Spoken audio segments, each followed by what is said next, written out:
Behind every crime lies a story waiting to be uncovered, from chilling mysteries to untold truth. This is where the darkness comes to light. Courtroom buzz lights up the air, faces tense as stories tear, truth and lies like a tango dance. Justice here takes no chance. Gavel strikes, hearts beat fast. Witness takes, stand shadows cast. Whispers loud like wildfire spread. In this game, none's ahead. International eyes on the scene. Lines of right, blurred and lean. Arrested dreams, shattered glass. In this court, who holds the past?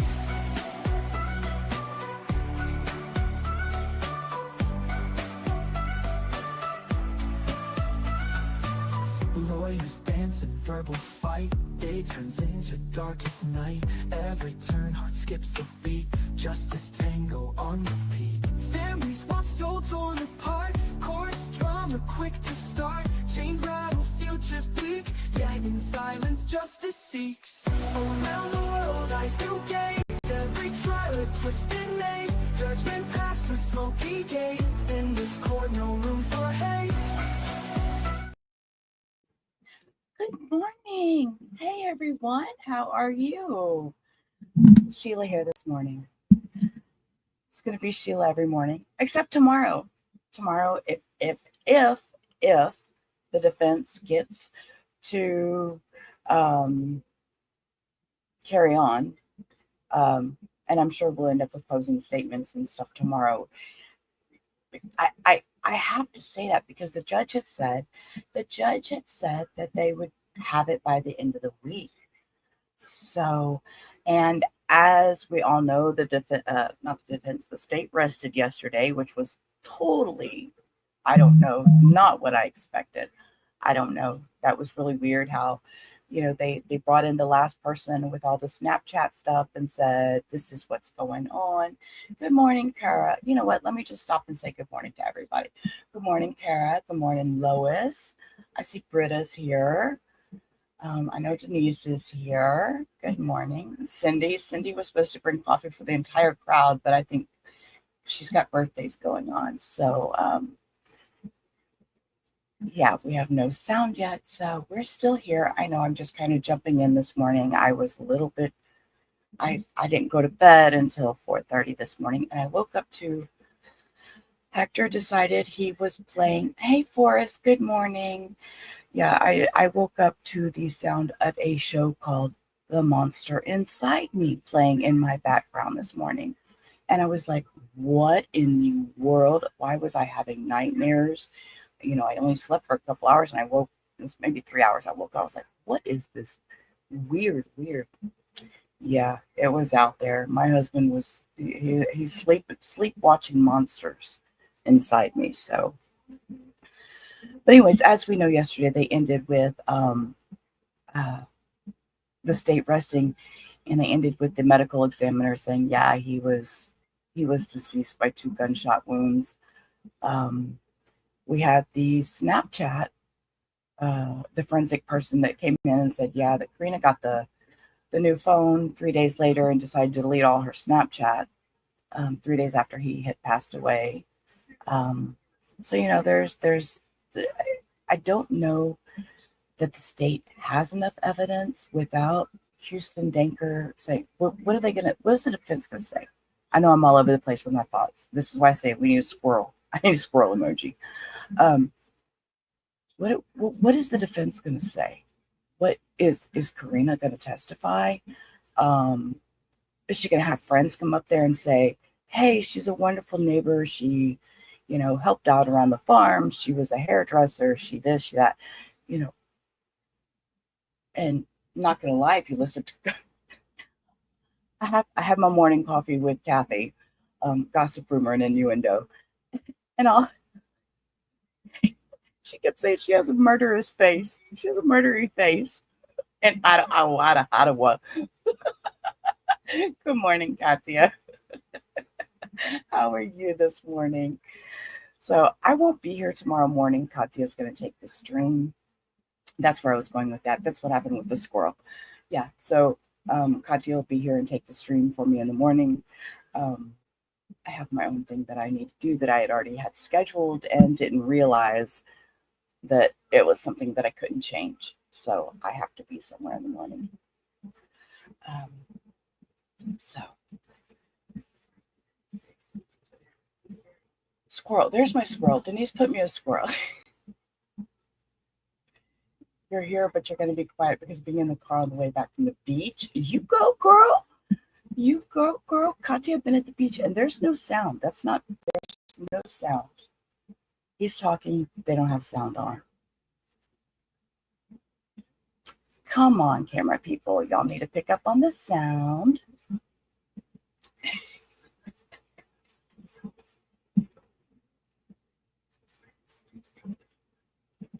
He's over here talking away, and I feel like I need to read his lips.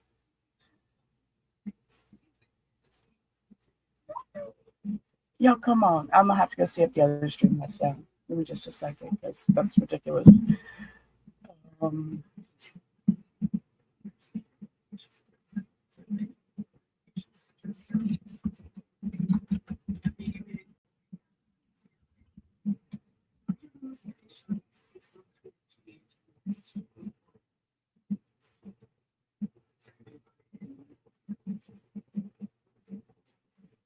There's no sound, guys. Give me just a second. I'm trying to see if they have sound on the other stream. Cooper, do you swear or affirm that the testimony you'll be giving in these proceedings will be the truth? There we go. There's sound. Okay.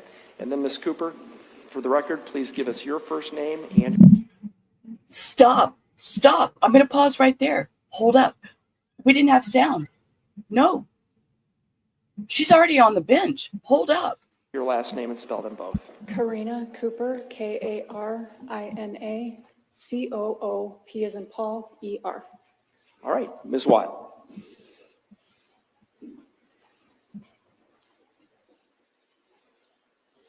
Karina, how old are you? I'm 48. Where'd you grow up? Dysart, Iowa.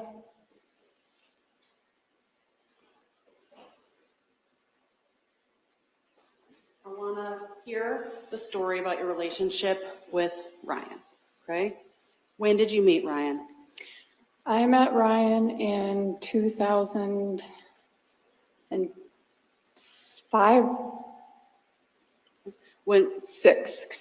In the summer of 2006. When did you guys get married? We got married September of 2009. Do you have children together? We have 4 children total. One is Ryan from his first marriage, and we have 3 between the 2 of us. How old are your 3 children that you share? Currently, they are 15, 12, and 8.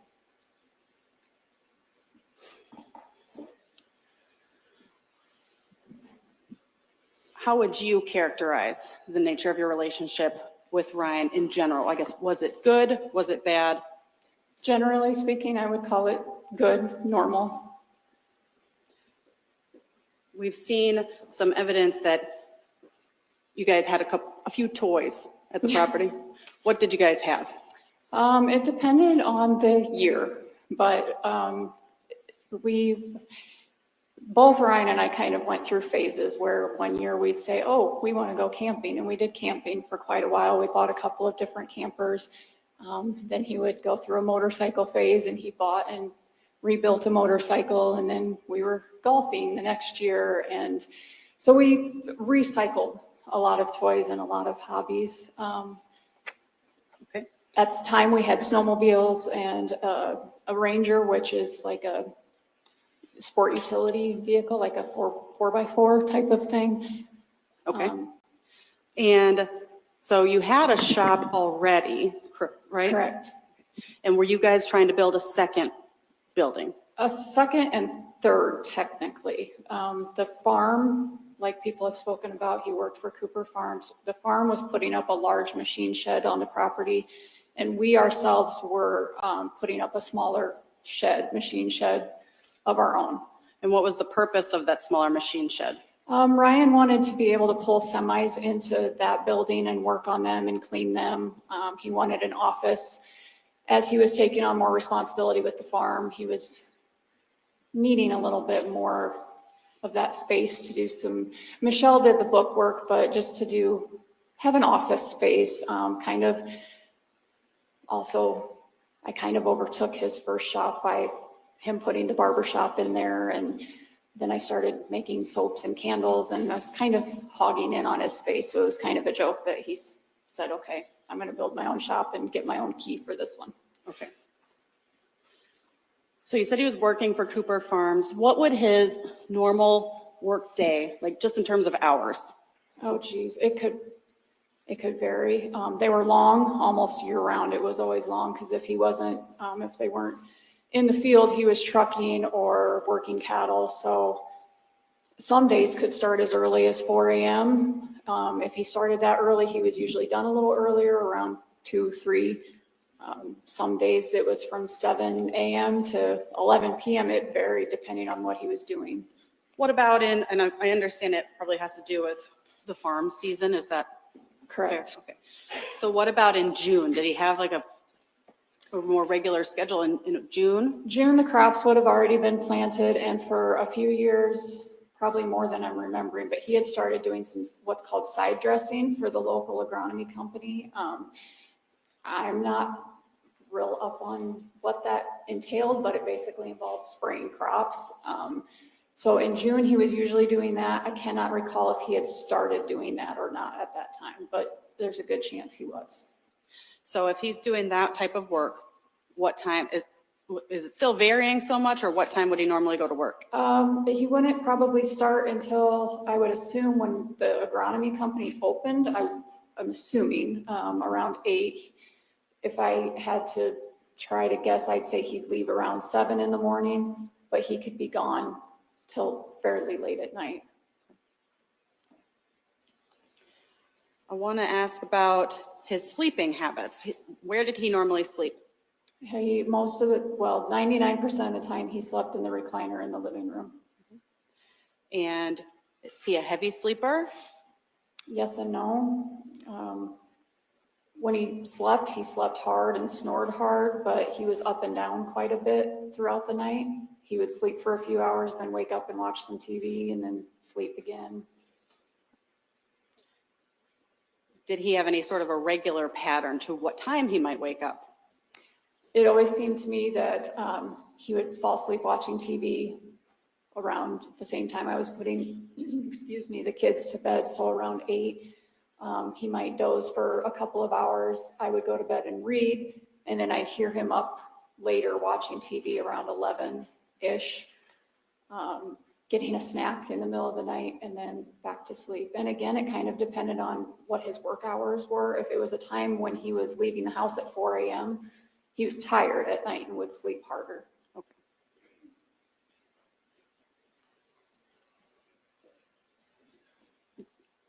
Tell me about this truck that he had. When did you guys get that truck?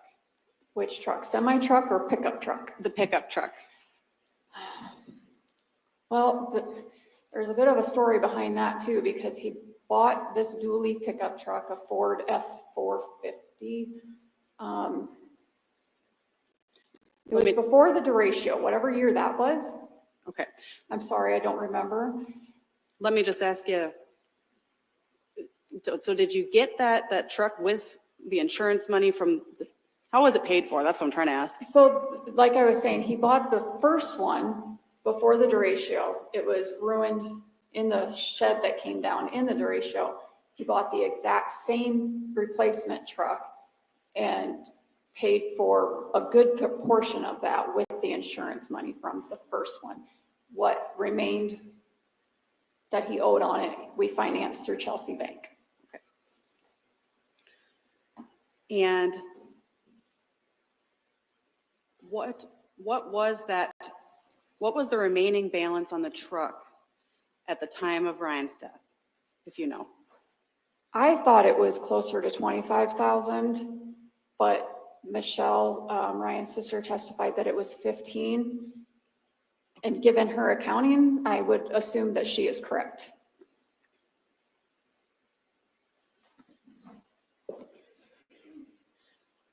Tell me about you guys. I mean, obviously you have to earn a living. How is Ryan getting paid for his work with the farms? He was an hourly employee with the farm. And do you have some sort of a farm loan or Yes. describe what that is? So although he was an employee of Cooper Farms, him and his brother Aaron bought, well, they didn't buy, the farm bought about, I think it's 200 acres of land for Ryan and Aaron to farm together. Ryan wanted to start not branching out on his own, but we were in our 40s. He wanted to own some things of his own rather than just being an employee, excuse me.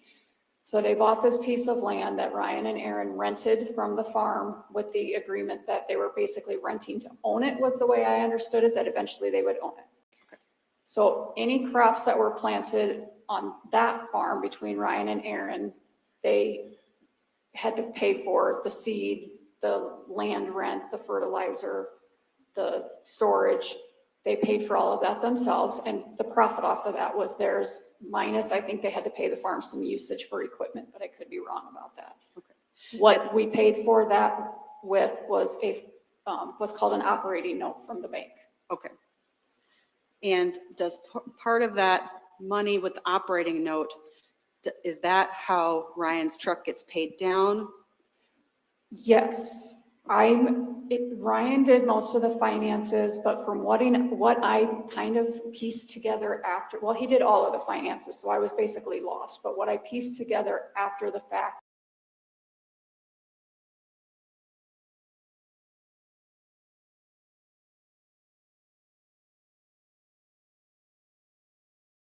Oh my God, my screen just disappeared. Stop, guys. I'm not kidding. Hold on just a second. That was, I paused it, so it's okay. and use that money to pay for part of.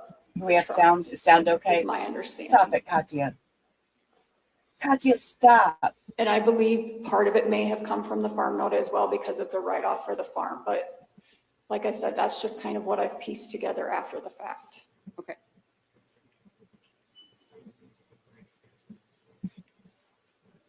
If you did want to buy something, would you have to clear that with Ryan? If it was a large purchase, yes. Okay. Or sometimes even small ones, just for the fact that I didn't have the cash on hand. Like if the kids, we were going Halloween costume shopping, for example, or Christmas shopping. Okay.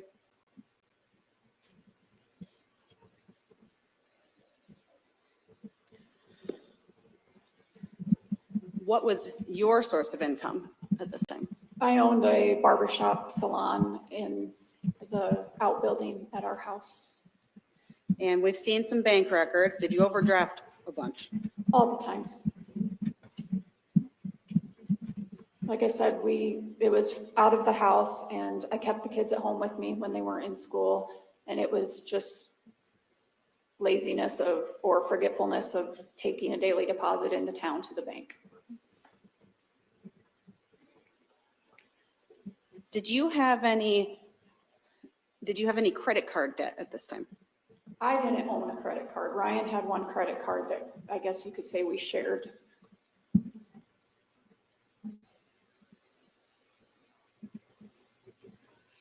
Can you describe to me the nature of your relationship with Michelle Wilson? Were you two close? I'm sorry, I have to go back on that last question you asked me. Do you have something else to say about the credit card debt? I do. I apologize. I think I had a couple of store cards, like Old Navy credit cards. I apologize. Okay. I just didn't want to leave that out. So then with Michelle Wilson, were you guys close? We got along well. We didn't see each other a whole lot. They've always lived further away. How about Aaron Cooper? How often did you guys spend time with Aaron and his family?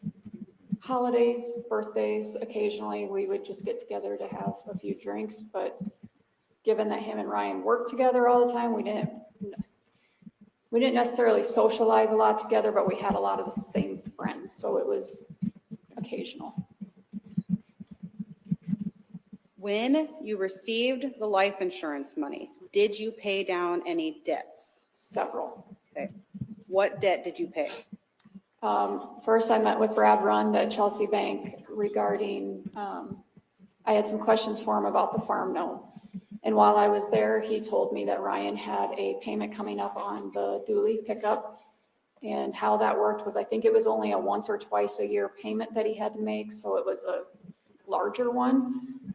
But he told me that it was close to being paid off, as well as my vehicle being close to being paid off. So I started with those, which I, again, thought his was more like 25,000, but it must have been 15. And I believe we owed about 8 on my car. Okay.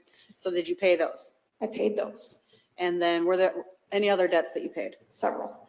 What else did you pay for? We had a $3,500 payment due to the lumberyard for some rafters for the shop that we were putting up. Those had already been delivered. I paid those off. My mind's going blank right now because I'm nervous. Okay, that's all right. There was several different, he had some credit card debt, not huge. Okay. We heard some talk that you opened 2 storefronts in town. where did you first work after Ryan's passing? So after Ryan died, we basically lost our house, and that's where my barber shop was as well. So I rented a building space in town to put a barber shop in there. I spent some money bringing that up to date to work from, Okay. and that only lasted a couple of months. And then did you have another storefront? So then I was having a lot of trouble with the barber shop, being around people every day, strangers walking in, people wanting to talk about what happened. So a friend of mine that had a day salon or a day spa, a day spa in town, offered for me to move in with her. I wouldn't be able to cut hair there because they didn't have the setup for like the wet sink and things like that. But like I said, I was making soaps and shampoos and knick-knacky signs and lotions and things like that. So I moved into her place of business and set up a booth in her business. Okay. So that place would not have been you didn't own that then? No, and that's where I spent a fairly decent amount of money too, was renting, paying half the rent on that space and rent on a house in town. At the time that you and Ryan were together, what kind of vehicle were you driving? I was driving a Lincoln Navigator that was about 7 years old.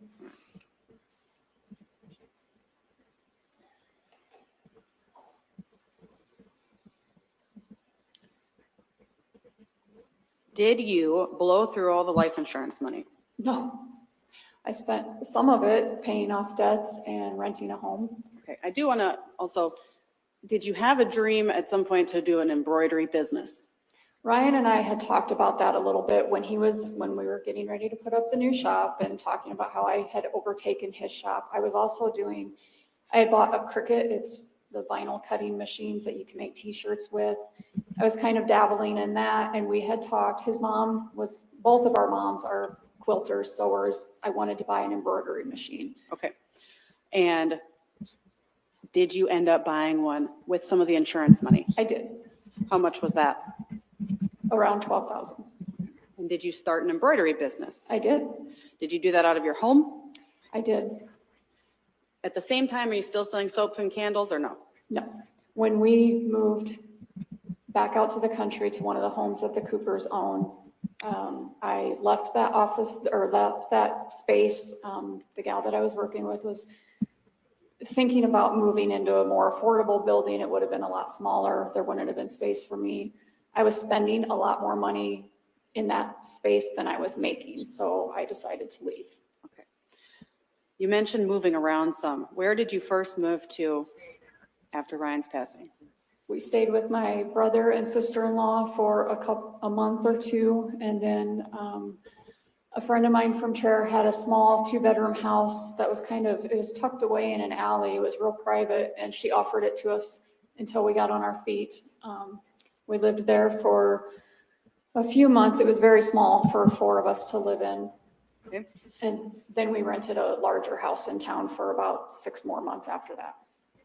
And then eventually you end up back on one of the properties belonging to Cooper Farms? Correct. About 8 months after Michelle and I had lunch, and she offered for us to move into one of the empty houses that Cooper Farms owns.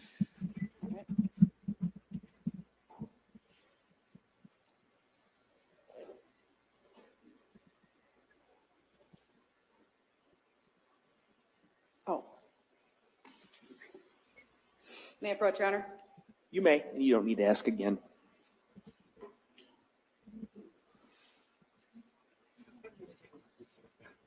What I've marked as Defendant's Exhibit F. Do you recognize this? I do. Can you tell me generally what is it? It is a summary from Envision Wealth, which is a investment company. Does it tell us how much money you got? Please don't say it. It does. And is this a fair summary of your financial standing? With those investments, correct, yes. All right, that's the admit. Let's mark as Defendant's Exhibit F. Any objection? No objection. Exhibit F is admitted. Permission to publish. You may. Is this on your side? All right. It's their cable. Okay. Gotcha.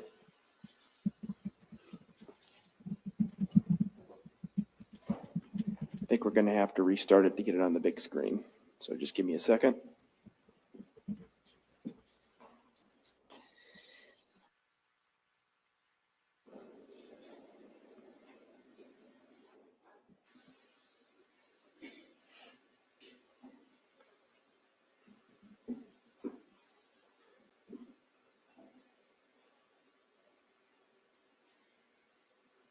Okay.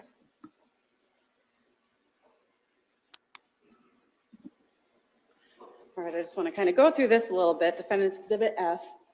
So this is showing us that your portfolio, at least as of April 30th, 2025, is worth $368,359.37. Is that right?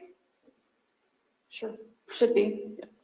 And I understand on the right-hand side here, we've got some fluctuations. Do you know, I mean, are you spending money or is that just the change in the markets? That's the change in the markets. I don't pay attention to this. This is just put away and put in the trusting hands of a financial advisor.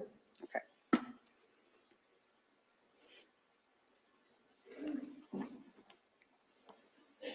What is your plan for this money? This money, as when I invested it, it's similar to what I would compare it to a life insurance policy. You name beneficiaries of this, and I put this in my children's name. Because they're underage, I had to have a second, almost like an executor, I believe would be what it was called. And I appointed my brother, but this was set up as for the kids to be as beneficiaries. And once the estate, Ryan's estate was settled, it was going to be put in a trust for the 3 kids. Okay.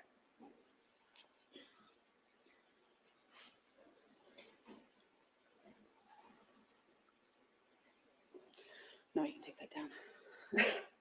Are we done with that? Done with that one. All right. Thank you.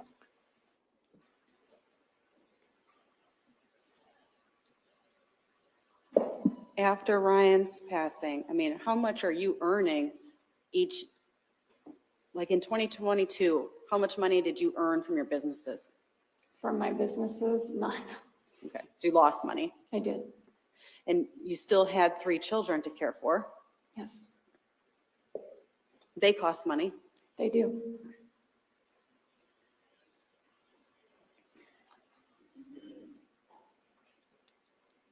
Tell me about, where would your children normally sleep at your house? Before, Before, yes. the 2 younger ones, Cable and Cortland, were, Cortland was always in bed with me. Cable was usually in bed with me. It was kind of a back and forth trying to get him in. We had trouble getting any of the kids to sleep in their rooms. And Kate slept upstairs or he would sleep on the couch downstairs. Did you, at any point, did you bribe them that you'd paint the room a certain color if they'd sleep in their own room? I did. We were doing some remodeling to the house and that involved repainting everything before the carpet came. And I told the kids that throughout that summer, we would repaint and decorate their rooms however they wanted to, with the incentive to get them sleeping back in their rooms before school started.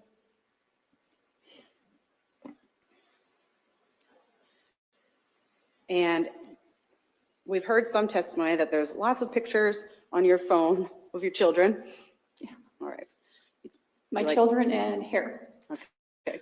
You like So you like to post a lot of pictures of you and your children. Yes. You love your children. Yes. Showing you what I've marked as defendant's exhibit E.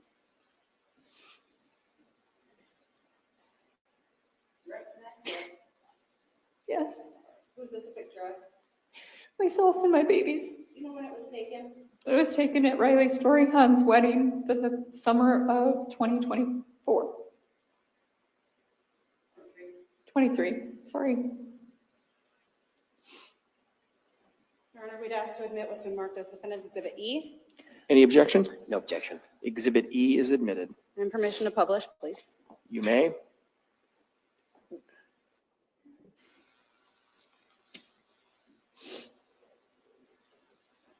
This.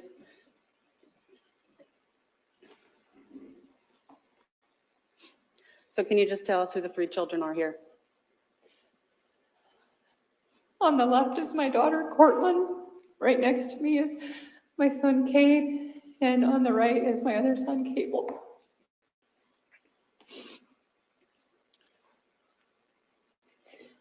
I know it's just your opinion, but were you a good mother? I think a good mother thinks that she's a horrible mother. So yeah, I think I was a pretty good mom because I felt like I was screwing up all the time. All right, we can take that down.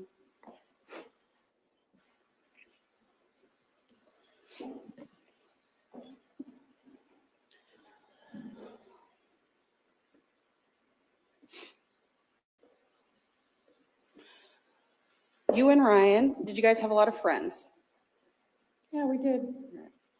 Can you just list off, I understand there was a pretty big friend group. Can you just list off the names, unless there's like 50, can you list off the names of your closest friends that you and Ryan shared?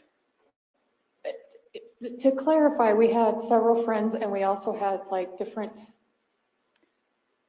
genres of friends that we hung out with, you know, depending on what we were doing. But some of our closest friends would have been Chris and Ashton Wilson, Bryant and Ashley Cheezick, Jamie and Carmen Earhart, Ewalt's, Shetta's, Kucheras. Teresa McBride and Brian Morrison? They were more like family. When I name family, I include them.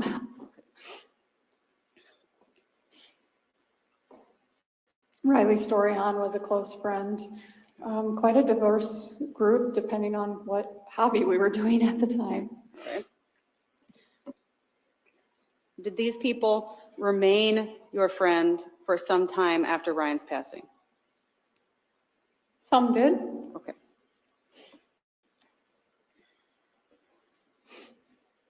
Most did.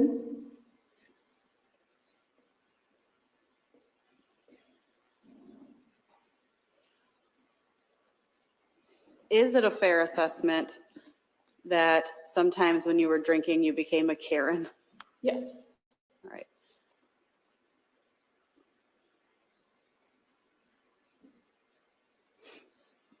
Based on your drunken behaviors of being a Karen, did any of your friends abandon you because of that prior to Ryan's passing? No, they made T-shirts when we would go out with jokes about Karen on it, or it was a running joke. I don't handle alcohol the greatest, and yes, I can get ornery or loud depending on, but it seemed to be more of a joke than. Okay. In your marriage to Ryan, did you ever lay hands on him? Never. Did he ever lay hands on you? Never.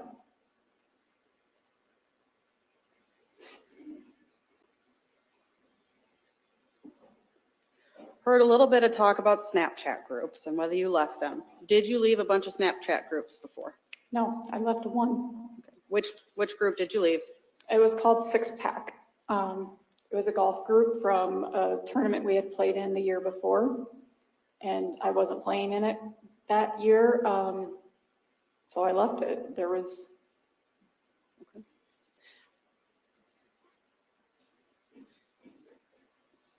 All right.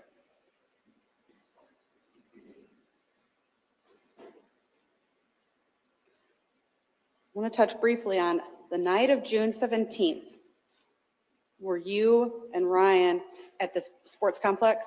Yes. Who with was the all kids. there? I'm sorry, what? Who was all there with you and your group? Ryan and myself and all three of the kids. Did you of guys the ride? younger kids. Did you guys ride together? Yes. And did you also drive home together? Yes. Did you stop anywhere on the way home? We went to Pizza Palace and got pizza to take home with us. I don't remember what time you guys headed home. Do you know what time you headed home? I thought it was around 8, according to the cell phone things yesterday. I believe we got home around 8:20. And maybe you already said this. Did you take the pizza to go? Yes. All right. So you guys got home maybe around 8:20, and then I assume you're going to eat the pizza? Eating pizza and doing showers and baths, getting ready for bed. And who is primarily responsible for getting the kids ready for bed? That'd be me. So is it fair to say you would be busy at that time with your children? Yes. And what time do you think they went to bed that night?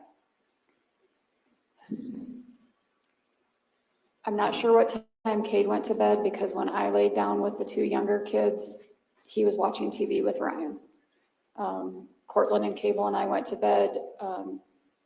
Cortland was watching TV, Cable had his tablet, and I was reading. And I'm sorry, did you ask me what time that was? Yes. Probably, sorry, it was probably 9 o'clock or shortly after.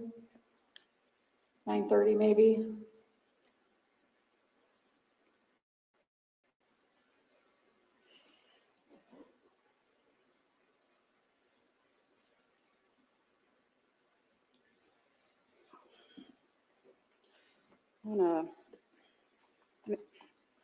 Showing you State Exhibit 211.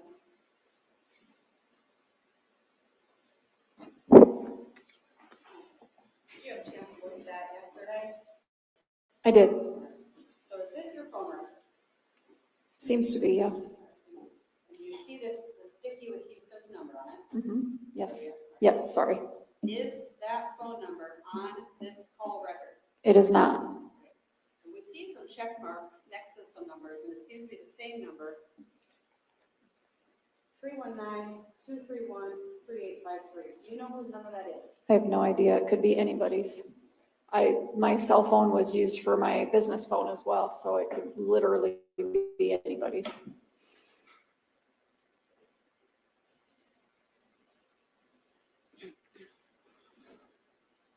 You ended up getting your own phone plan shortly after this. Can you tell us why? Cade, our oldest son, was turning 12 years old, and we had decided to get him a cell phone. The farm paid for our cell phones at that time, but was not going to pay for their 15 grandchildren's cell phones. So I got my own plan so that I could put Cade on my cell phone plan as well as my mother to help her out a little bit financially. It made sense to do so because owning my own business, it was a write-off.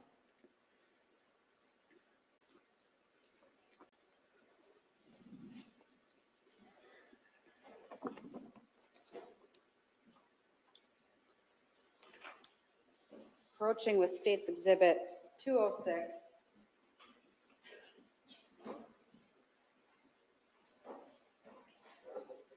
Do you recognize these as the messages between you and Brad Round? I do. I want to turn to the last page. On June 17th, did he schedule a hair appointment with you? He did. And when was he supposed to arrive for his hair appointment? At 8:15 the morning of June 18th. And you scheduled that? I did.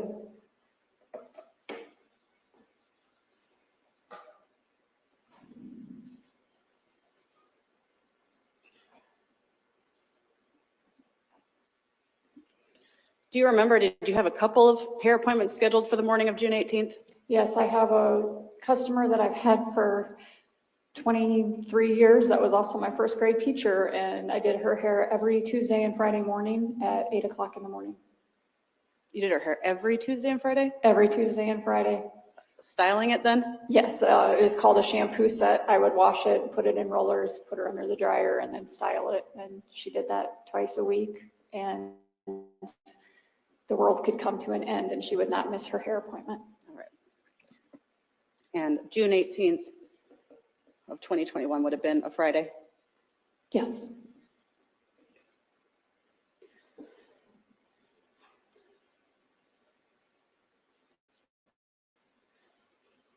Tell me about Google searches about firearms research. Were you researching this hunter education website? I wasn't researching it. I was enrolled in an online hunter safety course. What was the purpose of you doing that? The purpose of that was, again, Cade was turning 12 and he was able to take his hunter safety course at that time. Ryan took the boys hunting and I wanted to get my safety course as well so I could go with them. Or if Ryan was working, I could go sit with the boys while they hunted.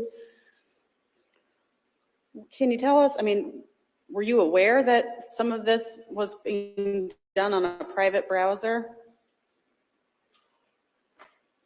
Not particularly. I don't really know how all of that works, but it's very possible.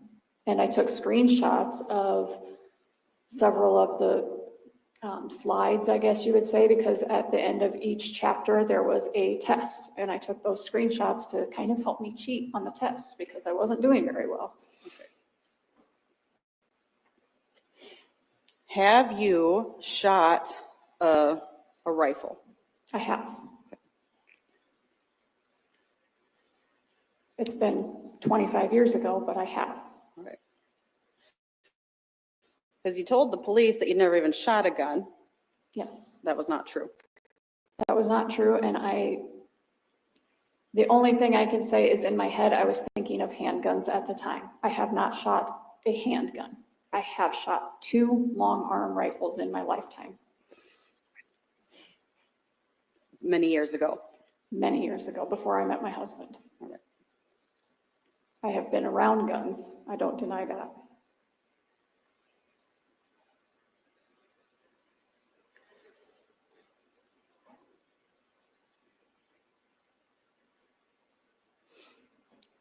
The evening of June 17th, you guys went to baseball. Had you been drinking? No, Did you see Huston driving by your house? no, Did Huston pull into your driveway? not that I'm aware of. Did you know that Huston was stalking near your home? That night, I was not aware of it. I was told at one point in time from him that he was going to Gladbrook, which requires driving by our house, but I didn't see him. So you do admit that you had been texting Huston that night. Yes, And we've seen exhibits that are some of the Snapchats. Were there many more? several before and after what they have shown me.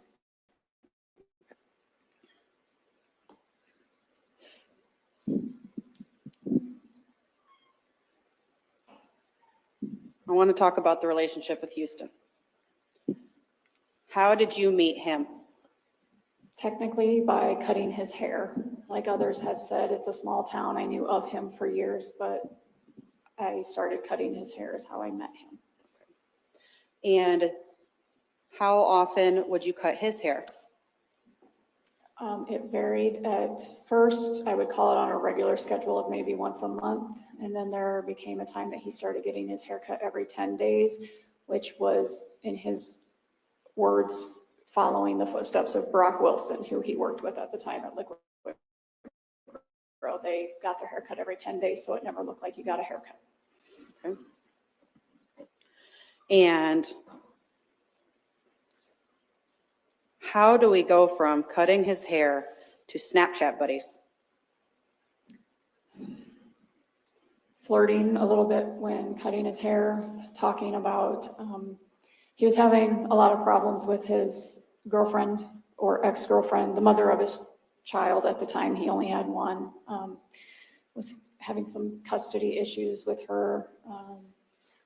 He confided in me a lot about that, and I guess it kind of originated with me feeling like not a big sister, but an older person to him that has some experience in marriage and children, and just giving him advice and encouragement. And I felt kind of bad for him. He was young and had children and other people his age didn't. And we became friendly first. Okay. So, I mean, you raise a good point because he's much younger. So how do we get to Snapchatting Huston what we've seen? Sometimes negative attention is still attention, and I was being showered with attention by him, being told I was beautiful and funny, and I would post pictures of the meal I had made that night for supper and he'd praise it, or the garden that I planted and he'd make a big deal out of, why can't I find a woman like that? And it became very flattering to me. All right. So is it fair to say then Huston is maybe giving you some attention that you weren't necessarily getting from Ryan at that time? Yes.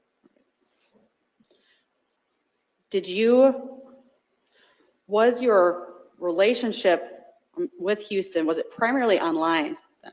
Yes, 99% online. Yes, I cut his hair, but that ended at one point and the online relationship continued. When did you stop cutting his hair? In February of 2021. Even when I was still cutting his hair, it's odd because when I would cut his hair, we would talk about the same things that I would talk about with any other customers, family, work. It wasn't lewd. It wasn't flirtatious. That was when we Snapchatted at night it was like we were shy in person, but became other people when we were texting each other. Okay.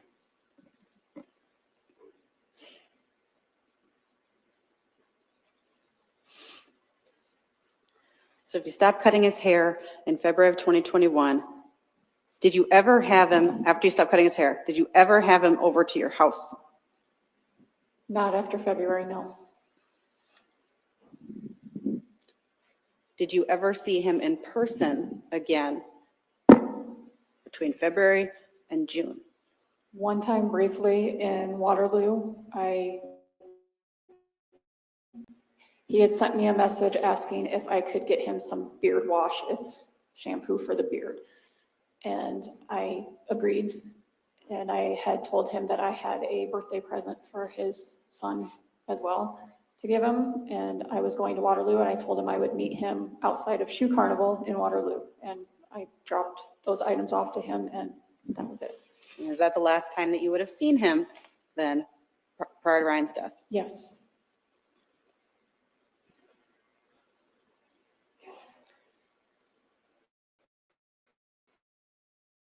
Talked about there's a message about a rogue semi-accident that we saw on the Snapchat. Did you want your husband dead? No. Why would you say that? Because I have a really sick sense of humor sometimes, inappropriate humor, and I was probably angry. There were times that we weren't getting along the greatest, and like people have said, especially when I drink, I have a sharp tongue sometimes. You can say nasty things. I think there might have been conversations about divorce. Were you going to leave your husband? I didn't plan on it. No, I didn't want to break up our family. Our relationship wasn't perfect, but I knew I didn't want to break up our family. Saw a little bit in the Snapchat content about, was Huston jealous of your relationship with Ryan? Huston acted like he was my husband and Ryan was my boyfriend. Like I was, if Ryan and I were together, he acted like I was sneaking around with my husband and cheating on him somehow. Did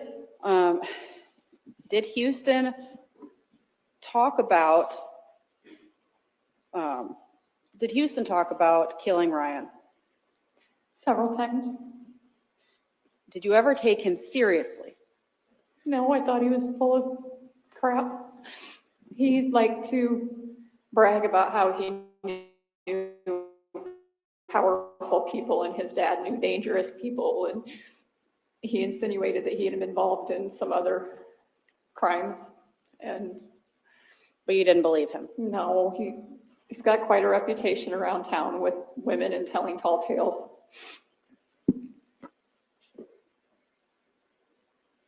If we had the other Snapchat content, would it show these things about Huston going off about Ryan? Yes, several threats.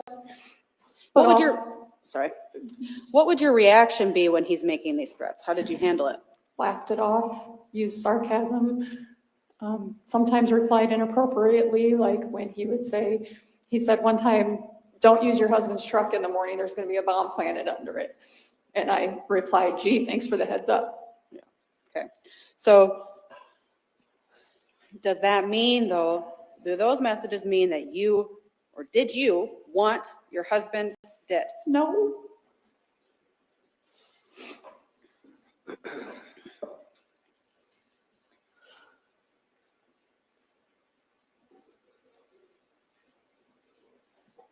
Did you see Huston the night of June 17th into June 18th? No.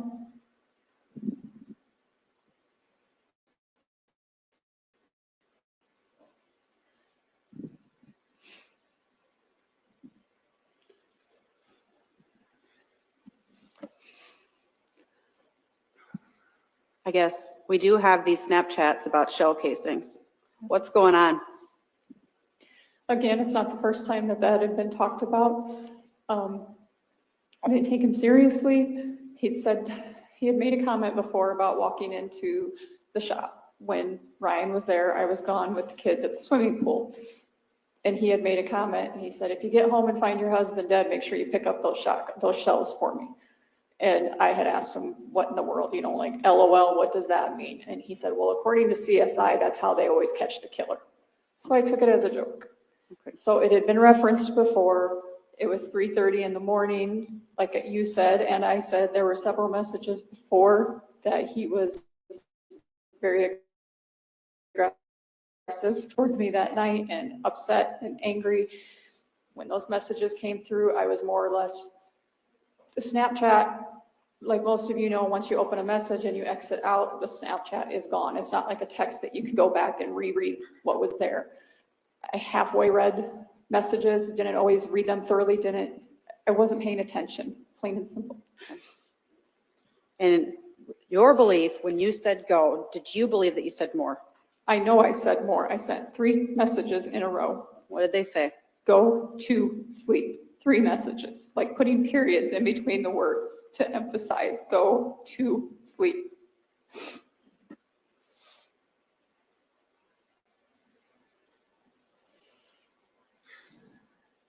So during the night then, I want to get to the part. What wakes you up? Crashing noise. Did your kids wake up at the crashing noise? No, Did your kids wake up at any gunshots? no. So you heard a crashing noise. What do you do? I got out of bed and I stumbled on the dog at the end of the bed and I walked out of the bedroom. I walked into the bathroom because that's what I thought it was our shower caddy had fallen. It had fallen earlier in the week. All right. Where did you go next? I went to the kitchen next and looked out the window that is over the sink, which overlooks basically our driveway and front yard. Did you see anybody out there? I did not. What did you do next? Then I went and walked into the living room on the other side of the house to turn on, well, in all honesty, to yell at Ryan for not waking up with me, because my thought was, why isn't he up looking? Like, how did he not hear that? So then I walked to the living room and turned on a lamp. Was there some point that we've heard that you said that you got up at some point and heard Ryan snoring? Is that a different time window then? When I got up to go to the bathroom around what I thought was 3 o'clock in the morning, I heard him snoring regularly. Okay. When I was in the kitchen, I heard a single snore sound come from the living room. Do you have your phone in your hand while you're making these steps? Most likely, yes. So you get to the living room, you turn on the lamp. What happens? I see Ryan, and then I see a large pool of blood. I shook his foot, Okay. and then I just started screaming. And then how long are we waiting before we call Aaron Cooper?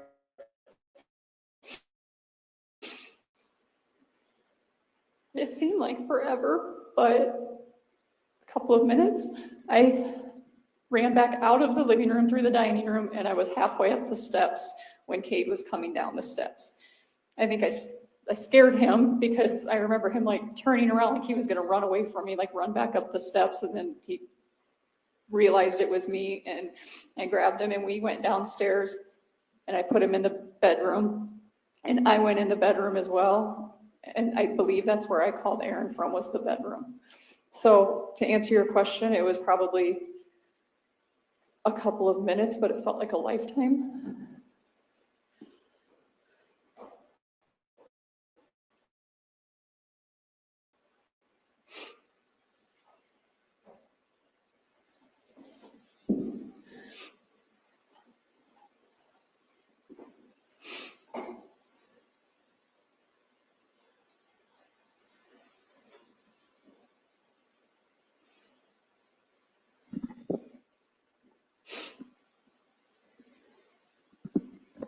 I want to ask you about State's Exhibit 313. Is this is this correct? I wish my bathroom was that big. No, it's not. Okay. So what they labeled as hallway, can you tell us what that room was? So what they labeled as hallway is actually a dining room that I used as a sewing room because we called it the wasted room. It was just a room in the center of the house. Okay. And so is the sewing room, dining room, is it bigger than this? Yes, much. I mean, if we're going to talk about a scale like this, so it would be taking up some of the space that this has labeled. Over half of it. And when we saw, I think we saw Detective Fangman's body cam, we can see him go through these rooms. Yes.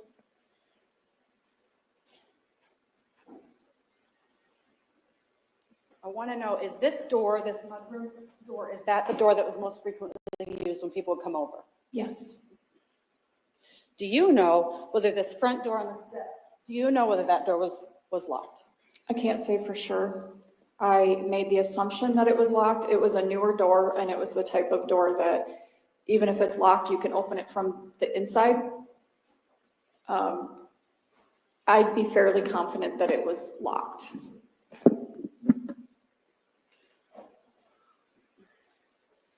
Right. However, like I've said before, the kids ran in and out of that door a lot to go outside to play. The dog was let in and out of that door a lot, but you're always opening it from the inside. So I can't say for certain if it'd be locked from the outside. Okay. You have the baby gate on the steps. What was it for? It was to keep the dog off of those steps because he would sit at the screen door, and that's like the storm door. So we put that baby gate up to keep him off that landing. Okay.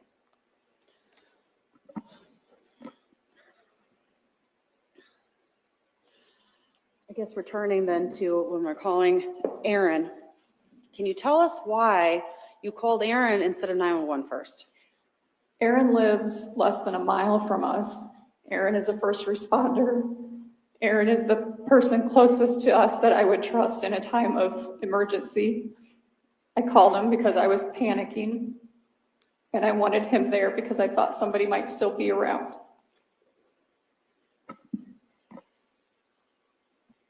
Do you have those pictures? Yeah, the ones that I took of her.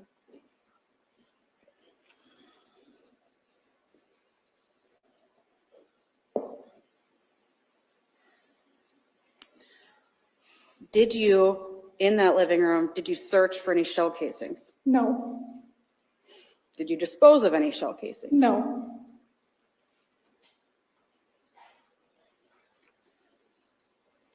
Were you deleting pictures on your phone that morning? no, So do you have any explanation for why your phone records would show that? none. It- Unless I did, I don't know if there's a time relay on it. You know, if it was something that was, if you like delete a picture and then it sits for however long before it's permanently deleted. I don't know how all that works, if that is a possibility, but I was not deleting pictures at the time.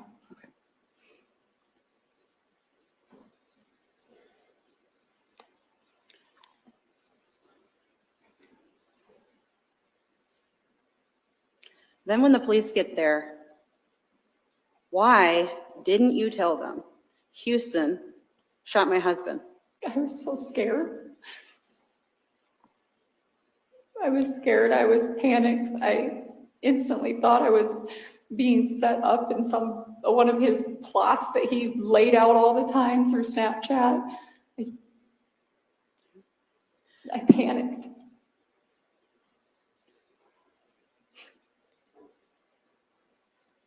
And then did you continue to lie to law enforcement for years? I did. I was also being threatened by Huston for over a year and a half afterwards. What was he threatening you with? Beginning in September so it'd be September 2021. I was at the first one. Everybody's been talking about shops, how many of our friends have shops. Some friends of ours, Ethan and Abby Charlie, have a shop in town. He does air conditioning and heating work. We had been at Chris and Ashton's house, the kids and we went into their shop and the kids were all playing. We were having a few drinks. And while we were all there, I got a Snapchat from Huston that I was now screwing Ethan Charlie and Chris Wilson, and I would screw anything that moved and took care of me because we were there. That was the first of them, and then there were several after. One time he sent me a Snapchat describing what I was wearing when I went out to do cow chores that morning. So he was continuing to watch you after June 18th. He was watching me and reminding me about these dangerous people that he knew and that he knew how to take care of problems and that he would take out anybody else that was necessary. So did your online emotional affair, did it continue after June 18th? No.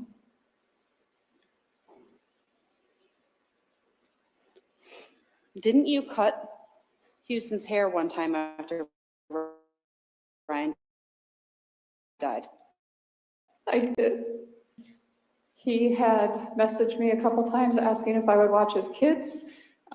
Harvest was starting and he claimed that he didn't have a babysitter and can you watch the kids? And I told him no. And then he started hounding me about, can you cut my hair? I have this event this weekend and I don't have time to get it cut because of Harvest. And he kept hounding me and I was a little nervous of the consequences if I ignored him. So I agreed to go to the shop that I had opened in town and cut his hair. Okay, so this would have been in town now. Yes. My mom came over to stay with the kids and I went up and cut his hair. Of course, I didn't tell anybody whose hair I was cutting until after. Did he threaten you when you saw him that day too? He did. Did you ever see him again? No.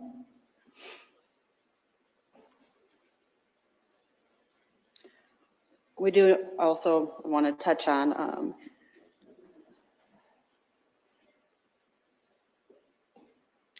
the affair with Huston. At one point, did it become physical? There was one physical encounter, yes. It was the last time that I cut his hair.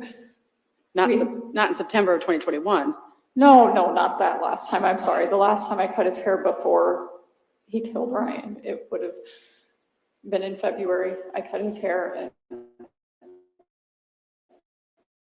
we had. And then you stopped cutting his hair? What was the purpose? Why did you stop cutting his hair? Because I had sex with him, and I didn't want him around, and I didn't want that chance of that happening ever again.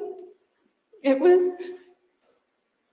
an online fantasy, like going to a chat room or playing video games where you steal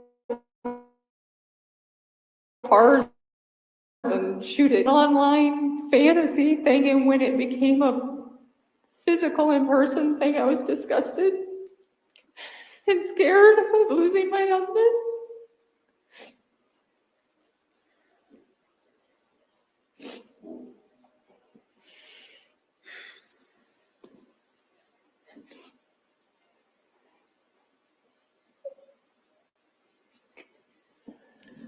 After, were your kids all interviewed by law enforcement? Yes, All three of them? yes. And you allowed them to be interviewed? Well, with some argument, I was being pretty heavily accused by the police of involvement, and they wanted to question the kids. My brother and close friend Chris Wilson suggested that I get an attorney to protect all of us and make sure that the kids had Okay, proper representation if they were going to be questioned. okay. But they were ultimately questioned. They were.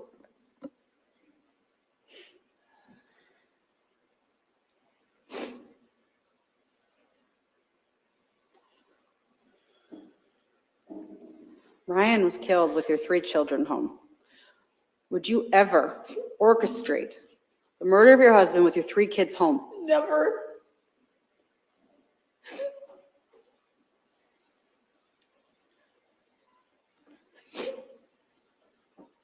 Did you participate in the death of your husband? No.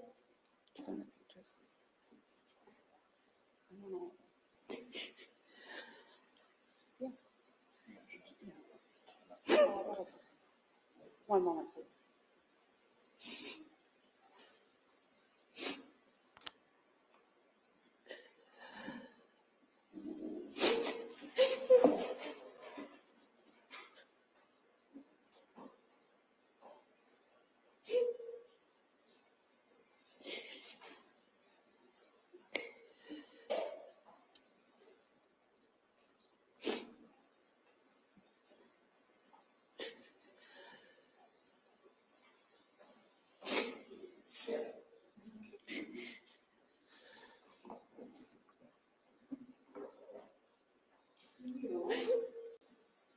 Showing you what I'm going to mark this as exhibits G, H, I, and J.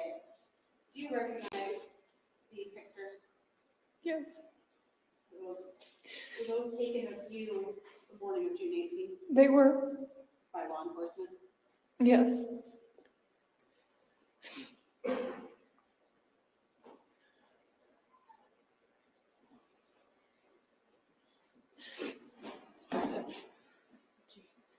G, H, I, and J.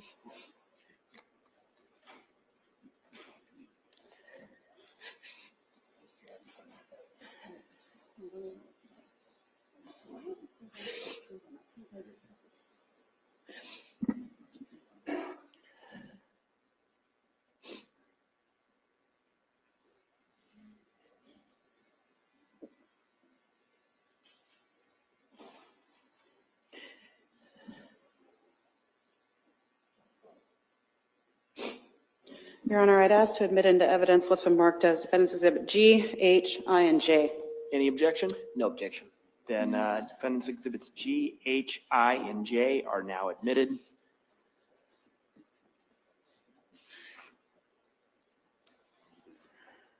Ms. Water, you wanting to publish these? Yes. No, I'm going to publish them.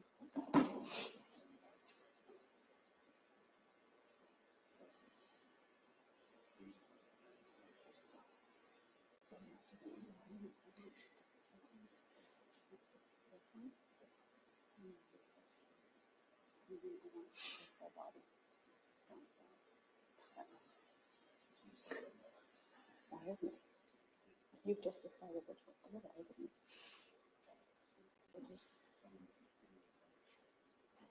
Itchy.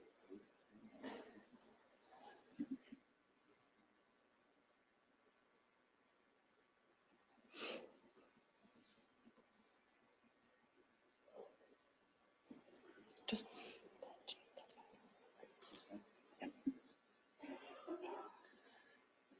Okay, we're ready. Still using that cord though? Yes. Okay.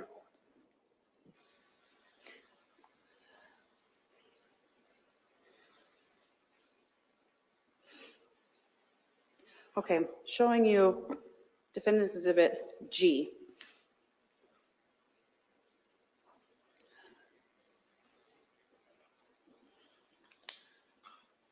In this photo, there's no longer any blood on your face. Can you tell us why? I'm sorry, can you repeat that? Can you tell us why there's not blood on your face? My sister-in-law was consoling me, and my mom saw the blood on my face, and she went into my salon and got a towel and wiped my face off. Did your mom wipe off any other part of your body? No, not that I remember. Okay. Did you, at any point upon seeing your husband, did you ever go wash up? No,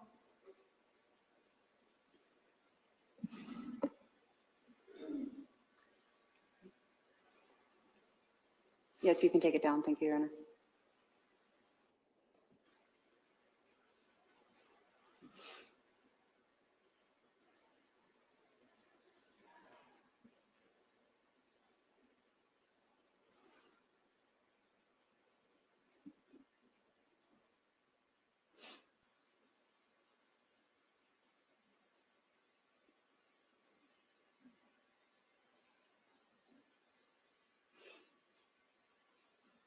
I don't have any other questions. Thank you, Karina.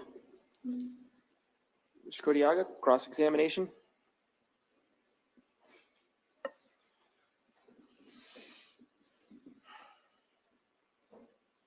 Thank you, Judge.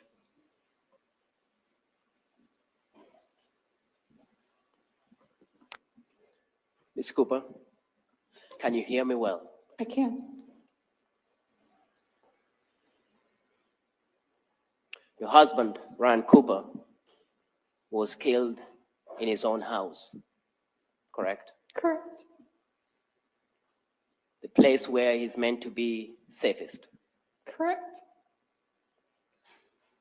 The place where considered his castle, correct? Sure. Yes. Place where his children slept. Yes. Children that he loved dearly. We both did. Yes. Children that Ryan Cooper loved dearly. Yes. Was killed while he slept, Yes. while he snored in his sleep. Yes.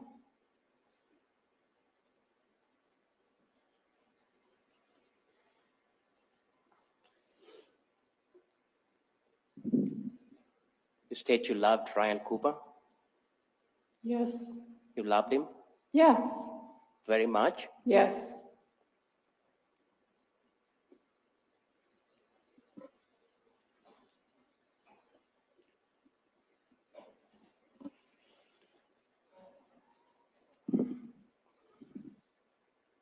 You had a lover.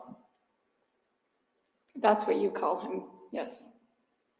What do you call him? I called him an online inappropriate relationship. When I hear lover, I assume sexual partners. It's just the way I perceive it.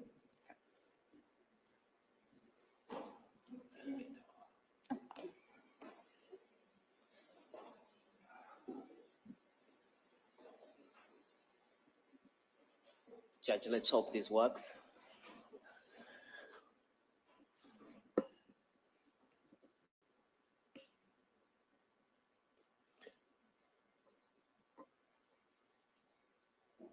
Are you wanting to publish something? Yes, Your Honor. Okay. What is it that we're publishing? State Exhibit 194.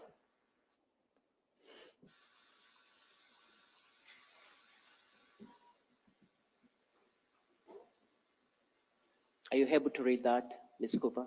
I am. You have a screen next to you. Okay. I can see it. I'm afraid to move it. You don't deny you sent that first text on March 8th of I do not 2021. deny that, no. Pardon? I did send that, yes. Can you read it?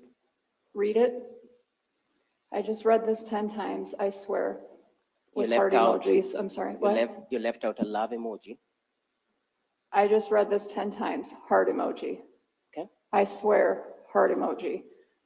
And just felt even harder for you, which I don't think I could have been any more crazy over you than I already was. That book is everything I've ever wanted to hear. You can do anything you want with those boys. You're their daddy. Don't need mom's permission. Cable wants to get back to wrestling. He loves it. He just got his ass kicked at a tournament and is scared to compete now.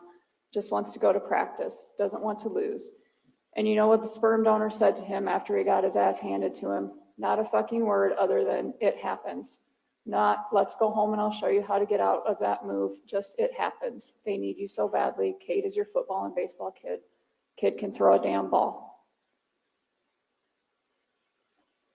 The person you just referred to as a sperm donor, that's your husband, Yes. Ryan Cooper, who you tell this jury you loved so dearly. That's how you showed your love to Ryan Cooper, correct? I think we all call the people that we love names at times. I asked you, is it a yes or no question? Yes, Okay. And you're sending this to Huston Danker, the man you now call your online lover. yes, Your husband is a sperm donor. that's what I referred to him as, yes. You also told him the kids are yours. All part of the fantasy. Or white, and there's a gray area.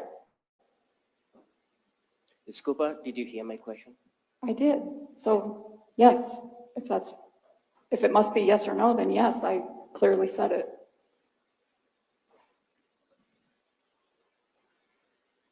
Can you read the next message on March 8th at 7:03 a.m.? Your Honor, just to correct the record, I do believe this is Defendant's Exhibit A, not State's Exhibit 194. Defense Exhibit A. You want me to read it? Yeah. Good morning, baby. You would have woke up to your horny wife's hand wrapped around your dick this morning, just so you know.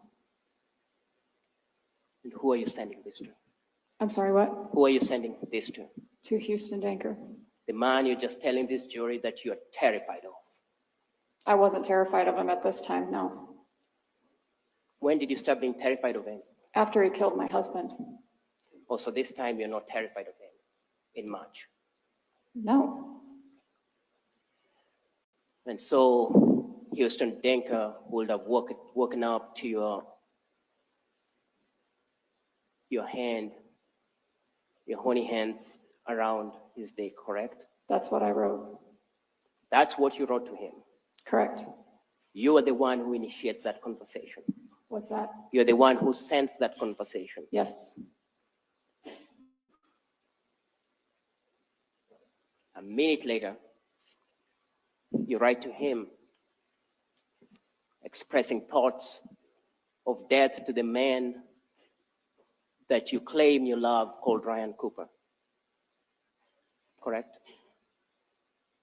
I wrote, here's hoping for a rogue semi today. Big accident, no survivors. Big accident, no survivors. That's what I wrote.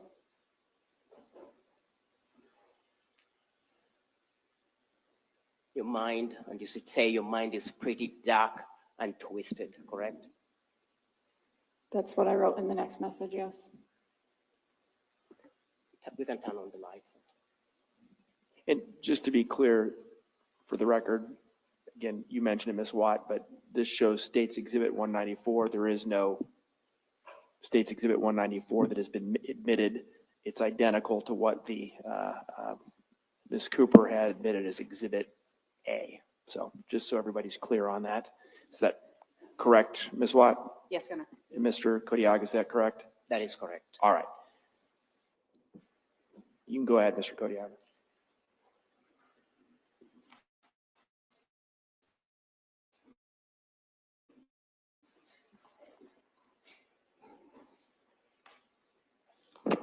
On the same day that your mind is pretty fucking dark and twisted, you write to Huston Danker. Objection, Your Honor, asked and answered. I'm still asking the question.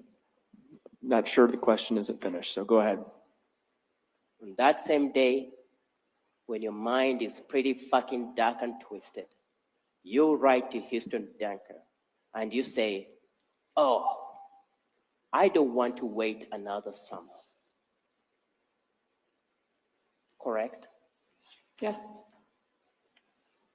Your husband, Ryan Cooper, was killed just on the eve of summer, correct? at the beginning of summer in June, yes. In June, correct? Correct.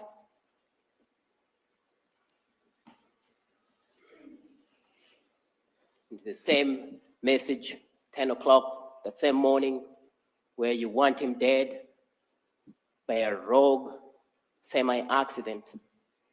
No survivors. You write to him, to Huston Danker, and you're talking about the blinds blowing, making the sheets chilly, and dreaming of sleeping and enjoying the lightning and the nights with Huston Danker. Correct? That's in the message, yes.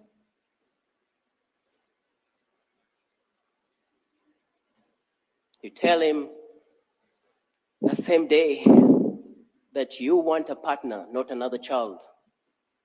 You're referring to Ryan Cooper as another child.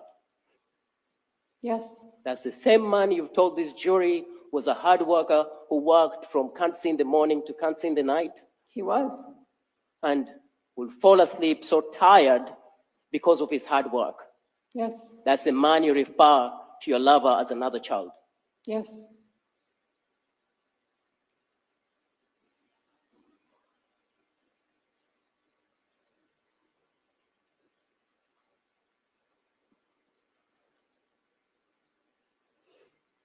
On the 12th of March, you write to Huston Danker that you might be pregnant this time next year, and you send 3 heart emojis. And he responds by saying, "Would love you to be pregnant next year for him." Correct? That's what's written. That's what you wrote. Yes, You yourself wrote those words, correct? I assume so. I don't have it in front of me, and I can't remember precisely, but I'm going to assume you're correct. Do you want me to put it up? Not necessary. In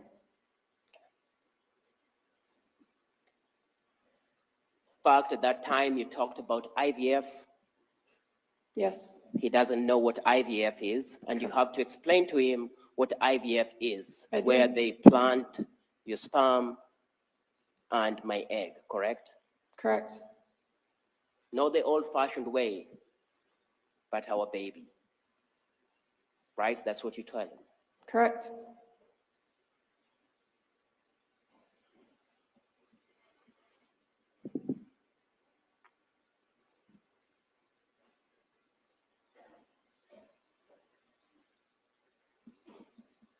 Your husband,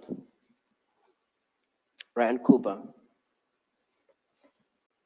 had life insurance where you were the sole beneficiary, correct? Yes, we both had policies. I asked you just about Ryan Cooper.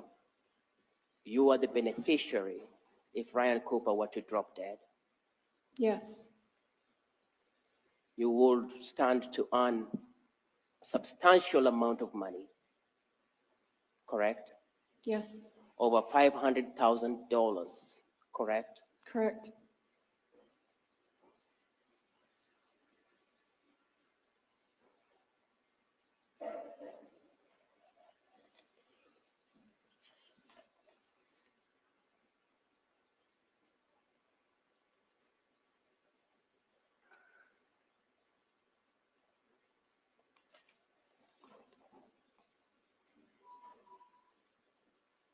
More than one occasion, you told Ryan Cooper that you hated him. Yes. In front of friends, you told Ryan Cooper that you'd shoot him in the face. I deny ever saying that.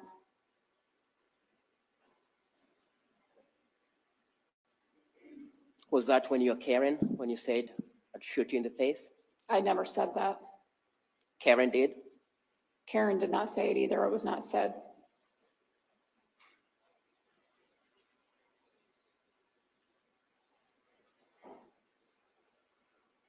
Cade Cooper is your eldest child with Ryan. Yes. Cade loved his dad. All three of them did. Yes. Cade Cooper loved his dad. Yes. He slept on the couch next to his dad as dad slept on the recliner. That's not why he slept on the couch, no. Just asked you a question, yes. So the answer is no. That's not why, because he didn't love his dad, or slept on the couch because he didn't love his dad? Well, which question is it? Why did he sleep on the couch, or did he love his dad? Because yes, he loved his dad. Okay. And yes, he slept on the couch. Next to his father. Yes. On the night that Ryan Cooper's life was taken away from him, Cade was not on the couch next to his father. He was when I went to bed. When Ryan Cooper's life was taken away from him, Cade was not on the couch next to his father. No, he was not.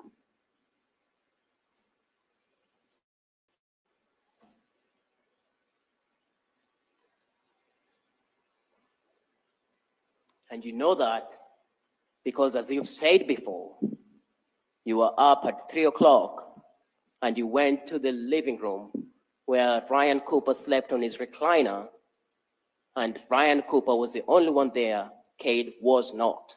Correct. So at 3 in the morning, you are aware that Cade Cooper is not on the couch. Correct. At 3:30, that morning at 3:32, 30 minutes after you are aware that Cade Cooper is not on the couch, you send a heart emoji to Huston Danker. Yes.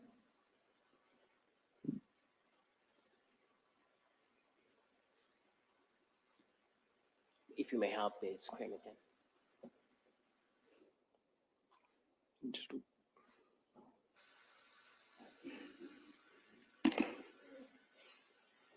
What I'm going to show you is what was marked as State 195 was not admitted, but is admitted as Defense, I believe, B.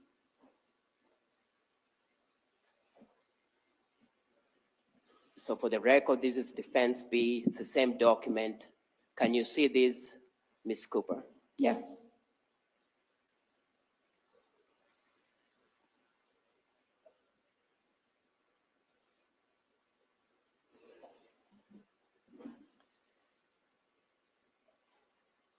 The 17th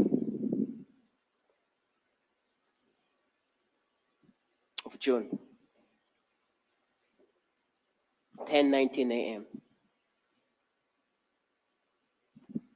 A day later, Ryan Cooper will be dead. You're talking to Huston Danker, correct? Correct.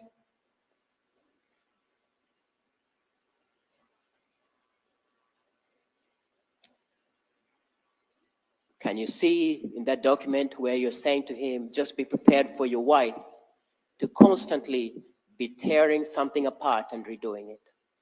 Yes. You refer to yourself as your wife. Yes. Ryan Cooper is still alive at that point, working from Kansas in the morning to Kansas in the night, correct? Yes. Busy, Usually, yes. being a farmer, Yes. Huston Danker replies to you. Can you read what Huston Danker replies after you talk about being his wife? He wrote, "Not worried about that one bit. You got to see me in my underwear this morning and I haven't gotten to see you." You got to see him in his underwear that morning. He Didn't sent you? a Snapchat of it, yes. Is that a yes?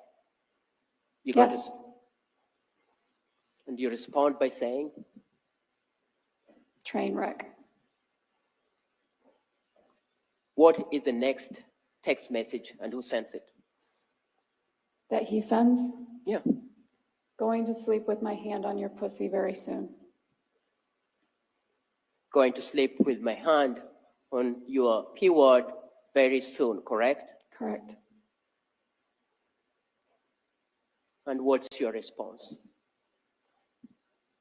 "Soaked just thinking of you. Will be downright embarrassing when I have you in person." Excuse me, when I actually have you in person.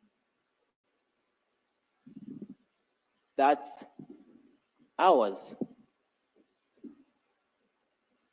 before your husband will be lying dead in his house. It's at 11:19 a.m. on June 17th. So in the next coming hours, your husband will be killed in your house He was, with you present in the house. yes. You send a text message to your lover saying, "I will be your wife." And he tells you very soon he will have his hands on your most private of parts. And that same night, your husband is dead. That and many others, yes. Let's go back to the 3 o'clock time clock. You see Kate Cooper away from his couch in the living room. He was up in his bed, yes. And at 3:31, 31 minutes later, you send a heart emoji, correct? Correct. What does Huston respond? He responds, "Seriously, more than fucking life."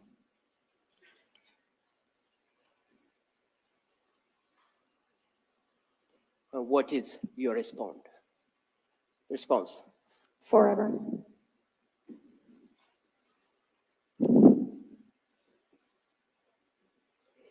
$3:31 and 29 seconds later,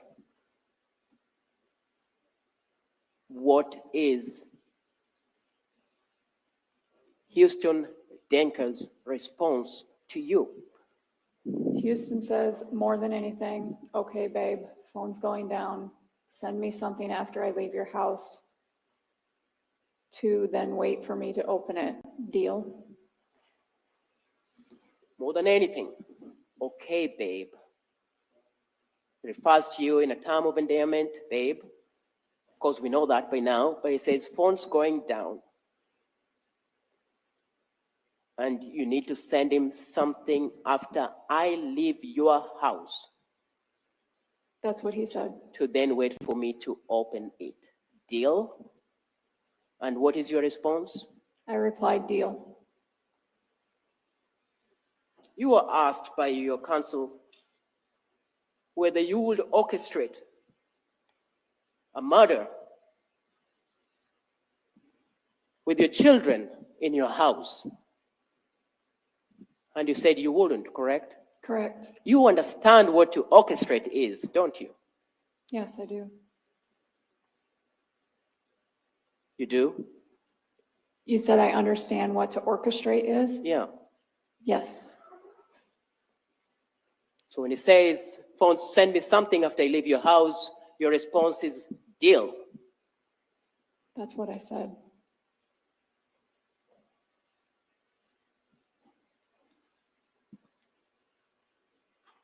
Who sends the emoji of a kiss? I can't tell by looking at this. Let me 1DFs. Judging by the numbers on the other ones, that would be me. So you not only say deal, but you seal your deal with a kiss. I wasn't sealing my deal, but I sent a kiss emoji. Then he says, remember those casings. Fucking remember those. No ifs, ands, or buts. That's what he said.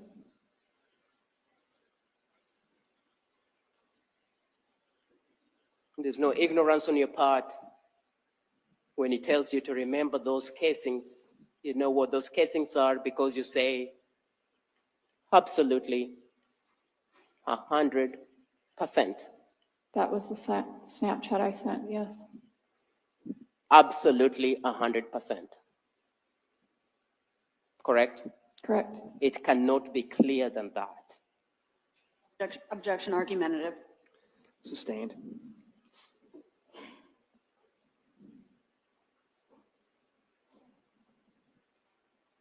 When you say absolutely 100%, you are as clear as possible on what you will remember.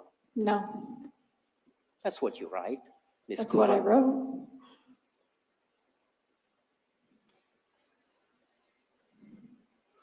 Then he tells you, okay,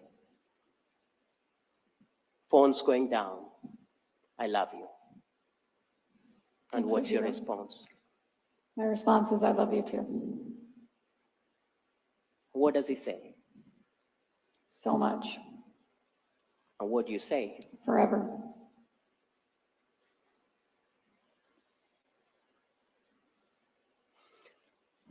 When you say forever to the man who said, I'm coming to your house and you need to send me a message so that I can open it when I get back.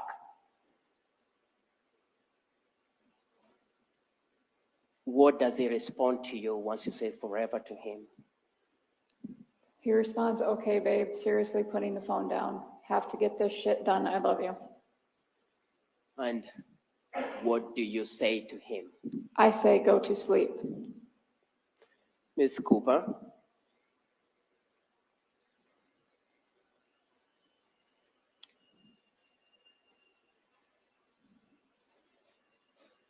you can read what's in front of you. This reads, go. So you say to him, go. That's not what I said to him. What you That read, is what this reads. again, what we read in front of you, that's this exhibit that the jury is reading, is you say, go. Yes. That's at 3:32 in the morning. Correct.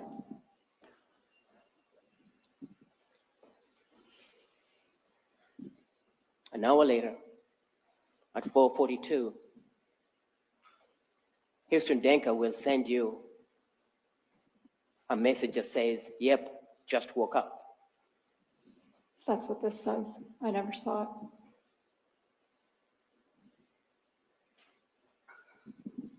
At 4:42, when Huston Danker is sending you this message saying, yep, just woke up,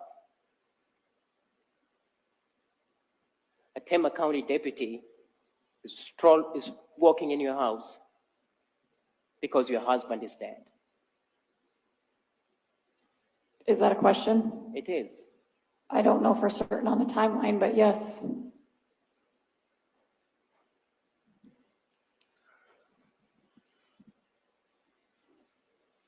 An hour after you saying go,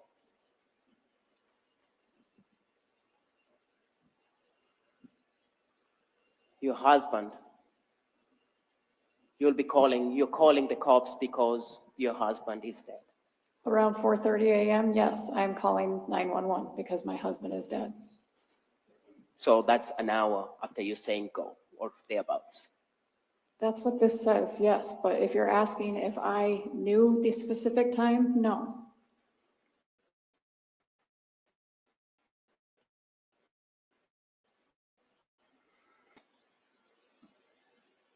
Mr. Codiaga, we've been going for a little over an hour and a half at this point. I think we're going to take a break. So, ladies and gentlemen, we're going to take our mid-morning break at this time. So, again, I just remind you of the admonition that I've given you previously, and Okay. we'll take approximately, again, a 15-minute break. All right? A 15-minute break. Yeah, so does anybody believe her? Melissa's asking, does anybody? And I apologize for the new noise. I don't know what that one is. He's still talking. Sir, you said you were going to lunch. Shh. I'm talking now. It's my turn.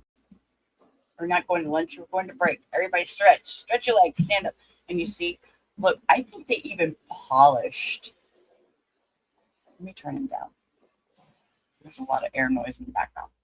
I think they even polished the little eagle a little bit because we noticed all the cobwebs were gone. It looks nice and gold today. I mean, it was looking nice yesterday. Let's see. What are we saying in chat? Let's see. Oh, he is a Washington Day. Yes, he is. He's. It's okay. It's okay, true crime. We get you. We read typos in here. We read lots of typos. We make typos. We read typos. It's all cool. It's all cool. Yeah, August 12th is the set to begin his trial. And that's going to be in Johnson County also. So we're going to follow that trial also if it is aired. And I think it'd be really interesting to compare, these two stories because we have her side of it and then we're going to get to see his side of it. They're not going to bring him in to testify or anything. If that would have happened, that the prosecution would have done that. But yeah, he is claiming he had nothing to do with it, that he was at his parents' house the entire night, which can't be true because we've already seen his excuse me, sorry about that. Sorry. We already know that's not going to be true because we've already seen his Snapchat, his travel time, his GPS, his car movement and stuff that night. He went back and forth to Karina's house 3 different times. So Karina's texts are the only honest ones in this trial. You think so, Maria? We'll be in Johnson County in about 2 hours. You're close by. You're close by, true crime. Yeah. So I'm thinking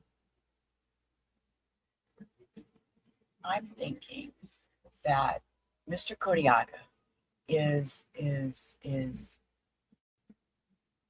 being so meticulous and so he's asking the questions in such a slow, thought out process that I think it's getting to Karina. I think because she seems to be getting a little heated, in my opinion. The crimes happen out by Des Moines, Iowa. Yeah, the texts are damning, Case One. They are. They really, really are. They're so telling. They're so telling. Let me see if I can. Let's see if I can find those.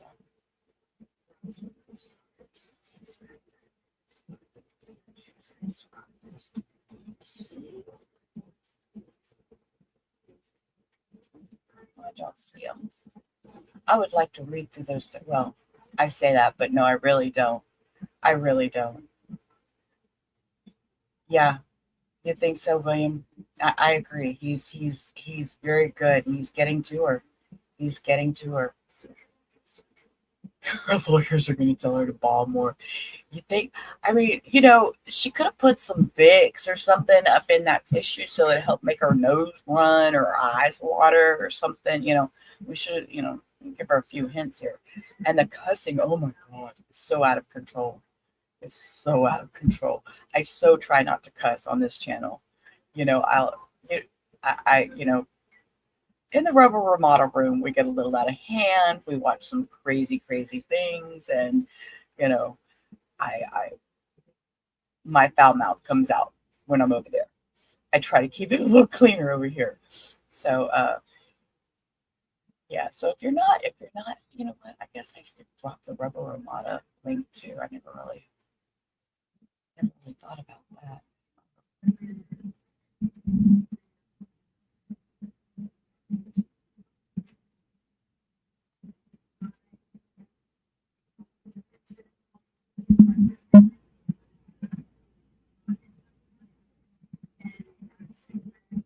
All right, you go, Maria.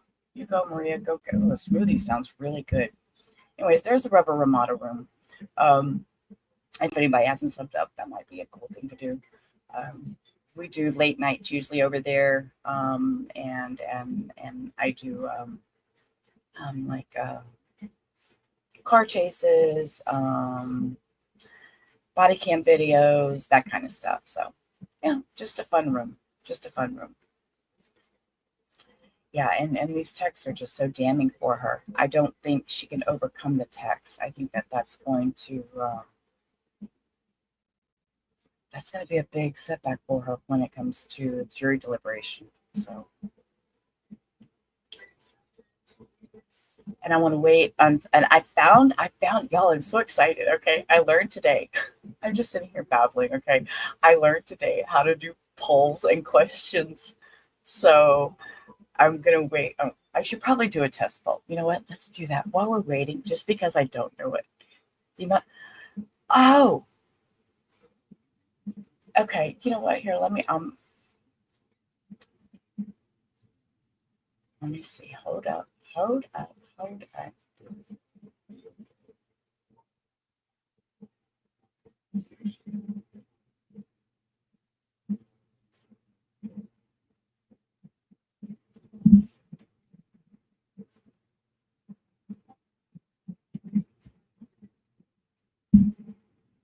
That's the email. So I don't know if you didn't put enough R's in there or enough B's. Sometimes that's what's happened in the past. Somebody's like, I don't know what happened. I'm not sure what happened. I'm like, you. And then when they went back to look, they didn't have enough B's in there or R's, one of the two. So, yeah, let me do a test poll just because I can play for a minute because I don't know how to do this. So this is going to be interesting. Y'all just bear with me. I'm learning. Okay. You left an R out. See, I told you, Kate Swan. That's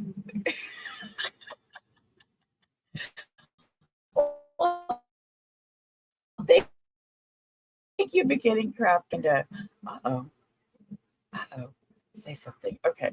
Hang on. I gotta figure out. I'm gonna see. We're gonna do a Q&A thing. Hang on. I don't know how to do it though. How does it do it? I don't know how to do it. Hang on, let me see. Let me try the poll thing, see if I can figure that out. Ask a question. Okay.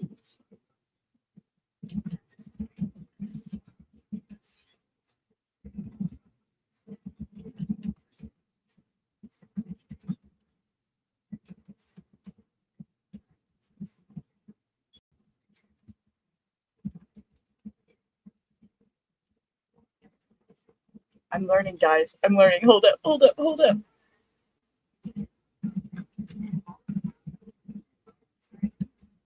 Because I know these polls are anonymous.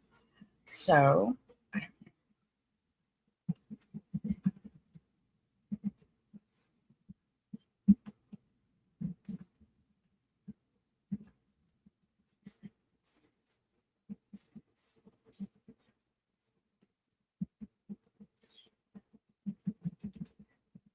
oh my God, I did it. Look, okay. Look, I'm so excited. Y'all may think I'm crazy, but okay, I'm learning. You terrified. You know, true crime. I had it taken me a while. I was terrified. I have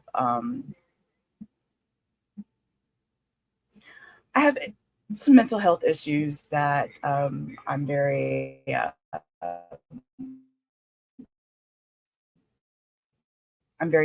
shy when it comes to conscious. So it took me a while to be okay. You think so, Sherry? Squirrel. Okay. Yeah. So it took me a while to be okay with going live. So I kind of started off slow with the Rubber Model Room, and I was kind of gifted with the friendship of Katya. Okay, now I'm gonna cry. Don't cry, Sheila.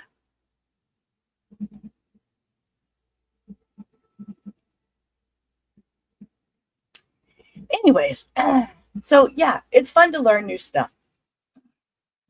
Yes, anxiety is horrible, true crime.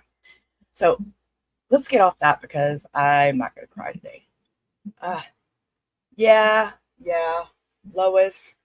It's what happens sometimes. Y'all see, I'll start clearing my throat. That's my telltale is my throat. I start, thingy. So, anyways, yeah, we all, everybody has their own thing that they deal with, and I do have anxiety. I do, I do, and I don't say suffer because I don't suffer it. I treat it. I take care of it. I get out of it. So I refuse to suffer anymore. I suffered for almost 50 years, and I got out of that. So I don't know how to read the poll. So this is all still new. So y'all bear with me if I click this. Okay, so everything. So we've had 9 votes. See, y'all learning new things. I'm so excited. I know y'all think I'm crazy. Okay, guilty 89, not guilty 11. Somebody is thinking not guilty. That's interesting.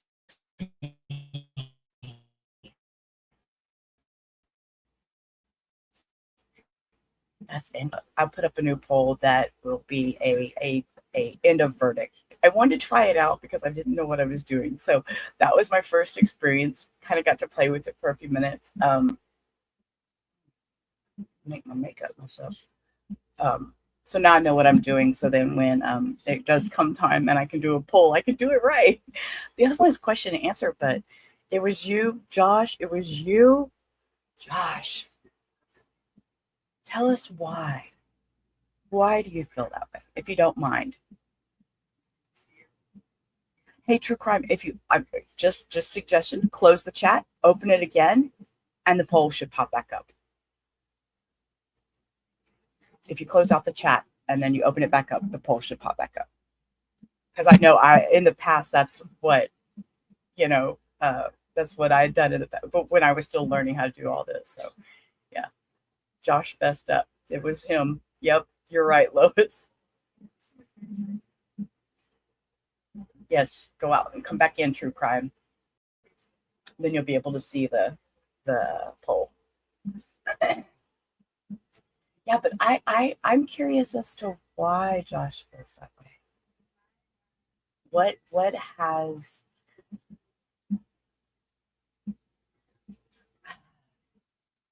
not proven, but yeah, proven because it's facts and we have to judge this by facts. What is it that makes you feel that way? You voted 2. Let's see where we're at. Let me see. We're at 82% guilty, 18 not guilty, and 0 unhung.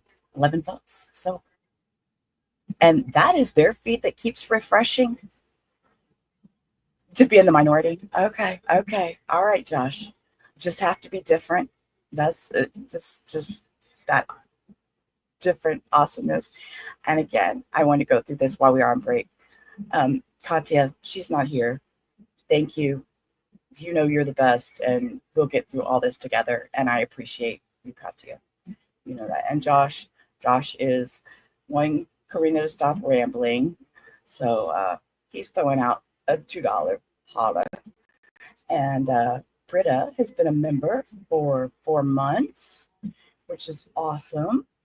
Nice place to come and watch true crime. We appreciate that. And then Josh out here throwing out another $2 holla for all those cuss words.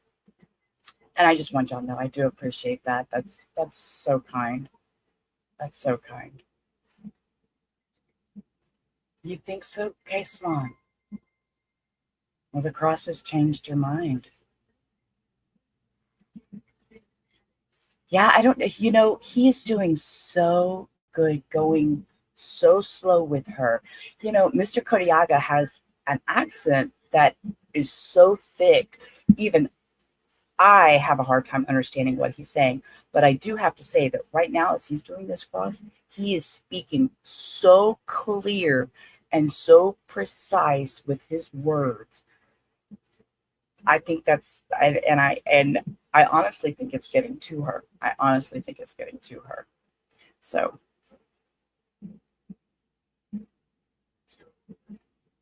can y'all hear that in my background, that TV playing? I don't know that my mic picks it up or not. Because Hector left the TV on and he's still over there asleep, and I don't want to get up and go turn it off. But I can hear it in my background, and I don't know how loud it is and if y'all can hear it. You think he's going to make Karina cry? You can't hear it. Good, Lois. Okay, good. Thank you. It's faint, very quiet. Yeah. Yeah, and usually we turn it off, but he's asleep.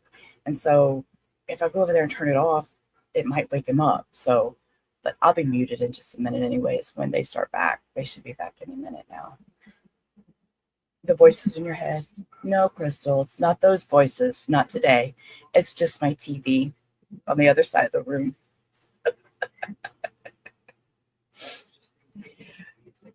Oh my goodness.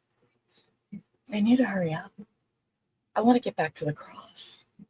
I mean, and that was the other thing was her hair. Her hair. I'm very curious about her hair because in the past days when we've seen her, her hair has looked so gray. Her hair has looked so gray. And today it looks almost brownish red. And I want to know how it happened. How did it change colors overnight? She's gonna crack like an egg, huh, Cindy?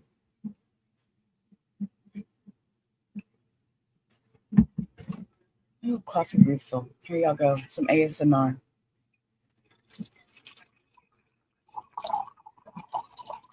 Hope nobody has to go bathroom. Sorry. Coffee refill. Y'all know I gotta have my coffee while I'm sitting here in my big old Spider-Man cup every day.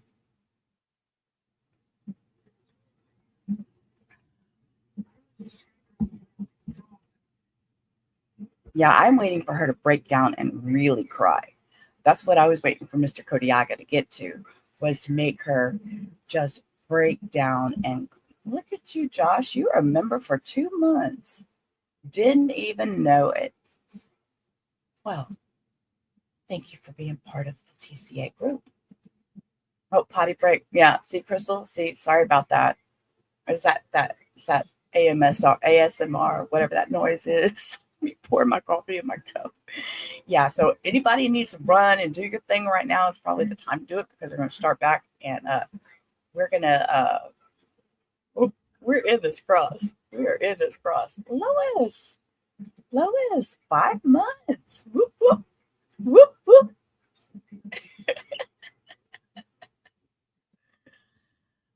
I should have took a potty break. You know what? That's what I should have done. Oh my gosh. You know what? I'm going to put the sound on. I'm going to turn my camera off and I'm going to run real quick. I will be right back. I don't want to turn a song on in the background because if they come back while I'm gone, because I didn't even think about taking time for myself. I'm just too into the cross that I didn't even consider. I'll be right back. The sound is on. If they start back, you don't hear my TV. Okay, good. Thank you, Cindy. So if they start back before I get back, I'll be back on camera just in a minute. I'll be right back.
Y'all, I have the best dogs.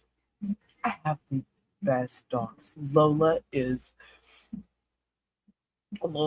just so her kennel that she sleeps in is in my kitchen area, and I have to walk through my kitchen to get to my restroom. She's sound asleep. This baby just looks up at me and lays back down. She's not getting up until about noon or 2 o'clock. Nothing. Nope. She just stays in her bed. She just looks up at me. The kennels are unlocked. I don't lock my kennels. I just put them in there so they can come out if they wanted to. Nope. She's asleep. I hear sound in the background. They're coming back. No, Crystal. Dogs. All right, everyone, go ahead and have a seat. You'll get to know me. If you hang around a little bit, you get to know me. I have 2 dogs, Meat and Lola. They're my babies. They're my children. All right, we are back on the record after our mid-morning break. We have counsel and our jurors present. Purses. Cooper is back Anybody on lose a witness purse? stand. And Ms. Cooper, even though we took a break, I would Nice just back remind there. you that you were still under oath, ma'am. And with that, Mr. Kodiaga, you may resume your cross-examination.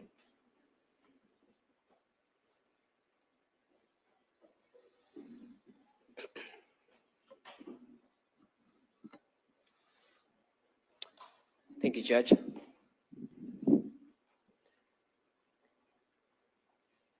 Miss Cooper, can you hear me still pretty well?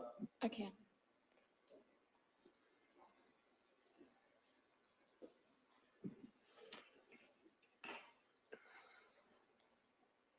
When you testified, to be clear, you testified earlier on when your counsel asked you questions, and you stated you weren't seeing Huston Danker, claimed you weren't seeing him from February or March, or February, I guess, because you'd had sex and you didn't want to break up your family. Correct. Excuse me. Correct. You didn't want to break up your family. Correct.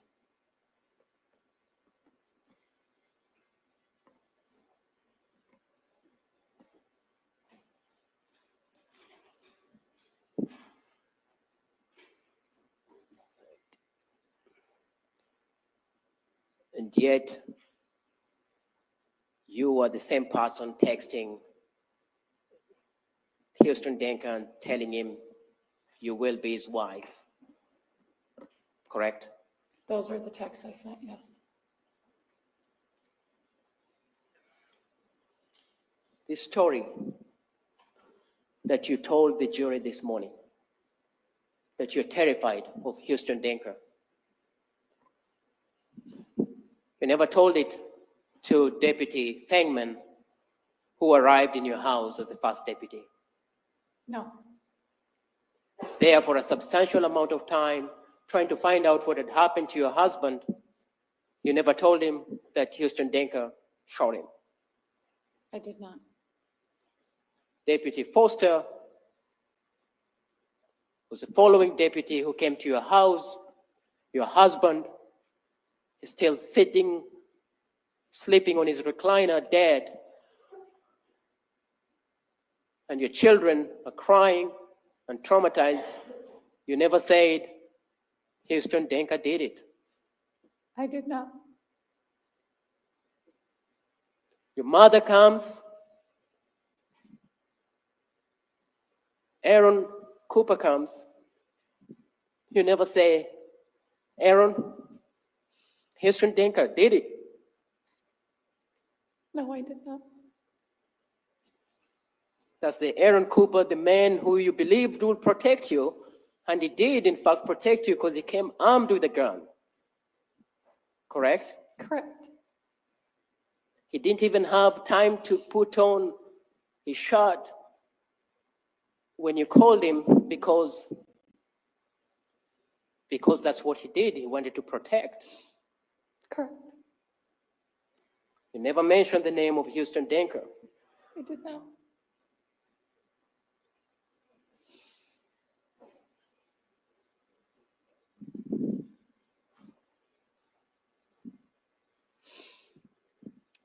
Same morning,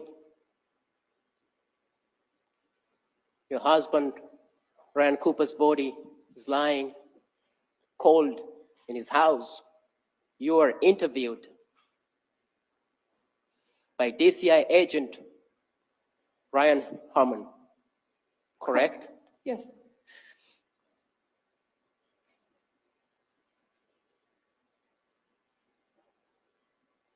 You know why they were interviewing you, correct? Yes. You never mentioned any of these texts or Snapchats that you sent at 3:30 in the morning. No, You never mentioned that I texted go. that's not what I text. No, I did not mention it. I'm sorry. No. You never mentioned that at 3:31, you sent a heart emoji to Huston Danker. I did not. I did not mention that. In fact, it's Agent Harmon who brings up the name Huston Danker. Yes. And your reaction as the jury saw is, are you incredible Agent Harmon Danker? That's what you say to him, right? What did you? You saw that video. Yes, I saw a video. I didn't understand what you just said. Your reaction is Danker? Correct.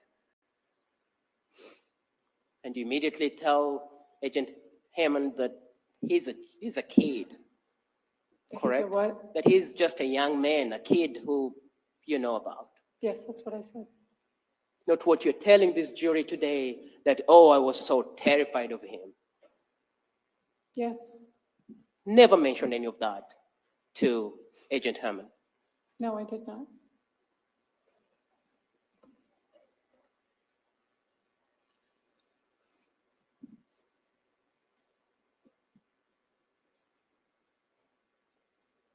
In fact, you tell Agent Herman, this is dumb, when he starts his line of questioning of Huston Danker.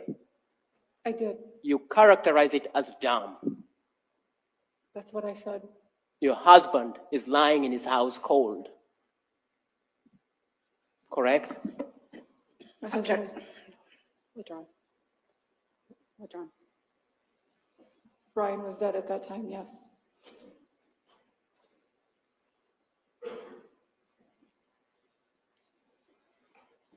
The next day, an autopsy is performed on your husband. The same agent meets you again Yes. and talks to you. Correct? Yes. Wants to find out what happened to your husband, who you claim to this jury that you loved so dearly. Correct? I don't know what he wanted to find out. Well, he wanted to find out what happened to him. I would assume so, yes. You assume? That's his job, is what I'm saying, yes. He wanted to find out what happened to Ryan Cooper. Yes. It's not an assumption. Correct? Yes. I'm sorry, I guess I'm misunderstanding some of what you're saying. Did he tell me I want to find out? I don't know, but yes, that's his job, so that's why he was there, yes. And you did not tell him what happened to Ryan Cooper. No, You did not tell him that Huston Danker has been threatening my life. no, You did not tell him that I've been sending him messages where I want to hold his dick. no. In fact, you denied any affair with Huston Danker, I did. whether it's online, whether it's in person, whether it's in any shape or manner, correct? Correct.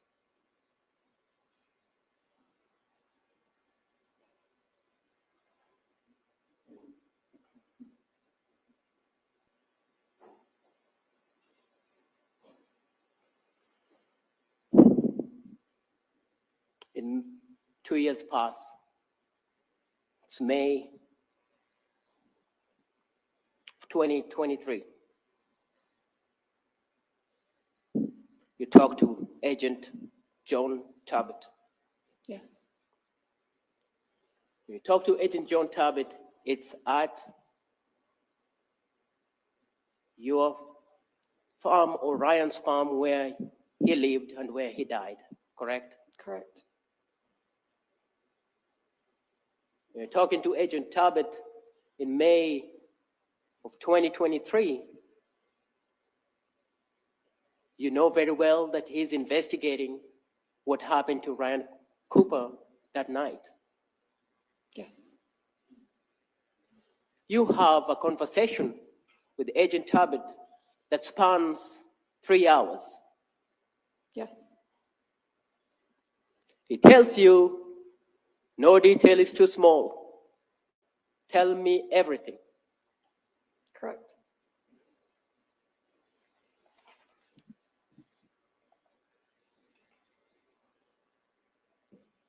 He asks you about Huston Danker. He did. You saw him testify here, I believe last week or sometimes in this trial, correct? Correct.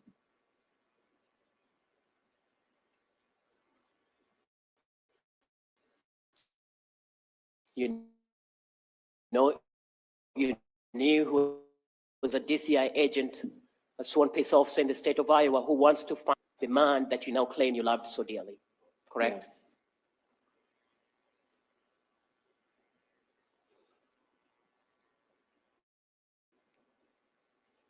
When the name Huston Danker comes up, you don't tell him what you told this jury this morning, do you? No. You don't mention that Huston Danker had been sending you some messages that are threatening that have just somehow disappeared, correct? I'm sorry, I didn't understand you. You don't tell him that Huston Danker has been sending you some messages that were very threatening that somehow disappeared. No. You don't tell him that Huston Danker wanted to harm your children. No. You also don't tell him that you wanted to have children with Huston Danker. No. You don't tell him that after Ryan's have a child with Huston Danker. Because I was not. You don't tell him that you are planning to do IVF and that you have to explain to Huston Danker what IVF means. No, I did not tell him about those Snapchats. You don't tell him that you're preparing to be Huston Danker's wife and that you'll be tearing down things and that Huston Danker will need to be able to fix them up. I told him about none of the Snapchats. You don't tell him that on the night of Ryan Cooper's death, that an hour before Aaron Cooper is called, you were texting Huston Danker and telling him absolutely 100% I'll remember to pick the shell casings. I did not.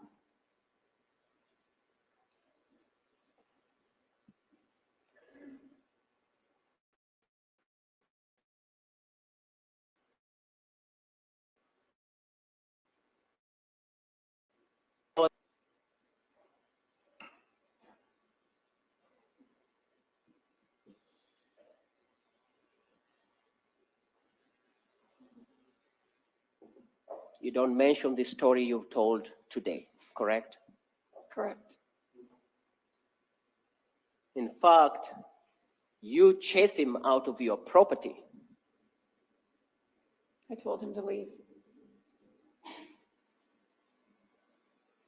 And you tell him to leave and you're going to get a private investigator to crack this crime because this DCI agent Talbot and the other DCI agents can't crack it because they don't know what they're doing, right? Those were not my words. But you tell him you'll get a private investigator. My words were different if you'd like me to tell you what they were. Do you tell him? I said, maybe it's time to get a private investigator. Why are you getting a private investigator? I don't know. Frustration. I was frustrated. You don't know why you're getting a private investigator. Well, to solve Ryan's murder. When you are the one who hasn't told this same agent what happened to Ryan and what you'd been doing with Huston. I'm sorry, I didn't understand. You want a private investigator to solve what happened, yet you have an agent who you're not telling your activities with Huston Danker. I did not tell him my activities, no.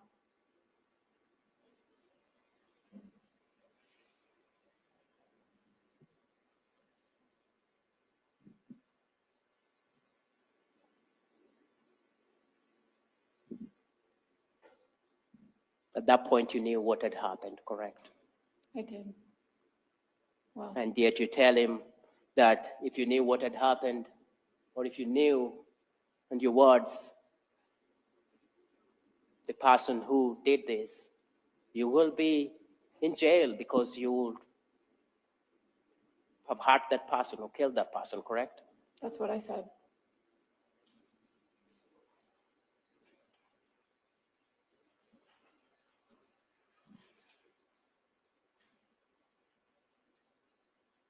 And you use an explicit, you swear at that point when you say you will be in jail because that motherfucker will know what's coming, correct? I said I would kill the motherfucker myself. I have no further question for this witness. Ms. Watt, redirect. Redirect. He just knocked a home We run. have a portion of the Snapchat messages, right? Correct. Were there many other messages between you and Huston? Hundreds. On the evening of June 17th, so while you're at the ball field, did Huston get angry with you? He did. About what? I had posted a video on my Snap story of Kate batting. And you could hear Ryan's voice in the background, and he sent me a snap, very angry because I was at the ball field with my husband, again, like I was cheating on him with my husband. Okay. So then did you two have an argument? We did. Several snaps were exchanged, arguing. So the day of June 17th, while we have some of these snaps, it's not all, the whole conversation, it's not all lovey-dovey type mess. No.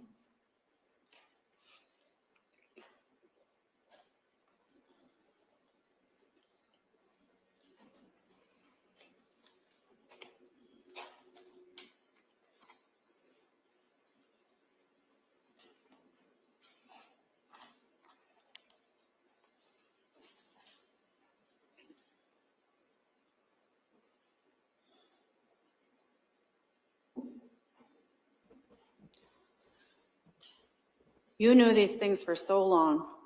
Why didn't you tell the police that Huston Danker killed your husband? Several reasons. I was scared. I was scared of Huston. I was scared of the police. I was scared. I was scared that I had lied for so long because I felt like I was being set up. I felt like no matter what, I was screwed, for lack of a better term. I was scared of the threats that he was making to my kids and my friends. And I felt that if I kept my mouth shut, he'd leave us alone. I don't have any other questions. Thank you, Karina. Ms. Kodiak, anything further? You claim, you tell this jury that Huston Danker was mad at you that night at the ball game, Ryan Cooper's last ball game, seeing his children, correct? Yes. So as Ryan Cooper's watches the last ball game of his children and Huston is mad at you, he sent you a text for that? Huston did? Yeah. Several.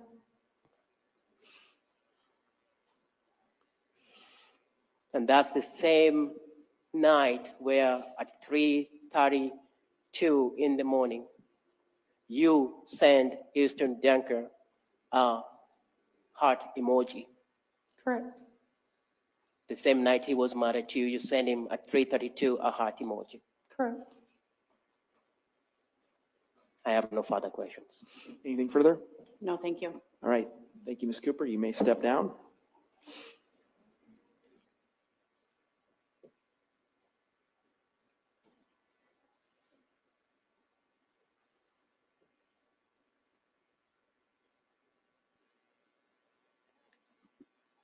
Ms. Watt, Mr. Hawbaker, I'm not sure who is the defendant ready to call, have another witness to call? Your Honor, the defense rests. Okay.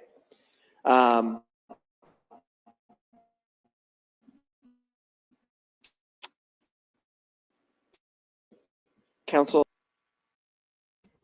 I don't know what to say. I was in the middle of trying to play with the poll again. Defense rests? That was it? She doesn't have nobody there that says, hey, she was a good person, blah, blah, blah. She has no one that comes up there to say, stop, Crystal. Oh my God, y'all. Yeah, I guess they're going to go into closings. Maybe they'll take an early lunch and then do closings. I don't know. We're going to have to wait and see. But how old are her kids? I believe they are like 4, 5. Hang on, I will tell you. Hold up. I will find out.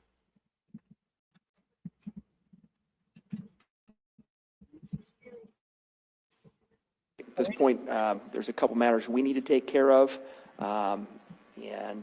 So what we're going to do, if this works for you, is we're going to take an early lunch and ask that you be back here ready to go at 1 o'clock. Does anybody, I mean, again, this is a little change in the schedule. I don't know if anybody, like, I'm going home to walk my dog or whatever. I just want to make sure that that works for all of you. So does any of you have any issues with that?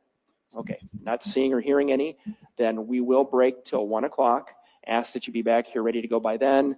And again, ask that you keep an open mind, not make any decisions, not do any sort of research or investigation. Don't talk to anybody about the case or let anybody talk to you about the case, and avoid any and all media accounts and social media commentary or accounts as well. And with that, have a good lunch and we'll see you in a bit. Okay, guys. So, y'all know, as we know, while they're on our typical lunch break, so they're going to be gone until 1 o'clock. So we've got about an hour and a half, hour and 40 minutes maybe. I will put on parole hearings. Actually, we still have, I think there's still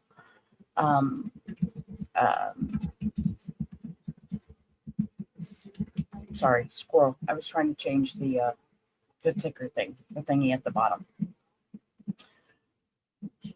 Don't say walk the dog, Judge. That reminds us of court. I know, right? Oh, here we are. We're going to talk about this for a minute.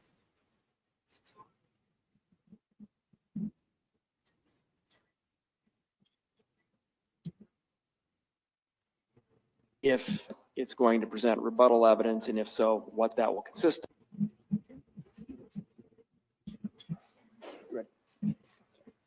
So back on the record, we have counsel and Ms. Cooper present. We're outside the presence of the jury. Just to kind of summarize, put on the record where I understand we're at. At this point, the state is making a decision about if it's going to present rebuttal evidence, and if so, what that will consist of. And we'll know by the end of the lunch break. And then depending on how that goes, we'll move into instructions and closing arguments, and we'll see where we're at. If the state does have rebuttal evidence and how long that takes. So anybody else have anything they want to put on the record at this point? Ms. Watt, Mr. Engel? No, Judge. No. All right.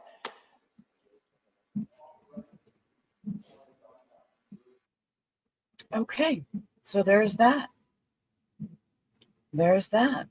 Yeah, I don't know what Richards is going to do. Paula. Oh my God, Paula, you've missed so much. You've missed so much. True crime. You know what? During our, just because you're kind of new here, during our lunch hours, we usually watch probation hearings, parole hearings out of Louisiana. So that's the time you take to, rewind, refresh, replay, everything. This is our, yes, Paula, defense rested. She had nobody. She had nobody that stood up for her and said, hey, she's a good person. Or, hey, yes, she hit new charge. See, squirrel, stop. See, I got stop reading chat while I'm talking because that just squirrel. Yeah, they rested Paula. They're done. So now they're going to wait to see if, I don't know. Paula's right here. Is she, Paula, are you in the rubber Ramada room? See, I can see both room chats in StreamYard, but I don't know what room you're in. Paula's here. Paula's, I think Paula wanted to go cuss or something. Yeah, she's in the rubber room. Paula, come to the true crime side. Get out of the rubber room.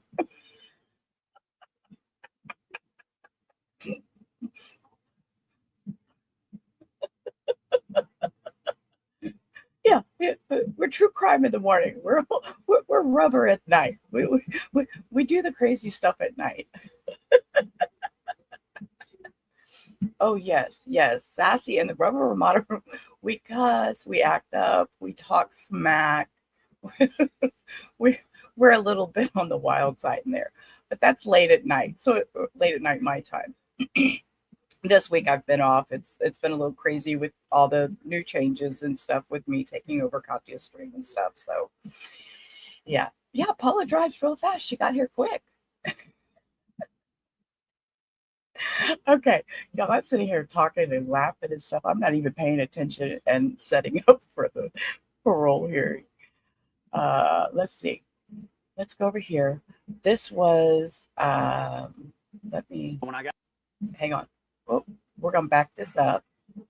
This is one we had just started watching yesterday, and we court came back, and Paula did that. William did that yesterday. He was go rewind. You got an hour and 20 minutes. They're not coming back till 1 Central, so you got a little bit of time. You got about an hour and a half, maybe, or it's just, and then we'll see if the state has a rebuttal. So this is Mr. Milligan, and if I remember right, he was there for Schedule 2. So he has some drug charges that he would like to no longer be keeping him from probably getting a firearm, is what I'm assuming. So let's listen in. Mr. Milligan, good afternoon, sir. Good afternoon, Madam Chair. Would you introduce yourself, sir? Tell us your name and current mailing address. It's Michael Lance Milligan, 12138 Highway 80, Minden, Louisiana, 71055. Okay. And let's see, let me read some identifying information, sir. Your DOC number is 625741. You're seeking a pardon with restoration of firearms. You were sentenced in Webster Parish in June 2014. 3 counts of possession of Schedule 2 cocaine. You received a 3-year probation sentence on each of those counts, active probation. Is that correct information? Yes, ma'am. So explain to the board, Mr. Milligan, how did you get in that trouble, and why are you seeking the pardon with firearms? Absolutely.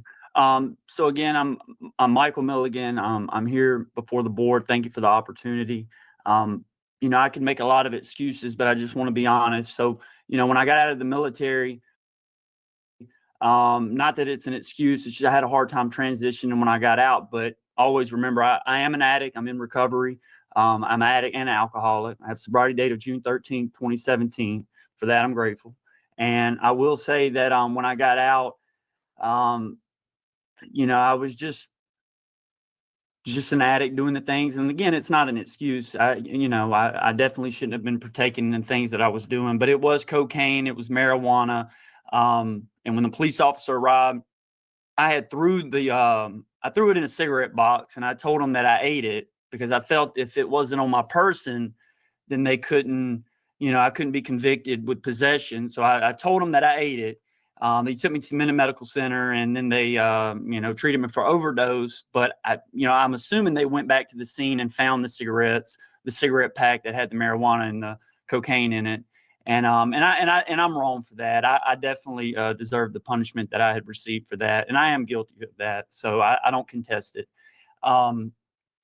But as far as restoration with firearms, I will say that I work for the state. I work with the National Guard Youth Challenge Program. I don't know if y'all are familiar with that. And I work with a lot of kids out here. So one issue I had, which we were able to get it done, was with my CAT card. I was able to get my CAT card and get on another military base to be able to get the CAT card, but I did have issues with that. I also checked a federal job at the VA hospital, Overton Brooks, and was denied. I had a source inside tell me it was due to the record. And then primarily, and this was before my pardon paperwork was put on, this was after my pardon paperwork was submitted.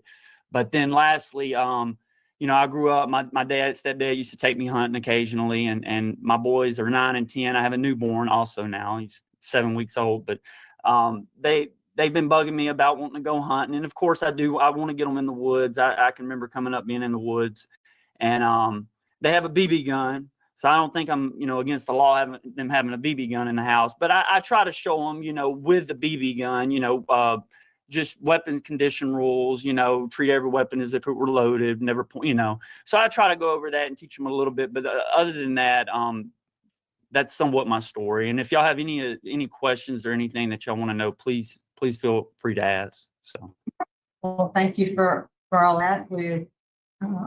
Your case was assigned to Mrs. Stapleton. Would you answer her questions? yes, ma'am. Morning, sir. I want to commend you for your work with, the Veterans Youth Challenge Program. Is that correct? Yes, ma'am. You're a chair with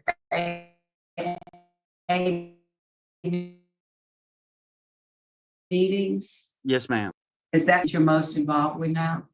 I would say so. I was chairing meetings. I was going to New Day Recovery in Caddo Parish, and I used to go into another house.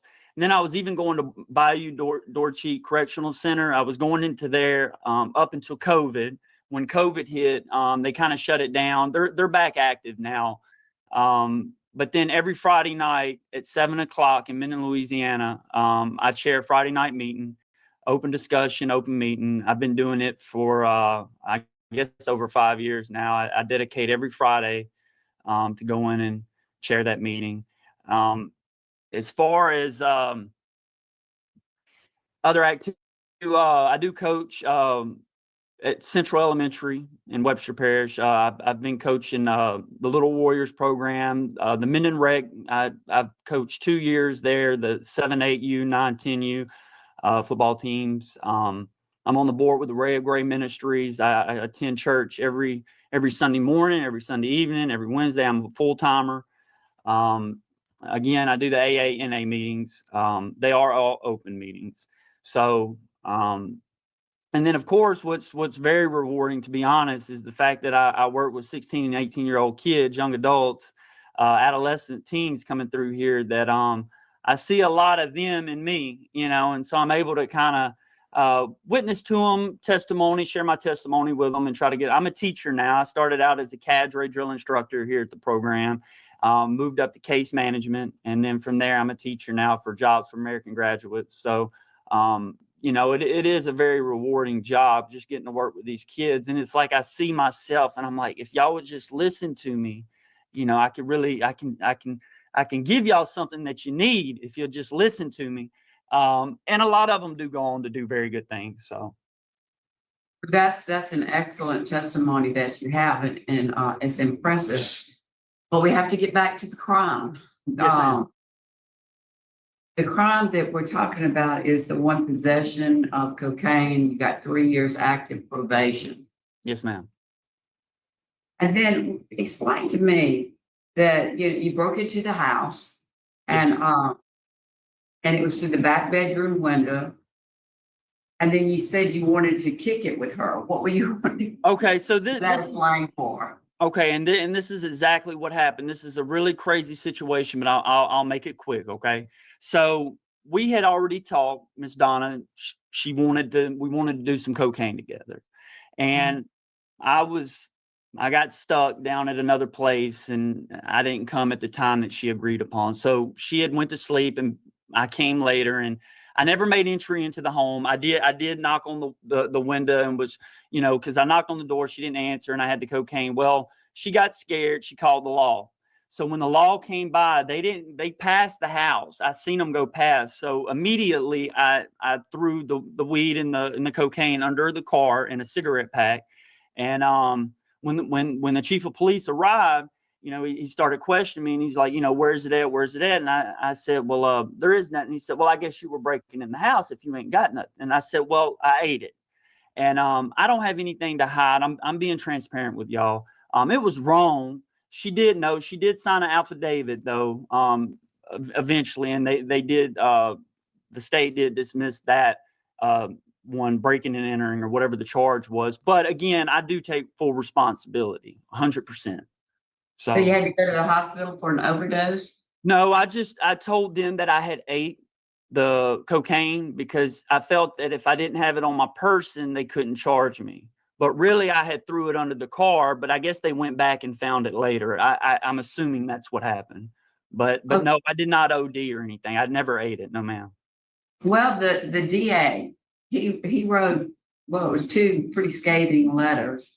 And it said, it's my understanding that you have and it's your name, the above mentioned defendant on your docket for the hearing of July the 7th, 2025. Mr. Milligan was sentenced to a total of 3 years in 2014. I do not feel that the time he has served justifies his actions with his extremely long history of violating the laws set forth in the state of Louisiana. And he said, due to scheduling conflicts, I will not be in attendance for Mr. Milligan's hearing. However, I would request that the board deny this defendant's request for pardon and clemency. And he wrote the next letter exactly the same, except it was a different crime that happened, and it was for 2 years. In 2008, another crime. So I was looking at your criminal history, and it does start in 2008, and 2007. And it just goes on and on, simple burglaries, operating a vehicle while intoxicated, yes, possession of marijuana, and cannabinoids, criminal trespassing, possession of drug paraphernalia. It is long, theft of goods, and then we get down to the final 2016. And you've had nothing since then, is that correct? That is correct. 2016 was the last charge that I called. And again, I'm not trying to make excuses, ma'am. I do realize everything that I've ever been arrested for my whole life has always been due to substance abuse. I'm not trying to make an excuse. I definitely had an addict and drinking problem 100%. So I do want to put that on the record. And all of it is a lengthy amount. I know I submitted it with my paperwork. I was trying to be transparent, and a lot of the charges that are on there were null pros. All right. But that still doesn't excuse it, because I'm being honest. I'm letting y'all know I definitely were partaking in these things. I had a chance to join the military on the ones that you were talking about in 2008. So I went into the military, and that's kind of what put me on the right track, Marine Corps infantry. But then obviously I still caught charges when I got back. Now I did have a few letter of recommendations from the sheriff, Jason Parker, Major Felicia, which is the deputy director of the program, Judge Marcotte out of Caddo, and then my pastor, I believe. But I guess I didn't know how the process worked. I probably would have went to the DA's office if I had known kind of how this process worked, just to sit down with the DA, put a face to my name. But I do understand, I guess his concern. So Okay, all right, well, that's well spoken and, important information. I'll pass it to my colleagues. Questions? I don't see any other questions, so Mr. Milligan, I think we're prepared to vote. Mrs. Stapleton? Mr. Milligan, this is, pretty tough because of that criminal history in the back, that it was boom, boom, boom, boom, boom until this last thing. And you're in a good place in your life. There's no doubt about that. I'm gonna grant the pardon. I'm gonna grant the pardon because there's been 11 years since your last incident with the criminal justice system. 11 years. Has it been 11 years? That's what I thought. 16. Oh, 9 years.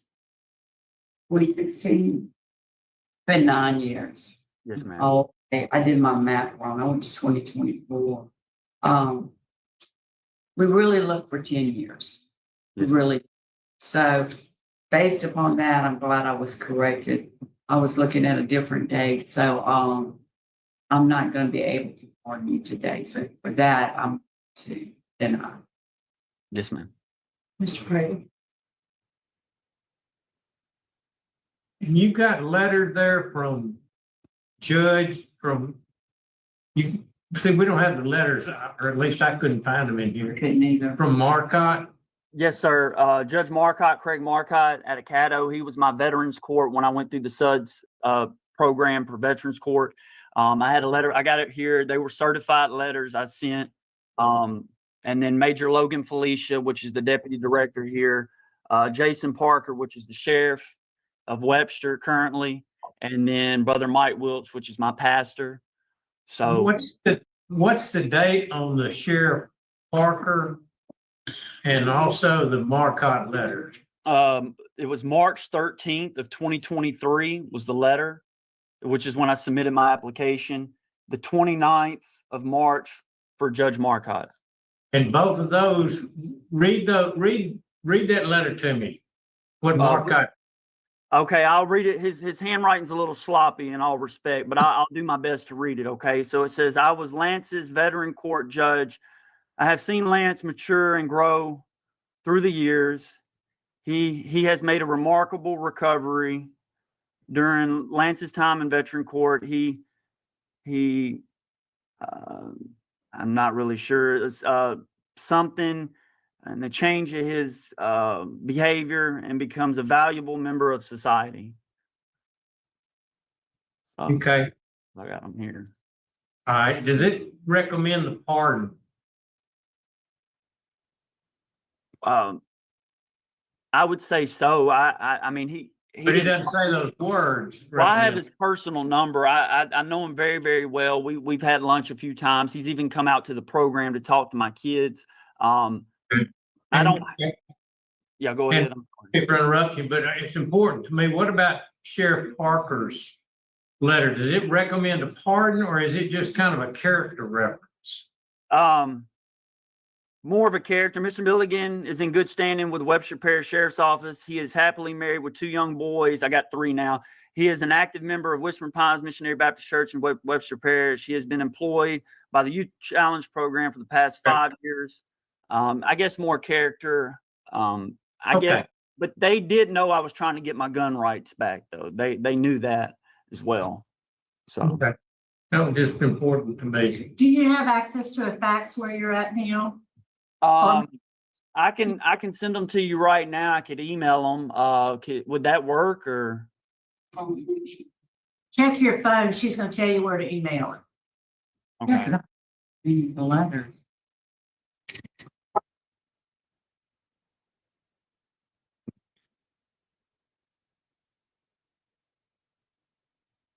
I was very upset with that. Here's the letter.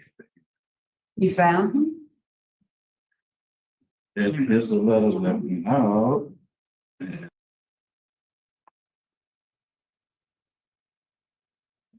Hello, sir, up close and personal. You're in my space.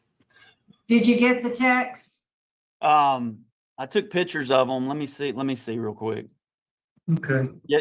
Okay. All right. I will, I'm sending them now. I've already wrote a complaint. They should contact the years of it. Okay. Let me see.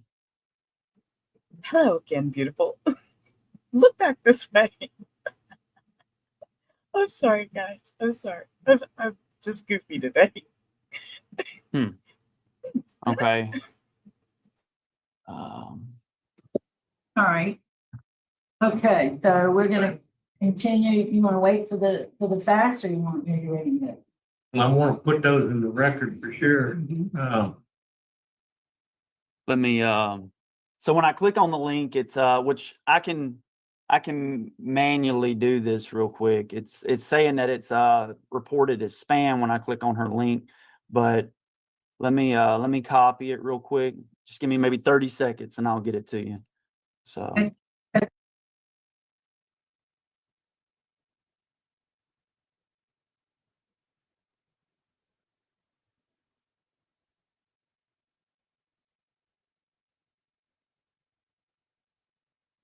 Y'all, I really feel like she's up in my space. I mean, I keep looking at myself on screen. I'm like, I need to back down or something. I don't know. I feel uncomfortable. Y'all, okay, I gotta like hit fast forward or something. Let's. I don't know. I'm not going. Okay. Y'all go back to the big screen. Come on. I know. I do too, Crystal. I do too. He's a very handsome man, and he sounds like he's really changed Okay, his life. it was sent, and for the record, I forgot to say that I am in my second term on the city council in Dixie Inn. So I am a councilman. So. Okay. We're gonna, Mrs. Stapleton wants to reconsider her vote. Yeah, after hearing these letters, I mean, we consider carefully everything because we know that I know and every, I'm on board, it affects a person's life. So hearing the further that you have these letters and everything, I would like to grant a pardon with restoration of firearms. Thank you. Mr. Prater. I concur because of although we like 10 years, then quite been that, it's been almost that much, but you have letters from some very impressive folks, talking about your character, and I think with where you work, what you do at the church, with your AA program and all that, and admitting to the fact that you got to stay with it. My vote is to grant with restoration of rights. Mr. Freeman. My vote is,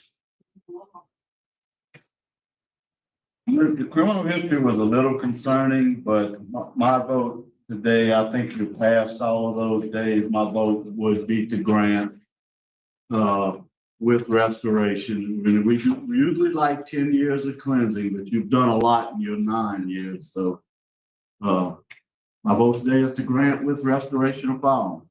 Great community support. Mr. Tillis.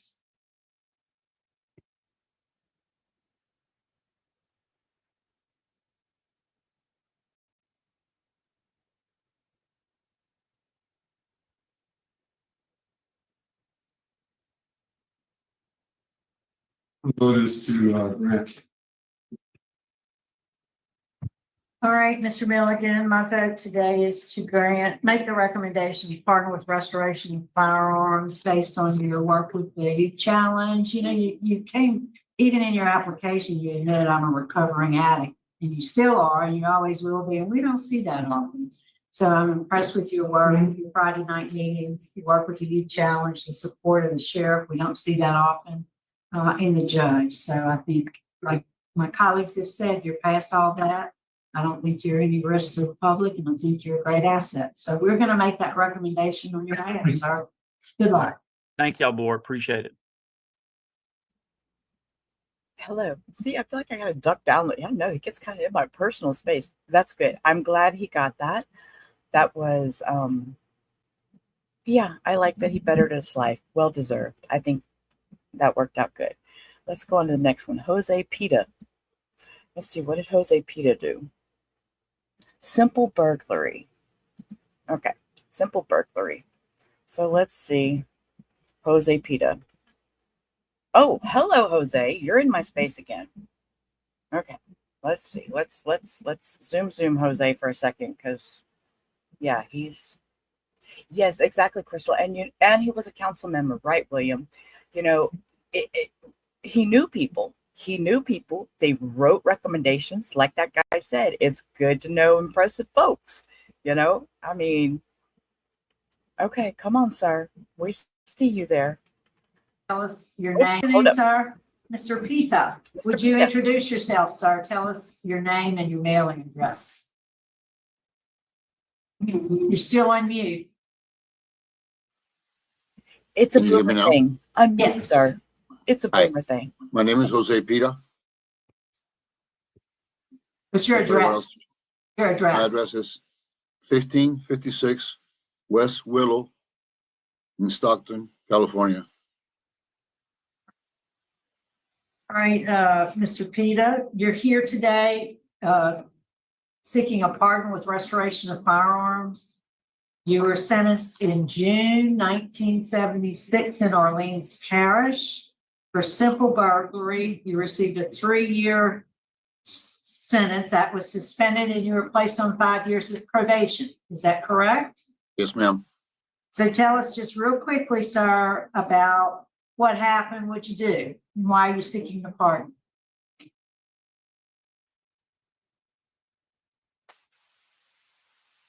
Did you hear us? Did you hear me? I'm sorry, you froze up. I didn't hear any of Okay. that.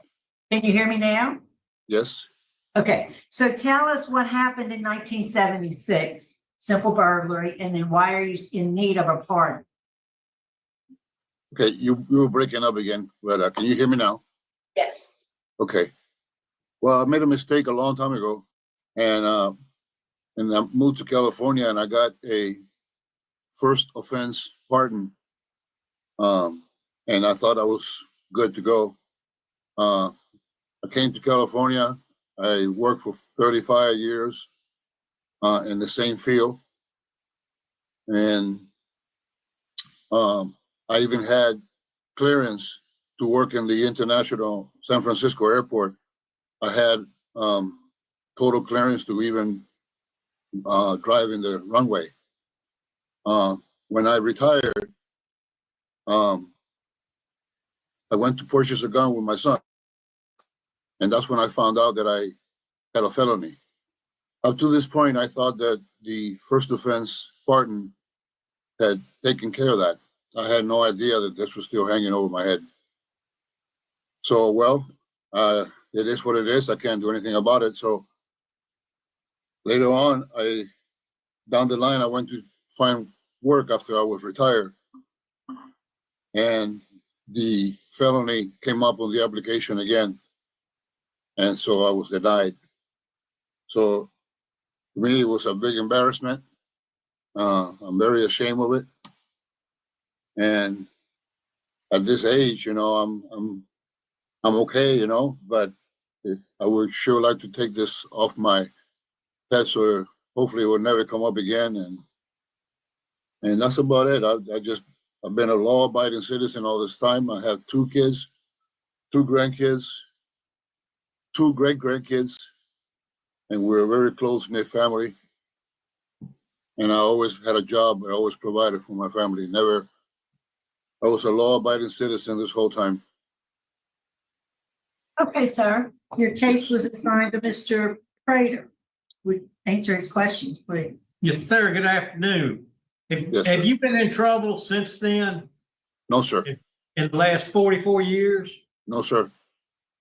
Okay, did you get arrested when you filled out what you thought was the truth on the federal firearms? I form? filled it out thinking that I was clean. Yes. Right, but did they arrest you for that or just No, refuse to say? I just got a letter from the FBI. I have it in my possession saying that I was denied for the firearms dealer not to issue the gun. That was it. Just making sure that you didn't have that arrest on. But also, when this happened, I actually called the FBI and I talked to an agent, and that's what he explained to me that the pardon didn't take care of this all the way. So, Right. that Okay, was so it. So the way I understand it, 44 years ago, you committed a crime of burglary. It was not a violent crime, and you hadn't been arrested since in 44 years. Yes, sir. Okay, that's all I need. Any other questions? I see no other questions. I think we're ready to vote. Mr. Prater. My vote is to recommend a pardon with restoration of gun rights because of the length of time since the conviction and the fact that there are no violent crimes involved in his history ever. Mr. Freeman.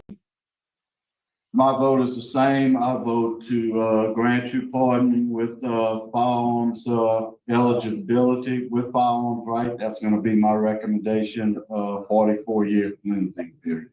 Mr. Tillis. My vote is to grant. With firearm.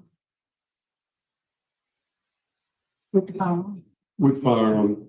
Ms. Stapleton. My vote is to grant a pardon with restoration of firearms due to the 44-year cleansing period. And Mr. Peta, my vote is likewise recommendation of pardon with restoration of firearms. There is, the victim is unopposed, and it's been a 44-year cleansing period. So, sir, we're going to make that recommendation on your behalf to the governor. Good luck to you, sir. I thank you very much. What's the process now?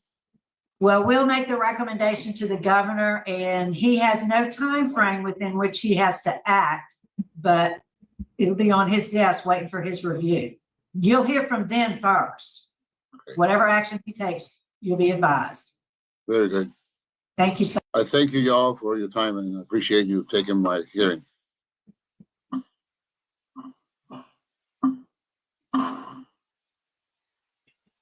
Oh, all righty. Okay.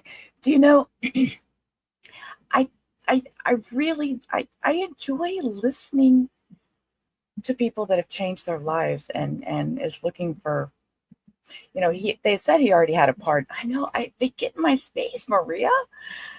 I feel like I don't know. I don't know. It's going to take me a little bit to get used to some of that because I don't have the pop-up stuff. You know, when I'm doing body cams and stuff at night on the Rubber channel, you know, I don't have, it's just body cams. I feel weird. I usually have my little circle in the middle. My sit-up's different here, so it's okay. We'll get through it. This next one is Jacoby Henderson. Let's see what he did. Oh, guys, Jacoby isn't a good guy. Jacoby is asking for pardon, and he's in for manslaughter. He didn't. That's what he would. That's what he did was body cams on the Rubber channel working the pole. I'm dead. I'm dead, Crystal. Oh my God. Maria, you remind me when I pay at the cashier and people all over my space when I have him. Yes, I know. They get all up in your space. They're like, look, let me stick my card in this little card reader and pay for my groceries. Would you back the F up? I hear you. Okay. So Jacoby Henderson, squirrel. Jacoby Henderson is in for manslaughter. Let's see. Let's, all right. Okay. Here we go. Let's roll. Mr. Henderson. Yes, ma'am. All right. Here we go. Would you introduce yourself? Tell us your name and current mailing address. Hi, my name is Jacoby Dominique Henderson. My current address is 811 Church Street, Thibodaux, Louisiana. What's your zip? 70301. Okay. So, Mr. Henderson, let me read some information into the record. Sorry. Your DOC number is 773-664. You're here today seeking a pardon with restoration of firearms. You were sentenced in December 2015 for manslaughter, and you received a credit for time served, 1,085 days that you had already spent in jail. Is that right? Yes, ma'am. All right.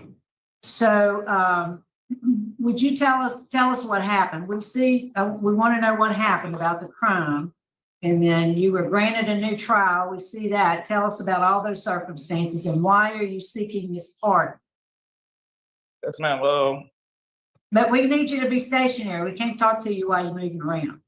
No, all right. Yes, ma'am. Yes, ma'am. Me and the victim was dating a common girl, I was in college and she was seeing him while I was gone. I knew nothing about it. And for some odd reason, I go out to the club one night and I see him, but we don't have no altercation in the club. And then I proceeded to go to the lady's house. And then when I got out the car, he pulled up, I didn't even know it was him. And when I turned around, he ended up hitting me. He was jumping on me. He was punching me. Him and some other guy jumped out the car too. And I grabbed the weapon and I ended up stabbing him and piercing his heart. But I didn't mean to do it. It was an accident. And I didn't know what led up to it because I didn't know me and him actually had a problem.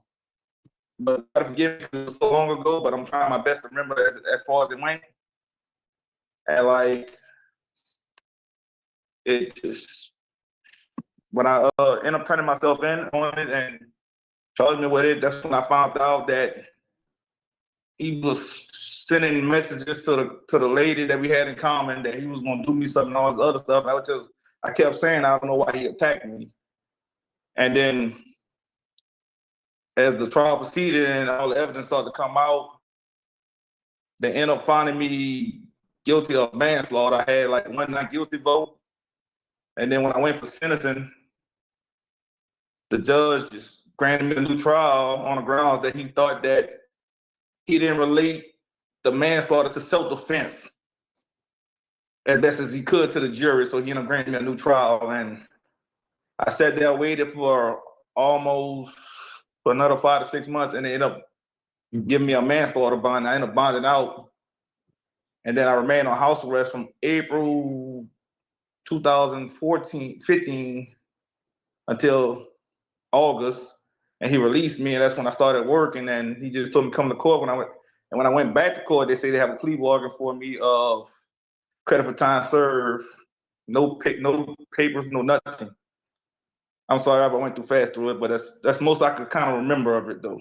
Oh, that's good. So tell us, why are you seeking this pardon with restoration of firearms? Yes, ma'am. Well, I'm really just trying to seek me a better job opportunity, see if I can get a better job to, provide for my family. Because I did have started a family since all that happened. I just want a better opportunity. That's all I need, man. I don't even need the firearm. I'm sorry if I even stated that. Okay. All right. So your case has been assigned to Mrs. Stapleton. Would you answer her questions? Yes, ma'am. Okay. I want to ask you about the same time frame of this stabbing. You had a domestic abuse battery on you. What was that about? That happened before? Yes, that was about that was sadly mistaken and was dropping because there was nobody domestic abuse on a pregnant lady, right? If I'm not mistaken. Well, if she was pregnant, they sure should have added that to it. So let's just say that was it. This was on May 11th of 2012. Yes, ma'am. I was not convicted of it, but that was the incident that I turned myself in for, and they later on dropped it, I guess, somehow, some way. Was it the same lady that you were jealous of later that this fight ensued? Man, I'm sorry for saying I was not jealous, but yes, it's the same lady. Okay. The victim was stabbed in the chest. Yes, ma'am. And he died of loss of blood. I really don't have any more questions. Any other questions? Yeah, how many guys were there that jumped on you? He jumped on me, then another guy got out the car, I lost track about where he went, but I know there was two of them. But I ain't gonna say the other guy hit me, but I know there was two of them when they jumped out the car. I could see him out of the corner of my eyes. Well, I mean, the other guy was tussling. Actually, he gave a statement saying that he didn't know where the other guy was going. All he knew somebody named Kobe, and he was gonna beat him up when he see him. And next thing you know, he jumped out the car. That's the statement I got from my discovery packet from the police. Okay, I have no more questions. All right. So you mentioned job opportunities. You know, what have you been denied any particular job because you have a felony on your record?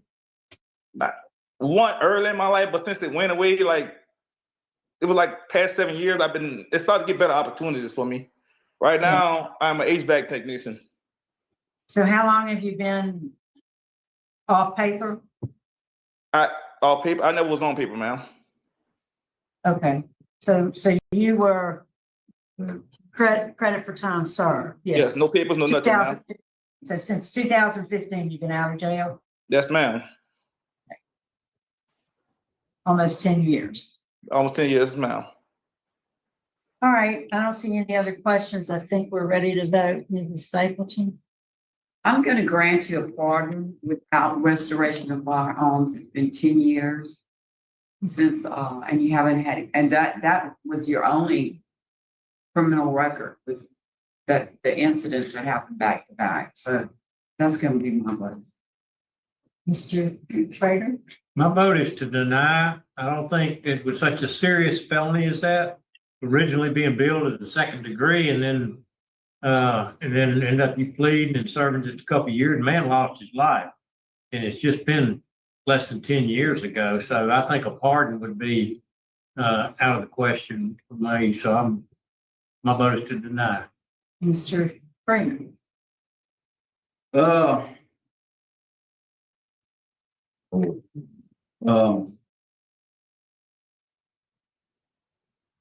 I'm gonna have to vote to deny also. I just feel like you took somebody's life. They did come after you. They did attack you. But that's gonna be my vote today. Mr. Tillis? My vote is to grant without firearm. All right, Mr. Henderson, it requires 4 favorable votes for you to get a favorable decision today. You only got 2. So the outcome of today is that your application's been denied. Just give it a little more time, reapply when you're eligible to do so. Stay out of trouble. We'll send you some information about when you can reapply. Good luck. Yes, ma'am. Yes, ma'am. Thank you. Next time, wait for the full 10 years. And if you hear him talking and he says he's not interested in firearms. So if he's not interested in firearms, then don't put that on there. And, you know, as an HVAC tech, he has no reason to want firearms anyway. So yeah, they don't need firearms. So, all right, we're going to back over to July 9th, which was yesterday's parole hearing. Let's check out this guy. Don't know his name, so until he starts talking, and then I can look on the call sheet and tell you what he's charged for before we get into it. Headquarters. Today's date is July 9th, 2025. On the panel today with me, to my left is Mr. Tillis, to my right is Mr. Prater on this Lejeune. We have staff and support here at headquarters. Could you identify yourself? Jessica Thompson. Francis Abbott. Carla Williams. Our remote site today is Louisiana State Penitentiary, where we're hearing a revocation. Would the staff there at LSP introduce yourself? Deputy Warden Rochelle Ambo. Reginald Admiral Classification. Carmen Chipley, Offender Records. Thank you very much. We're going to begin this revocation. Sir, would you please identify yourself with your name and your DSC number? Cecil Stratton, 4865. Okay, I'm gonna pause it there. I'm gonna look and see if I can tell y'all real quick what he's charged with before he gets too far into it. And he's not on the docket where I can read it. So, okay, we'll just continue. 511. Tells us. Mr. Stratton, you're before this panel today with violations of parole, of your parole. And the first thing I want to find out is if you have a paper in front of you that indicates your signatures. Wait, let's see. Yeah, whether you're eligible for retained counsel. Okay, so you're not eligible for appointed counsel. You do have retained counsel. Mr. Bork is here. And Mr. Bork, thank you. At the proper time, we will allow you to make your statements and assist your client as you need. I'm going So to. Mr. Board, whenever you go to speak, you're gonna have to unmute your microphone. Okay, there you go. Can you hear me now, sir? We can hear you. At the proper time, you'll be, you need to unmute and speak to the panel. At this time, I'm going to ask Mr. Prater to read out the rule violations and take your plea. Okay, Mr. Stratton, how are you doing today? I'm doing pretty good, sir. How you doing? I got some simple questions here to, when you, as you know, when you get out on parole, you sign a sheet, you'll abide by certain rules. And there's 3 rules that the parole officer, contends that you violated. Rule number 2 is that you absconded and a warrant was issued for your arrest for absconding. And you understand what that phrase means? Yes, sir. Okay. And that was back in August of 24 is when the warrant was issued. How do you plead on that? You can plead guilty with a statement, not guilty with a statement, whatever. I would plead guilty with a statement on that. Okay. All right, well, let's go ahead and deal with that statement now. There's no sense in putting it off. Okay, I seen my parole officer in August and he wasn't there. So I was referred to another parole officer. The next month they had a hurricane and I called in. He said, you don't have to come see me. As long as you called in, you're okay. Because they had a hurricane, a category 4 hurricane. Everybody was evacuating. And I didn't have a warrant until like September something. And like I say, I called in and talked to the chief of police, Mr. David Lindenberg, and he said, I talked to your parole officer. He said, don't worry about it. Just make sure that you come in and see him in October. And he said everything, I done talked to him, and that's my statement on that. Okay. All right. And the second rule that you are, well, let's go ahead and talk this one out first. Panel, do y'all have any questions to ask on that particular rule? You can take them one at a time like that. Got any?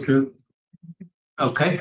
All right. The second charge is violating rule number 4. And that's the one that says you're going to stay out of trouble. You're going to stay out of, you're not going to commit crimes and things like that. And you were arrested on a warrant for aggravated second-degree battery and battery on a dating partner. And you were arrested on, let's see, I believe 10/30 of 24 was when the warrant, you were finally arrested on that. The warrant was obtained back 8/9 of 24. So tell me, yes, sir. Tell me about that. This lady's claiming that you really beat her up bad. Yes, sir. But like, and she did say that, and I was at work, and they never come out my job to see when this incident happened. Was I at work? And so that's when I hired this attorney and told him what went on. And I went to court, and I never was billed on felony charges. They charged me with that. When I went to court, they billed me on a misdemeanor charge, and was going back and forth to trial. She wouldn't show up to say what happened. So the judge said, you know what, Mr. Stratton, this is only a misdemeanor that carries 90 days. He said, if you want to plead guilty, you can. He said, if not, I'm going to set it back and give her one more chance to show up. So they set it back. I went back to trial again. And he said, you know what, Mr. Stratton? He said, I'm going to put a warrant out for her arrest, and I'm dismissing these charges on you. And I said, thank you, sir. And that was that. Okay. All right. And do you have any relationship with her now, or any way that you know of we could get in touch with her? Well, whenever I first failed, she contacted me a few times through lettering, but I say about 2 months after that, I didn't contact her no more. Since I was locked up, she just never contacted me no more. She calls my sister every now and then. Oh, did he get out? But I really don't. I've been through a lot with this here and with her, so my plans are not to go around her and mess with her anymore. Put me through enough stuff already, to be honest with you, sir. Okay. And the rule number 10, it says that you owe $423 on parole fees. Here Yes, tonight. sir. And I did, I had got behind a little bit and I had made those payments since then. Since I've been incarcerated, I paid 451 of the dollars to catch up on it because my parole officer told me if you need to pay that, as well as get these charges taken care of. So I made that payment since I've been incarcerated, sir. And my attorney does have the code numbers to the payments as well. Okay, all right. Board, do y'all have any questions about the rule violation before we go to the attorney? No, I'd like to speak with the attorney. Okay, yes, sir, Mr. Board, would you talk to us, please, sir? Can you hear me? Yes, sir. Oh,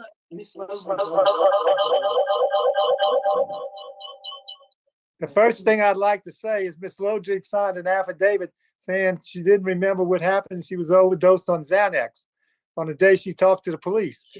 She don't remember talking to the police. That was August 19th, right after the alleged incident. We went to court. I filed a 701 motion because they never billed Mr. Stratton, and 100 days had passed. And we went to court on February 12th, 2025, and the district attorney later filed a bill on February 18th for the offense of battery of a dating phone. First offense, a misdemeanor offense. We went to trial. The trial was set for March 13th, 25. Ms. Lodrig did not show up for trial, and it was continued until April 16th, 2025. On April 16th, the misdemeanor was no pros because Ms. Lodrig failed to appear and a bench warrant was issued for arrest. Since then, nothing has happened with regard to the criminal charges. We have copies of receipts for payment of the past due probation fees in the amount of $454, which has been paid since he's been incarcerated. Mr. Stratton has been incarcerated for 8.5 months since October 30th, whatever October 30th to the day is, the 24th through the July 7th of 25, on a charge that's been no process. And he was behind on his payments, but he paid them since he's been incarcerated. And he was working. We had an affidavit filed with the DA saying he was at work the day of the alleged incident with Miss Lodrig. And I've talked to his employer, and his employer will hire him back. He said he was a good worker as soon as he's released. That's all I can say. I've been engaged with Mr. Stratton since the beginning of this year. And he's no longer charged, and I don't think he owes any back fees. Okay. All right. Mr. Pratt, let me ask you a question again. Yes, sir. Tell me about I'm kind of concerned a little bit about the absconding. Why did they get that warrant for you? When I talked to my parole officer and I asked him why did they put absconding on me, and he told me that anytime that there's a warrant filed for an inmate that's on parole, he said, being I didn't answer my phone when he called, and he went where I was living at the time, and I wasn't there. He said he automatically had to put a warrant out for me because of the fact that I did have a warrant that was brought up against me. And I was like, well, I mean, he could have, even though I wasn't home, he could have come by my work. He knows where I work at. I mean, I did report on the 9th, the 1st of August. And when he wrote it on the paper, I had my family call him and ask him, why did he say that I didn't report since August when I did report August and I reported September? He was not present. So they gave me a different parole officer to talk to since he was not present.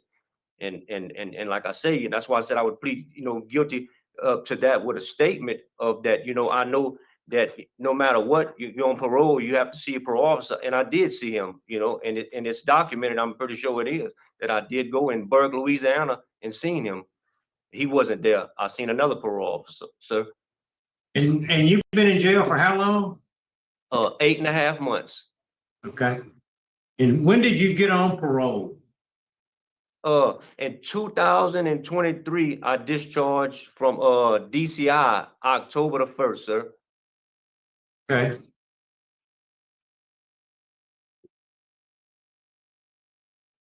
Have you learned anything? most definitely, sir. I learned that I need to make a wiser decision on, as far as my girlfriend. She's a good person. Her mother was dying and she was taking more prescription medication than she was supposed to. And, that don't give it no reason, for me to be in here, but I need to make wiser decisions on who I date. That's most definitely for sure. I don't have any other questions. Any other panel? No. Well, Mr. Prater, you're set to vote, right? Okay, Mr. Stratton, I think you've been in jail for 8 months. I think the fact that we can't even find this lady to testify, the fact that the only correspondence is through your attorney, and then she dismissed all charges, said it didn't really happen that way, which is not unusual for us to hear. It's aggravating, but it's not unusual.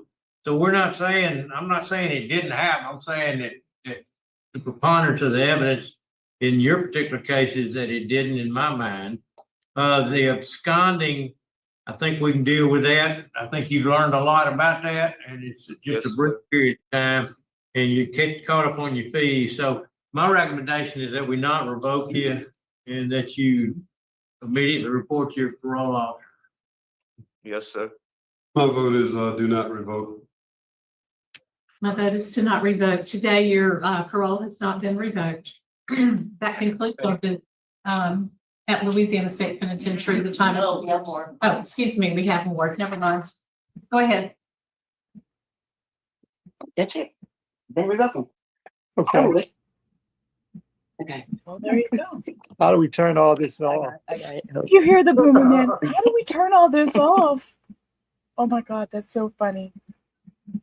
Okay, so Barry Shillette. Let's see if I have him on. I do have him. He is, oh Lord, y'all. You weren't ready to hear this one. He is in for 2 counts of manslaughter and 1 count of second-degree rape. Good morning. The Louisiana Committee on Parole is reconvened at Louisiana State Penitentiary. Today's date is 7/9, and could you introduce yourself, sir, with your name and your DOC number? My name is Barry Shillette, DOC number 384712. Okay. On my left is Mr. Tillis. To my right is Mr. Prater. I'm Ms. Ledoux, and we're going to start this parole hearing. I'm going to read some information into the file first. You are a first-class offender currently serving a 70-year sentence for manslaughter and forcible rape. This is a rehearing. You had a parole eligibility date 2/12/2016. You have a good time date of 2/18/2030 and a full term date of 2/12/2066. Does that sound correct according to your understanding? Yes, ma'am. Okay, I'd like to acknowledge that we do have someone here in opposition. We do not have anyone here in support. So at this point, I would like to ask you to tell us why you are before this panel today. Tell us about the crime that puts you there and why we should consider early release for you. Well, this hearing right here come as a surprise to me because I had no idea that it was scheduled. The last time I appeared before him was in 2015 when I was at Winfield for the 2045 parole hearing. So you were not told. Okay, I'm going to pause that for just a second because I have something to say. He just said he wasn't aware of this hearing, blah, blah, blah, that he was the last hearing he went to was 24. He acts like he's not interested. I have a problem already. Just the attitude off the jump. Just my thoughts. Hit play, Sheila. At all that you were going to be coming before this panel? no, ma'am, I just got the letter through the mail a week ago. Okay. Okay, you've had a week. You've had a week. You knew. Stop it. Why are you there where you are today? I mean, do you want to continue this hearing or do you want to put it off? Do you want to be heard today or no? Well, since we're already here, let's go through with it. Oh no, deny. I'm done. Yes. This is Ward Nambo. Yes, ma'am. He signed a notice for the committee on parole on 6/10/25. It was given to him and he signed it. Yes, ma'am. I had a copy of that. Okay. Denied. Thank you. Next, Welcome. I'm sorry, but go ahead. Y'all carry on. I'll listen. I'm game. I'll sit back. So do you want to answer that question again now then, Mr. Gillette? Why you're before this panel and why we should consider parole? Well, like I keep telling everybody, I'm waiting on the Innocence Project to take my case. Cause like I told the parole panel back in 2015, I have DNA evidence that proves that the individual that committed this crime has had a vasectomy, which I have not had. So it proves I did not commit this crime. But everybody keeps. Okay, stop. Oh my God, y'all, just pause. Stop. Let me back up. Just watch this lady's expression on the bottom when. Oh, exactly, Rachel. He's still at home. He's still got 3 hots in a car. Watch this lady on the bottom when he says this. Listen. Evidence that proves that the individual that committed this crime has had a vasectomy, which I have not had. So it proves I did not commit this crime. Everybody keeps giving me the runaround. Where's your evidence? I can't produce any more evidence than that. You know, to say that, you know, I did not commit this. Listen, ridiculous. I'm prepared to vote. Look at her face. I love it. Well, you have your time before this panel. Warden Nambu, can I ask you what you have to say about this offender? It's not much I can say besides, you know, he refused sex offender treatment. Yeah. He refused medium custody offender. I say treatment. Yeah. And refused substance abuse too, correct? Yes, ma'am. Yeah.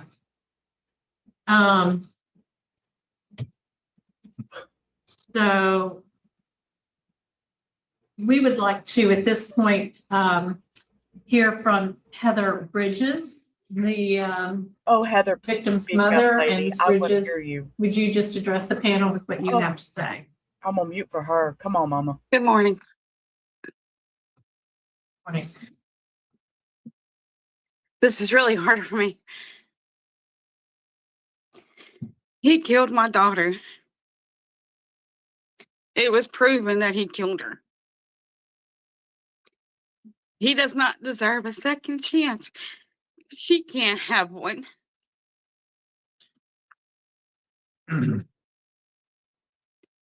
He does not deserve.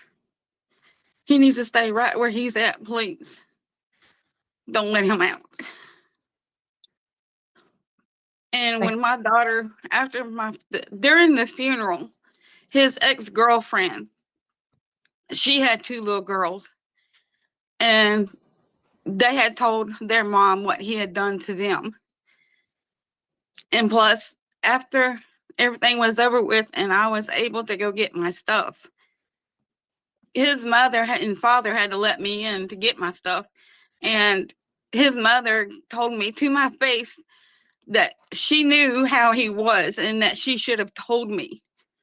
So she was just as guilty as he is. Thank you. Thank you for appearing today and providing your statement. Mr. Gillette, I don't have any other questions. Do either of my, huh? I don't have it. None. Okay. Mr. Gillette, I'm going to vote today. My vote is to deny parole. And there are so many reasons. I'll just use refusal of your treatment programs and strong victim and law enforcement opposition. Mr. Prater I concur. and Mr. Tillis. My vote is to deny. And today, unanimously, your vote has been, the vote has been to deny your parole. Okay. Oh, Mama crying. And you hear him go, excuse you, sir. You rude ass. Sorry. Oh, I don't like him. I didn't like him. John Burkett. Let's see what he did before he gets up here. Aggravated rape, aggravated crimes against nature, another aggravated crime against nature, another aggravated rape, and 2 more aggravated crime against nature. I have no idea where this is going, so buckle up, people. Oh my God. Hey, good morning, sir. Just saying. Here before the Louisiana Committee on Parole. I don't To my know what left crime is, against nature Mr. is. Tillis, to my right, Mr. Prater, and Ms. Ledoux. Would you please state your name and your DOC number for the record?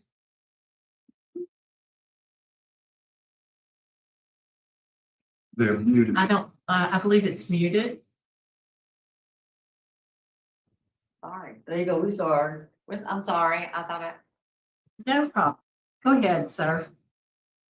John Burkett, 400507. Okay, Mr. Burkett.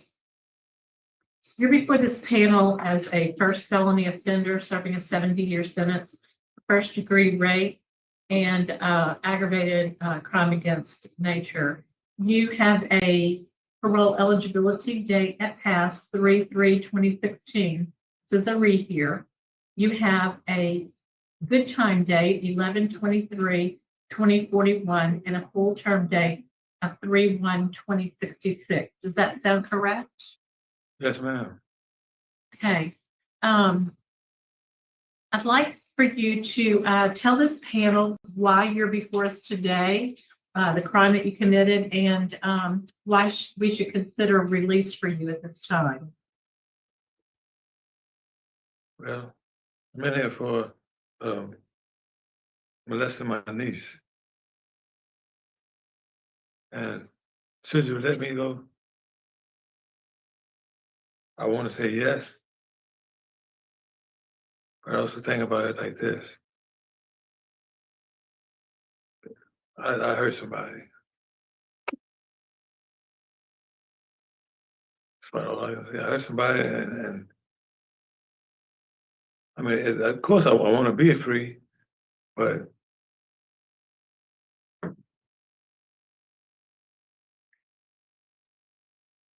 I really don't know what else to say, man. you just speak clearer too and louder. They gotta hear you. Okay. I understood you. Warden Ambo, what do you have to say about Mr. Burkett? Only thing I can tell you is that he's a medium C offender. He works as an inmate minister and a janitor, and he only had 1 DB report since he's been here, and that was for a 30J.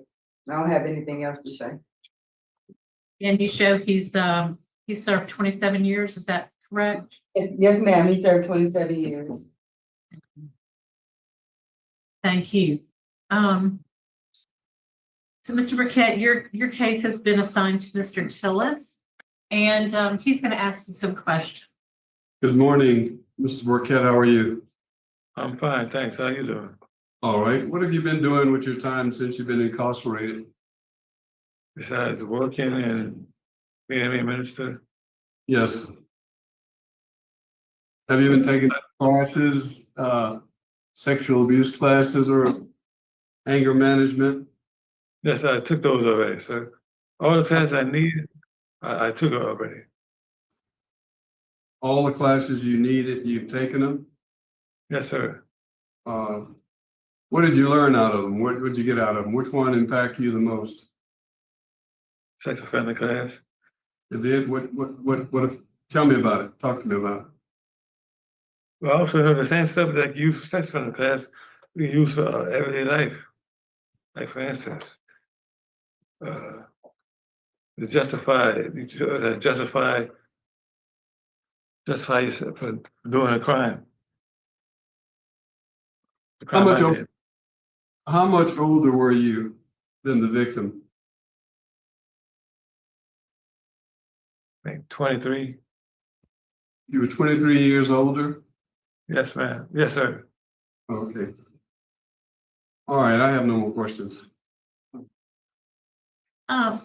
Mr. Burkett, did you go to the, let's see, you got a diploma from the technical school. You also received your seminary degree. Is that correct? Yes, ma'am. So you have an associate's in Christian ministry. Yes, ma'am. Oh, you also have your bachelor's in Christian ministry. Yes, ma'am. So how do you put that to use there in the prison? Making rounds in the hospital, visiting people in the hospital. Also, there's a church to go to. I attend, participates in the church service and everything. I want to make sure I understand your case. You turned yourself in when you were in another state. Is that correct? Yes, ma'am. Okay. Now, let me ask another question. Yeah. If you were released, what would you do? First of all, I would thank God for sure. Also, I would get a job and a place to stay. Where would you live? What town would you go back to live? Well, I would like to move up there, but my mother, she's in Illinois. I'd like to live with her. So you'd like to go to out of state, to Illinois. Yes, ma'am. Mr. Prater, did you have a question? No, ma'am, I don't. Yeah, I see that you have a residence. Were you a teacher for sex offender class? Did you do pair teaching? I took it a little bit. Yes, ma'am. I taught it a little bit.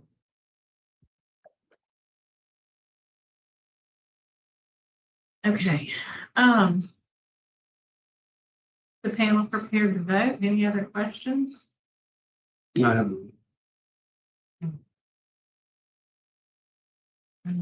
Mr. Silver?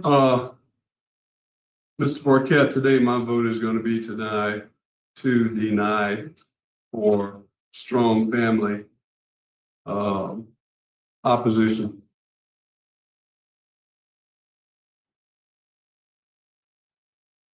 And Mr. Prater? I concur. The seriousness of the crime, I don't think. Mr. Prater ain't even looked up and paid no attention. He's done. He's done. He's out. Well, Mr. Burkett, my vote is to grant to an out-of-state compact to Illinois. I believe, so at this time, you needed a unanimous vote, so you have been denied parole today. Okay. Thank you. That concludes our business now at Louisiana State Penitentiary at 9:29. Okay. Yeah, we all knew that one wasn't going through. Yeah, Miss Prater, Miss Ledoux was trying to be very nice. She was trying to be kind, but we already knew. But then she was like, yeah, he can go, but go to another state, go to Illinois. Okay, Michael Martin, he's up for revocation. Let's see if we can see what he did before he pops up on my screen. Let's see, he's not on that docket. Let's look at this one. He's not on that docket either. So Michael Martin's going to be a surprise for us. Y'all ready? I'm sure with the staff there. Sir, would you introduce yourself? Yes, ma'am. I'm Major Culpepper. Culpepper. I love that name. And would the offender please introduce yourself with your name and your DOC number? Yes, ma'am. My name is Michael Martin. DOC number 486696. Okay. Culpepper. Yes, ma'am. I wanted to ask you before we get started, how long have you had Mr. Martin at your facility? 12 months. Yes, at least 12 months. And he's been sitting here on a pretrial situation, which he finally got cleared up. And he was just waiting on the parole board to decide whether they're going to release him or not. And so I put him to work. He's been out working and stuff, been working hard too. How has his conduct been? Real good.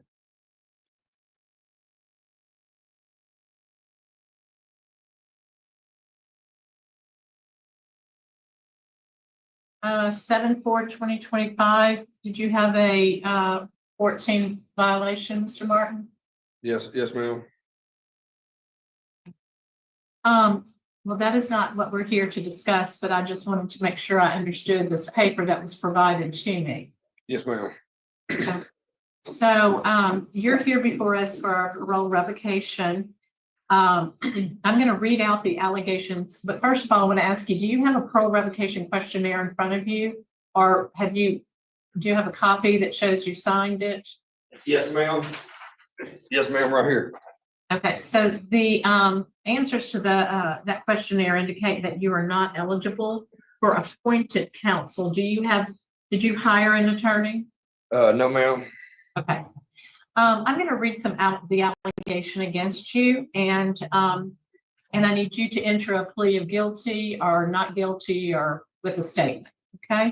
Yes, ma'am. Rule violation number 4, on or about 4/7/2024, you committed the offense of second-degree battery in Webster Parish. On 4/30/2024, a warrant was issued. You were arrested. And then on 7/8/2024, you were transferred to Bayou Dorchette Correctional. You were booked for second-degree battery. On 8/8/24, the district attorney's office said there was a pending simple battery. On 5/23/2025, at a bench trial, you were found guilty of the offense of simple battery on Webster docket 99060A. How do you plead? Not guilty. Okay. Can you help me reconcile? Did the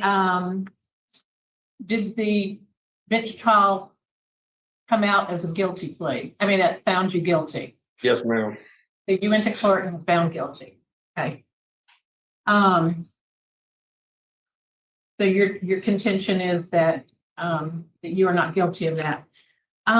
We have one person here who is wishing to speak in support. And at this time, we will ask Ms. Gina Silvo to make her statement to the panel. Good morning.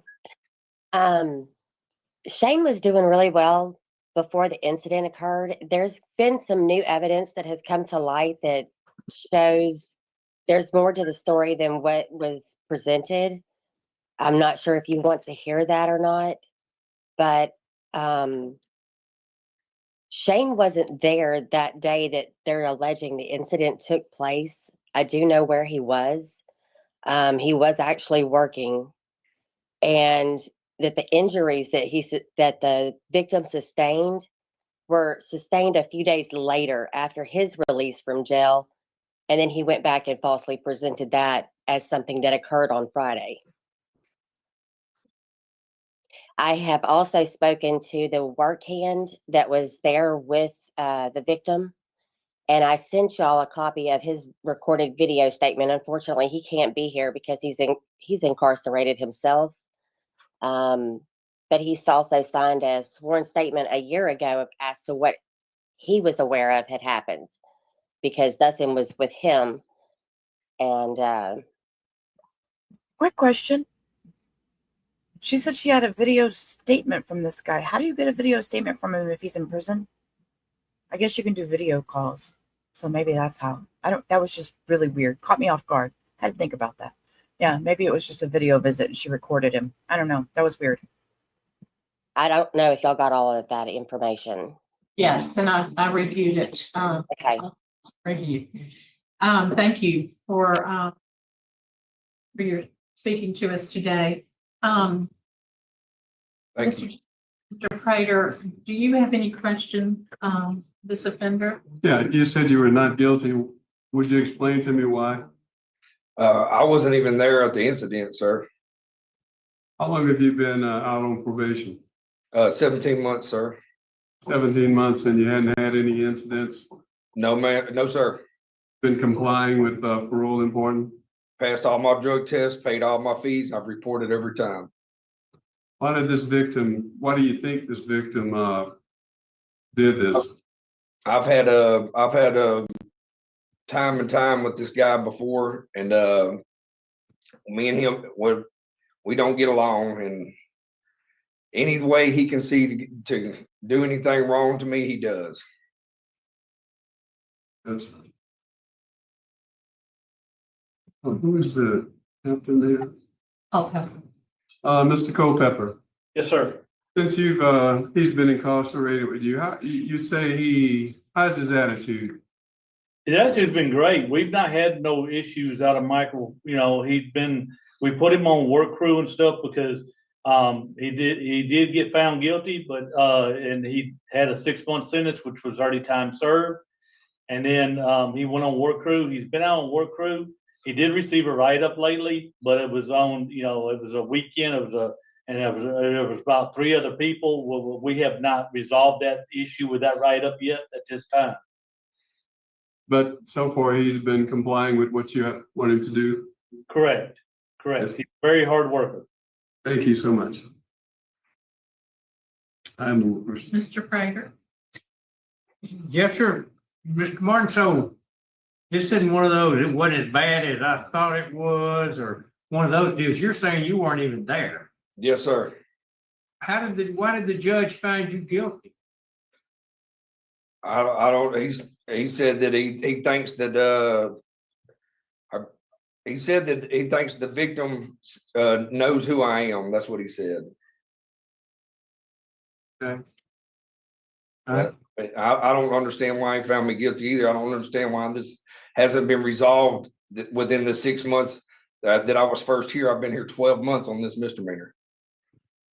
What's your full-time date? May 15th, 2028, sir. Any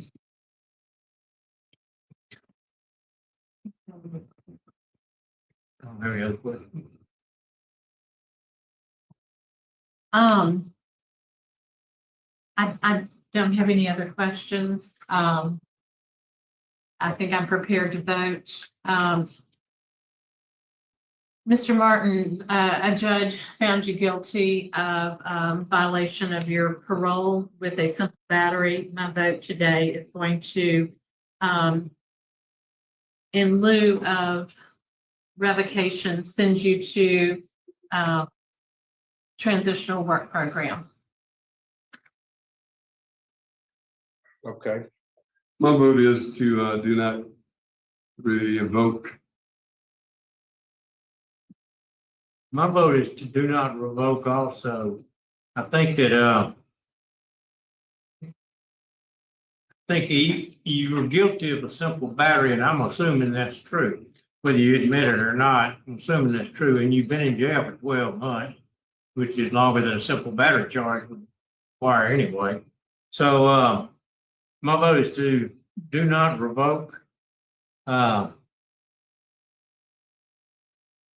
And I concur about the work release. That would be in lieu of revocation. In lieu, right. So for 6 months. I'm having a real problem with Mr. Culpepper. You say this write-up is not resolved? No, ma'am, it just came out to light. So it just happened over the weekend. So we really have not even looked at it because, being that he is in limbo in the way of whether he's been revoked or not being revoked, that's where we were in limbo on that because we didn't know how we could proceed with that. Well, regardless, he had evidence of being intoxicated, correct? No, I'll pass my drug test. And Yeah, he everything. passed his drug test and everything. That's what I said. I haven't had a chance to talk to the head of security and everything about it yet. Well, So, the 2-to-1 is in lieu of revocation, 6 months transitional work program. okay. So continue doing what he's doing and let you take care of that. And that's the only thing we have before y'all today at 9:47. We're gonna adjourn from by leadership. Thank you. All right, thank you. Thank you. They're going to grant to not revoke his. God, before you say a word. That's interesting. Guess what? That's interesting. Okay.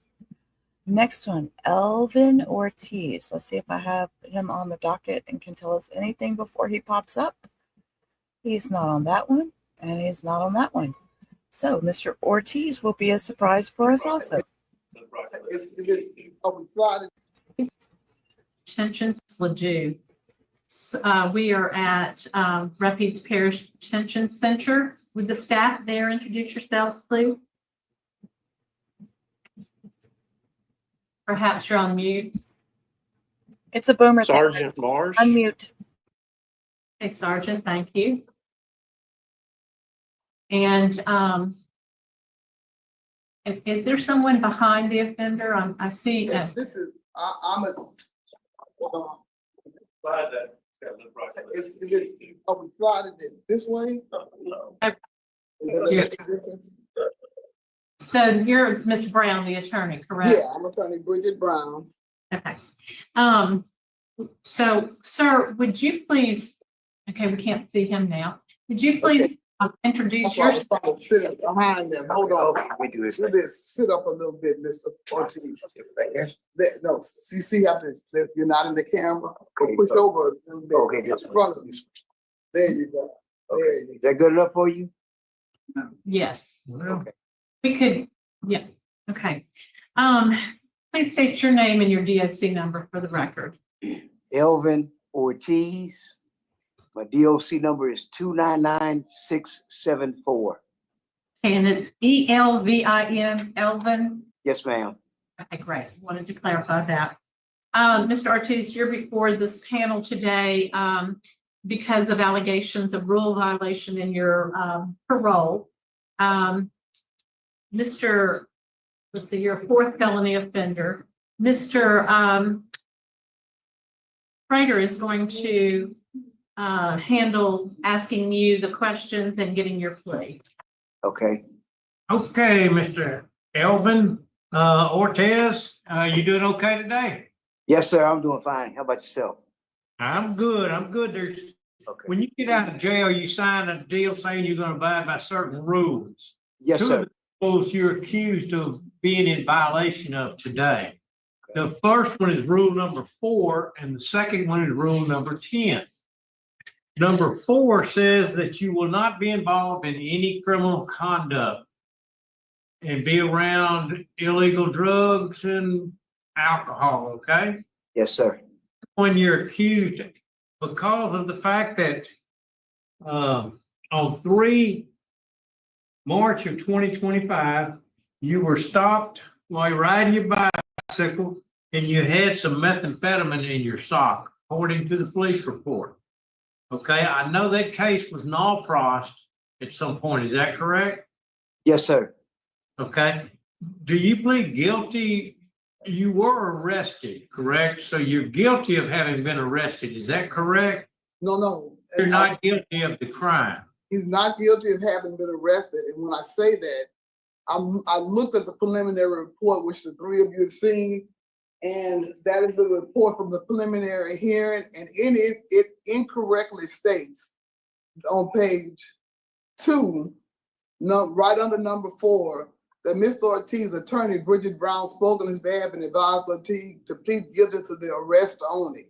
He didn't plead guilty, he acknowledged that he had been arrested, but he didn't plead guilty to anything. Okay, well, pecan to some person is pecan to another person.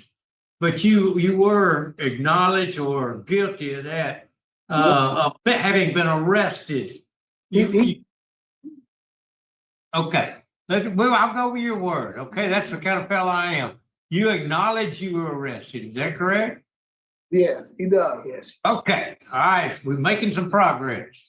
Okay, and do you, and I understand that the charges were ultimately dropped.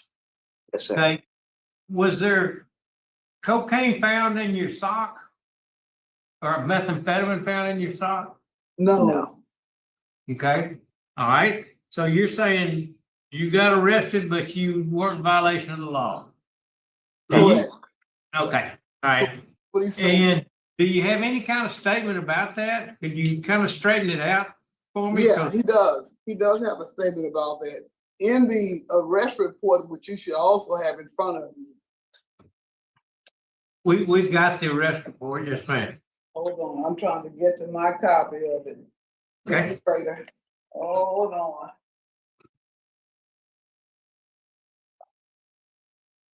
And there are two copies of it. The narrative, I don't know if y'all have that page in front of you, but the narrative says on March 14th at approximately 1300 hours, I, Stephen Ross, was operating a unit in Pineville, Louisiana, when I observed Evan Ortiz riding a bicycle and failed to stop at the stop sign located on Wadley and Bragg Street. No citation given to him for failure to stop. Okay. Then it says, I'm also aware that Mr. Ortiz carries illegal narcotics on him while riding his bike. Again, no evidence of probable cause to stop him other than him writing in his report that I'm also aware that Mr. Ortiz carries illegal narcotics. There wasn't a lab report. There wasn't a field test done to see if what he said he took from Mr. Ortiz's sock was any kind of drug at all or any kind of illegal drug. Okay. And then he goes on the second page to say that he stopped him for the citation, but didn't issue him a citation. How about just a second? Ma'am, we're not here to argue constitutionality or police procedure, whether it was proper or not. Okay, that's not really what we look at. We look at, did he violate his parole? So although I understand those are the kind of issues that you deal with on a day-to-day basis, we don't really need to hear it. So all we're interested in is he admits to being arrested, but he says he didn't do it, and the courts have dropped the charge. Exactly. Is that all correct? Exactly. Okay. What about well, it says you owe $104. That doesn't even worth talking about. But Mr. Prater, I do want him to address to the board that he's been on parole at the time of his arrest on March 20th. He had been on parole. Record on jury instruction. We are on the record. Okay, here we go. Outside the presence of the jury, we have counsel and Ms. Cooper here. I'm gonna pause it for a quick second. Y'all know it's that time of day. It's 1 o'clock. Time for me to cook the bacon. So camera's off while I cook. I'll be right back. Behave and chat. No throwing sand. And let's roll. We're here to make a record on jury instructions. I provided counsel with a proposed set of jury instructions over the noon hour, and after some informal discussions regarding jury instructions. So at this point, I guess we'll start with the state. Does the state have any record they wish to make with respect to the jury instructions? And I've got 33 of them on 15 pages, and then a form of verdict. Would ask only that the verdict form be changed to guilty of the offense of murder in the first degree as the first form of verdict 1, rather than the way the court has rearranged it. So just an objection to the form of verdict, no other change to the statement?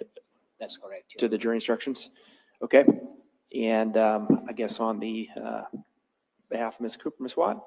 I have no objection to the instructions as they are. Okay. All right. I mean, other than you just prefer a different order, is there any legal basis that you can provide me, or just simply a preference on the state's end? That is correct. All right. I'm going to leave it as is. So any further record? Well, I guess on the record, just so I know what we're doing, we have the jury back here. Does the state have rebuttal witnesses to call? We do. Okay.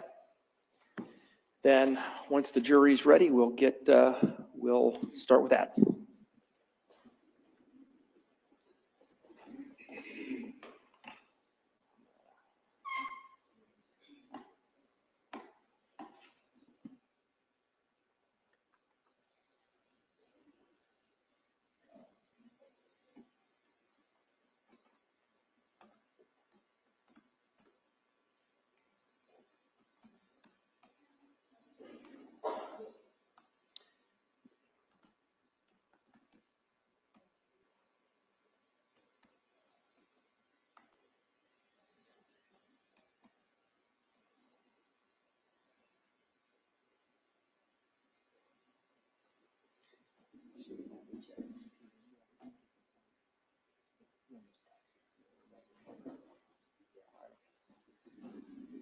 I just messaged her. All right. Step out. Okay, real quick, they're bringing the jury in, so we're just going to leave it on this screen. As y'all know, I'm away from the computer, but I need to change the banners. They're going straight inside. They're going to go into oh, that was supposed to be a ticker, not a. Hang on. Scroll. All right, she's gonna go get the jury.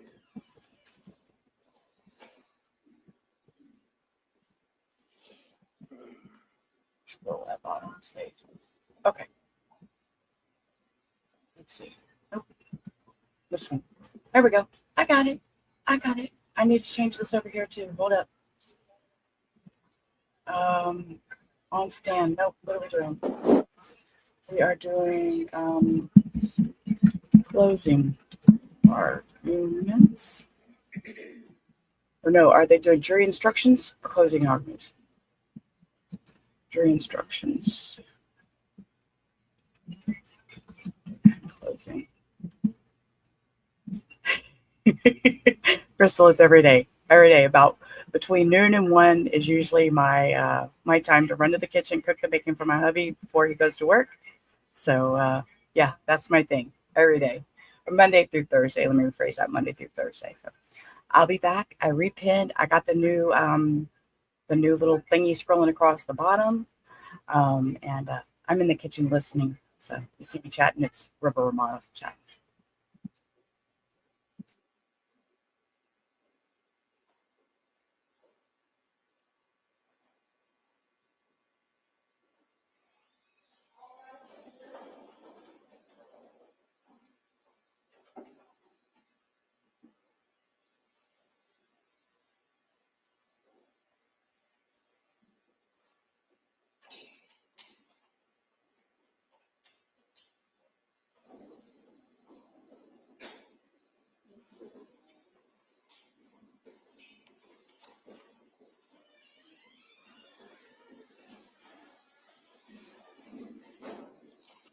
All right, go ahead and have a seat, everyone.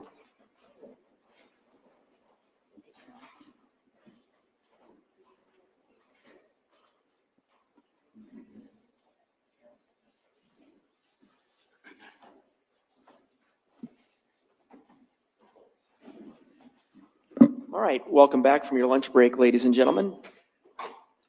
We're back on the record then. We have our jurors, counsel, and parties present. And right before lunch, our lunch break, the defense had rested. At this point, does the state have any rebuttal witnesses to call? The state recalls Tiffany Lord for rebuttal.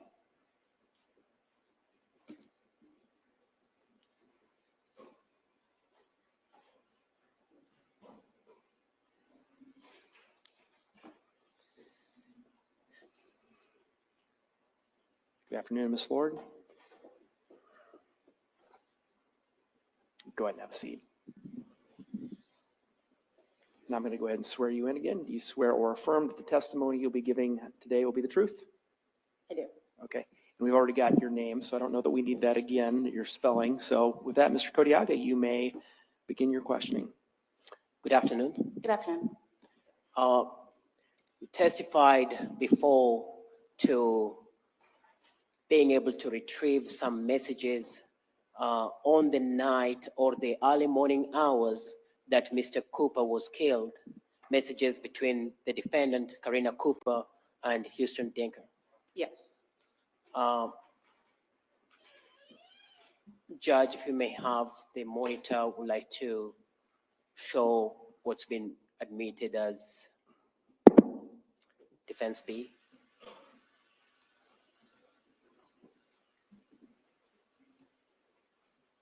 Your testimony, you stated that you are able to retrieve messages ending with go at 3:32:58. Can you see that? Yes. But testimony from the defendant where she claims that this message of the go was incomplete and that after this go, she does text to as a follow-up message and then period, and then sends another message which says sleep.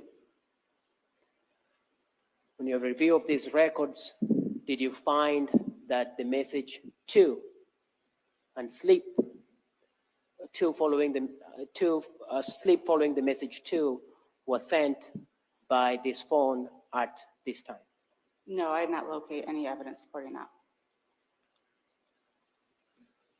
And when you say you did not locate any evidence supporting that, what does that mean? Yeah, so in review of the Snapchat bio app intents, if you go down to the same date and time stamp there that the message go was sent on June 18th, 2021 at 3:32:58, there's no messages directly following that. So no messages that were deleted or disappeared at that time following that, it's just go as the last message at that time. Correct. And so what you're saying is what she's testified to sleep, that's not possible from these records. Correct. And the next time, what's the next message that you see this defendant text Huston Danker?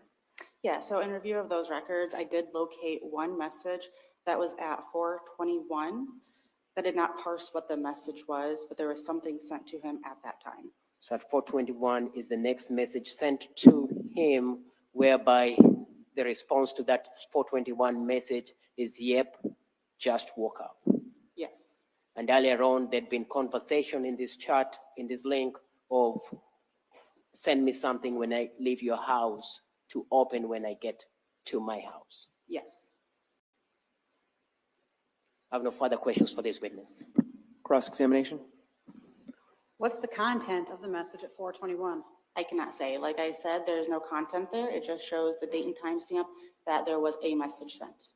So why do we have content for the messages leading up to it, but we don't have the content for that one? I can't explain that.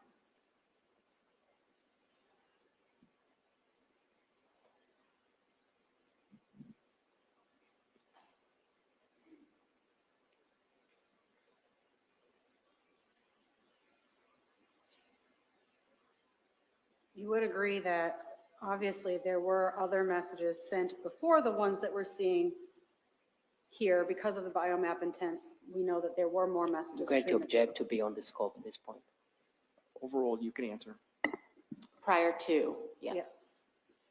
And we can't answer why sometimes the records are incomplete because it's proprietary information by Snapchat. Yes.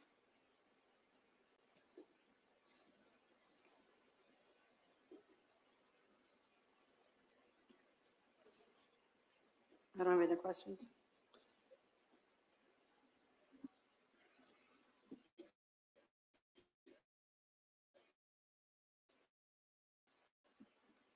Redirect?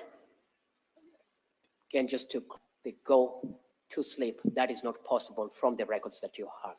In my expert opinion, that is not possible, correct? All we have is go. Yes. No further question. Ms. Watt, anything further? Do you know for a fact, I mean, is it ever possible with a biome app intent that a message can be sent but not go through immediately? If the contact is deleted, it is possible on their end. So if Huston were to delete it, it could have something sent, but the biome app intents would still show that something was being sent.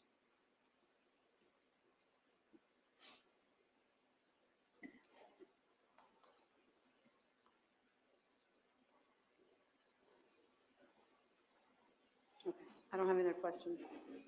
And here, the biomap does not show that something is being sent, correct? Correct.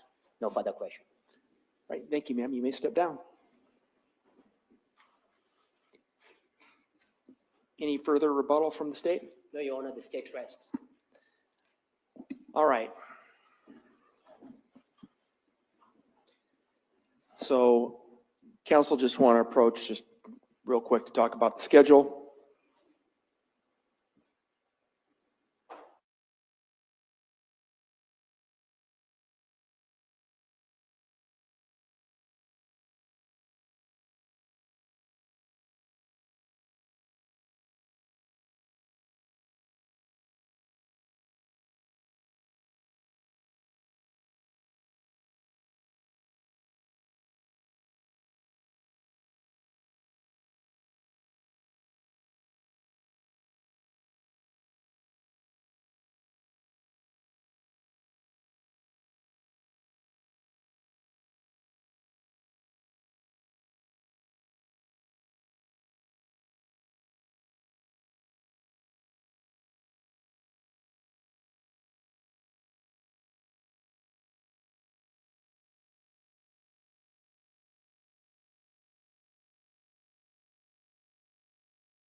At this point, all the evidence is in.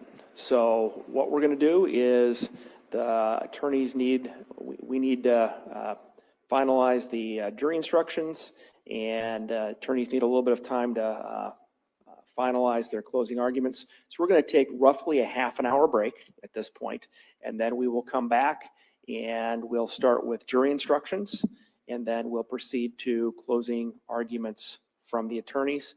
Again, case hasn't been submitted to you, so same admonition applies. Keep an open mind. Don't talk about this case with anybody or let anybody talk to you about it. Don't do any type of research, and avoid any and all media accounts. And so again, roughly half an hour from now, be ready to go, and we'll bring you back in as soon as we're ready. Okay? All right. Thank you very much.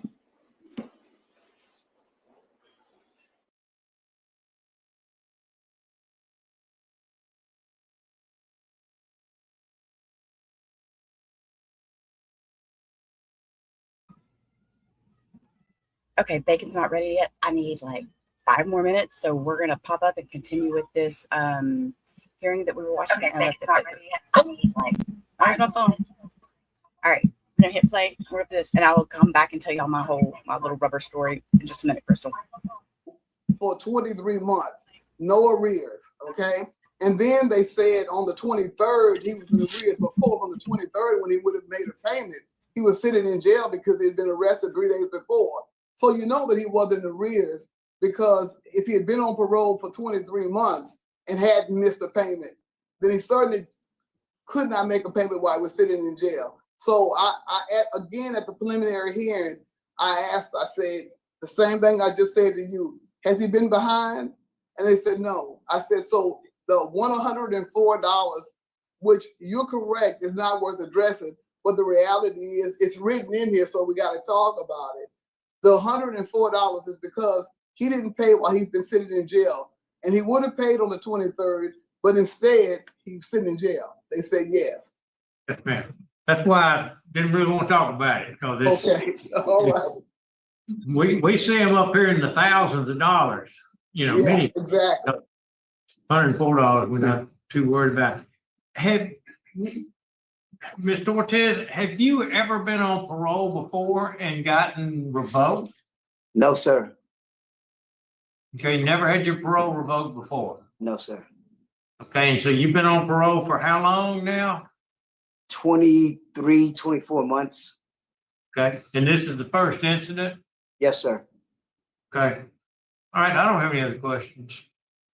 Was he speeding on the bike? No. No.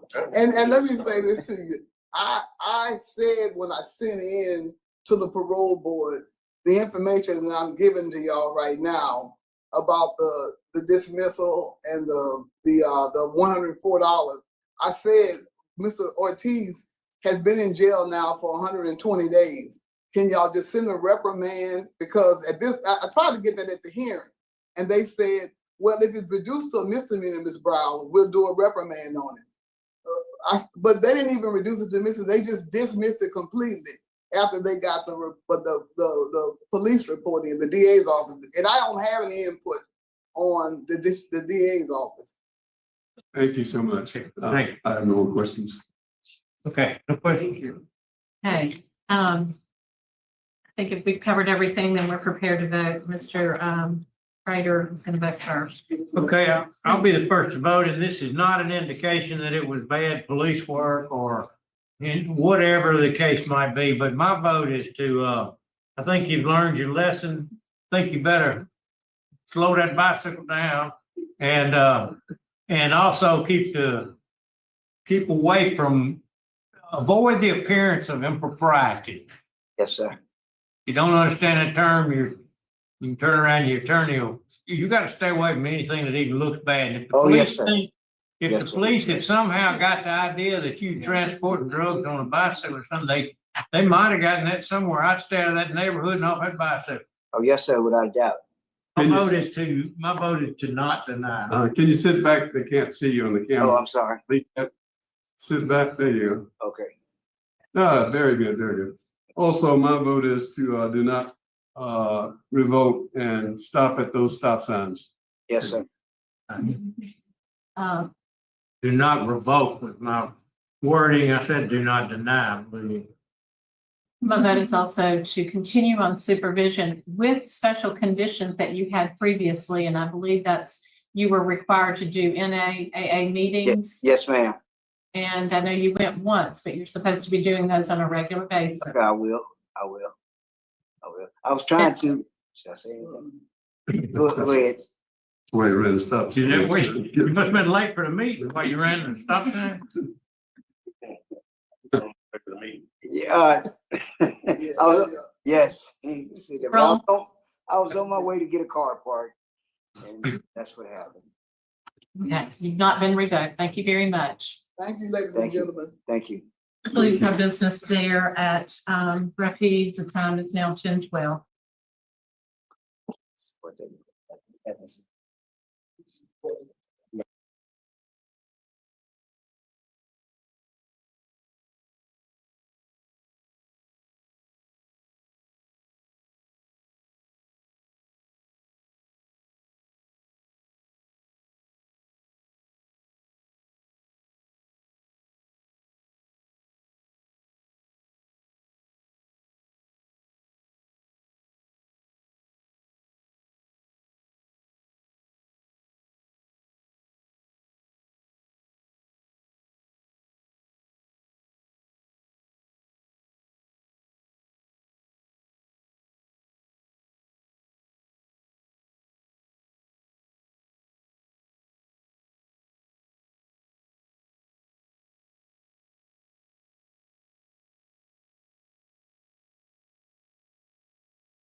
Okay, so trying to get that thing in.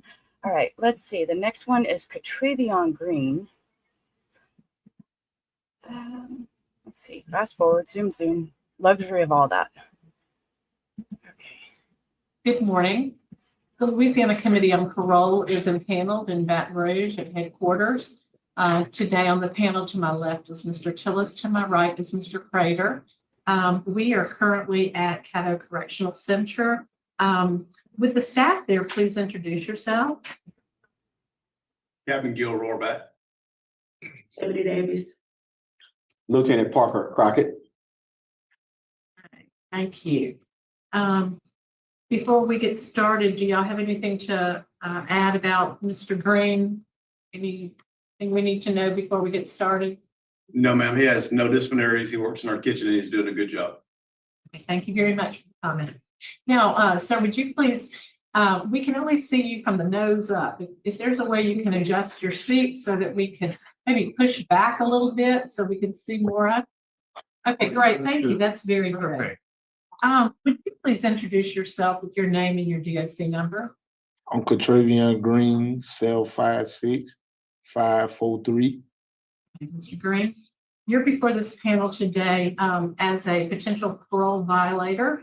Do you have a parole violation questionnaire in front of you, or do you Yes, ma'am. recognize your signature? Yes, ma'am. Okay, that indicates that you are not eligible for appointed counsel. Did you hire an attorney for today? No, ma'am. Okay, and we'll go ahead and get started. Mr. Tillis is going to read out some allegations if you'll follow his directions. Yes, ma'am. Good morning. How are you? I'm doing good. How about you? Good. Rule number 1, you admitted that you failed to report as instructed to the Shreveport District Office within 48 hours being released on good time parole supervision. Do you plead guilty, not guilty, or with the statement? Guilty. You're guilty. Okay. Rule number 3, you failed to get permission from the Shreveport District Office of Probations and Parole before moving to your listed resident. How do you plead? Guilty. Number 4, you committed the offense of simple criminal damages to property and battery of a dating partner for which you were arrested by the DeSoto Parish Department on 10/2/24 On March 19, 2025, you pled guilty to simple criminal damage to property under the Soul Parish document number 24-35-293, and sentenced to serve 5 months parish jail, with the remaining charges being dismissed at the plea bargaining with the state. How do you plead? I plead not guilty. Okay, let's talk about it. What happened? Why do you plead not guilty? Did you damage the property? Oh yeah. Yes, sir. I had broke the window out, but I had did the time for it though. Okay. So you plead guilty to those charges? Yeah. Okay. Go ahead. Yeah, I plead guilty. All right. Number 6, you failed to show the parole officer proof of employment or proof that you were seeking work. How do you plead? I plead not guilty. What happened? I had came down there and I told her I wasn't employed. Were you looking for work? Yes, sir. You were? I ain't have no idea on no social security card though. But I told him when I came down there before I had came in here. Okay, how long have you been out on parole? I want to say like 3 weeks. 3 weeks? Yes, sir. But Okay. at the end of the month, I had reported. I ain't reported in the 3 days, but I came in at the end of the month. Okay, so they gave you a form letting you know what rules and regulations you were to abide by, and it seems like you admitted failure to report, which you just said you were guilty of that. So being out 3 weeks, you didn't go over the rules and regulations, or you didn't talk to your parole officer? I had went over the rules, but I didn't physically talk to my parole officer. I talked to another woman. Okay. All right. You all have any questions? No, I don't have any questions. And so you've only been out 3 weeks on parole. Have you learned anything from that? Or you think you can comply with the rules, regulations? Yes, sir. Are you sure? Yes, sir. Understand them now? Yes, sir. I'm prepared to vote. My vote today is going to be do not revoke, simply because of the time that you've not been out. But I hope that you will learn something if you get parole. I mean, not revoke today. So my vote is do not revoke. Mr. Schrader. Yes, sir. When you sign that list of rules that you accepted, those are not suggestions. Those are rules that you abide by. And so I think that my vote is to revoke your parole, violations of rule 1, 3, 4, and 6. Mr. Green is a third-class offender. You know the rules. Yes, ma'am. Have you been revoked before? Yes, ma'am. On probation. Yeah. So you didn't follow the rules then. You pled guilty, you were found guilty, you even had a plea agreement to reduce it. My vote today is to revoke your parole. So today, 2-1 vote, you have been revoked. Okay, that concludes our time there. It's now 10:26. He's been revoked before. Well, hello, sir. Back up with your antlers. Whew. All right. Yeah. So he's been revoked before, so that didn't really surprise me at all. So just while I'm in the back checking, Rachel, are you still here, Rachel? Because I can tell you my little story. Because I think it was Rachel that asked. No, it's Crystal. Sorry, Crystal, you still here? If you're still here, wave at me in chat or something, and I'll tell you my rubber story. But we'll fast forward on to the next one while we're waiting to hear back from Crystal to see if she's still in here, and I'll tell my rubber story. I don't want to tell it without her here. Let's see. Okay, so the next one, you are here. Okay, I'll pause this and I'll tell you my rubber story real quick. Let's go over here and look at the clock while we.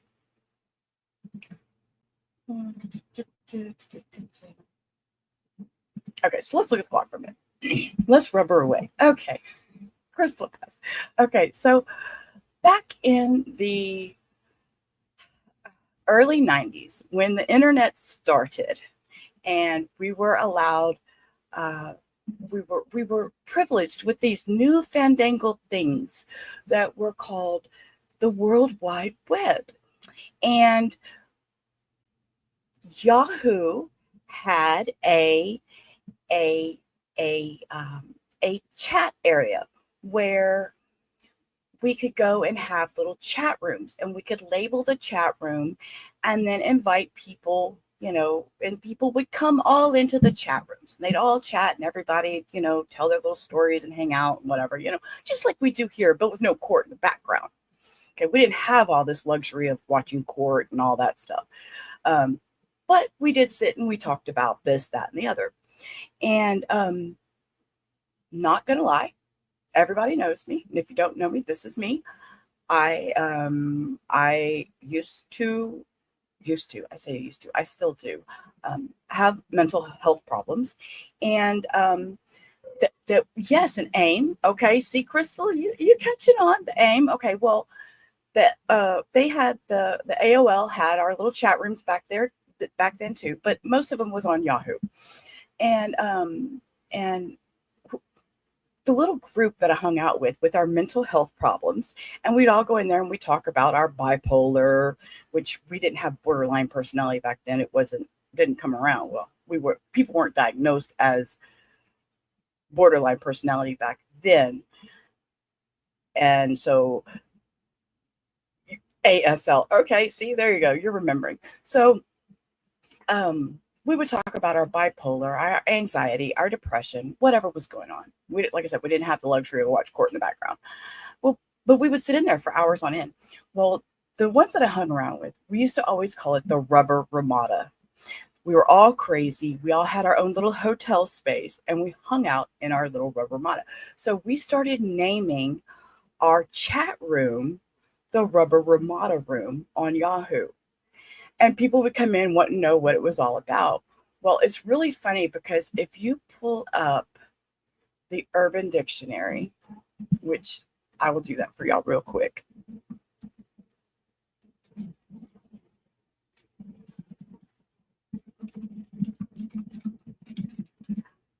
I don't know who did this.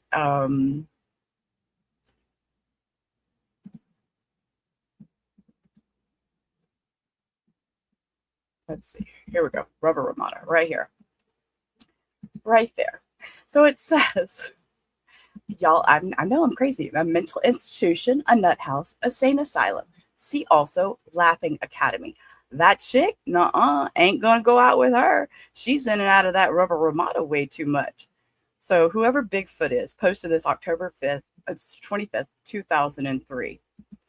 Okay, so I have memories of that. I have memories of my enjoyable time sharing my experiences with my fellow mental health people, you know, and back then that was where we had the Rubber Ramada. And so it just kind of carried on, and, you know, the Yahoo rooms went away, the AOL rooms went away. I believe, what is the turn to Bing, whatever that was before the Microsoft, not Microsoft, it was something else. I want to say it started with an M. I don't remember what it was called, but it was a web browser, and they had a chat too. And so it just kind of stuck. So when I came to the point of, I used to, MySpace, there you go. MySpace was also another big one. So when I started originally on YouTube, my name is Sheila. So I always went by Sheila Says, because I always thought it was cute that after my name, it said, my name would say Sheila Says, and then my comment, you know. So when I was in the chats, as a chatter before I started streaming. It would say Sheila says MySpace, or Sheila says I remember chat rooms in AIM. So that's why my name was Sheila Says. And I kind of went with that. Well, when it came time for my comfort zone, and I broke out of that hold that I had of being able to be seen in public and deal with all that, I decided to make my own channel, and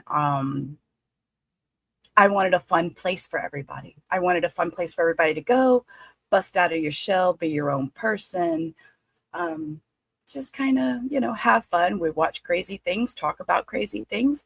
Therefore, Rubber Ramada. So that was kind of a long story to get there, but that's the explanation. So there you go, Crystal. That's where Rubber Ramada come from. So, and I enjoy it. And I don't mind telling the story because I will always live with my own mental health. I will always own it. It was not until 2020, when my mother passed away from COVID, that I put down all the illegal substances and started my life over. And I have been living very healthy, very happy. My mental health is in order. And it took me 4 years until I was ready to start my channel. And here I am now. What is this? 6 months, 8 months later? And I enjoy every minute of it. I just enjoy being here. So this is my time. This is my space of freedom to be me. So anyways, that's my story.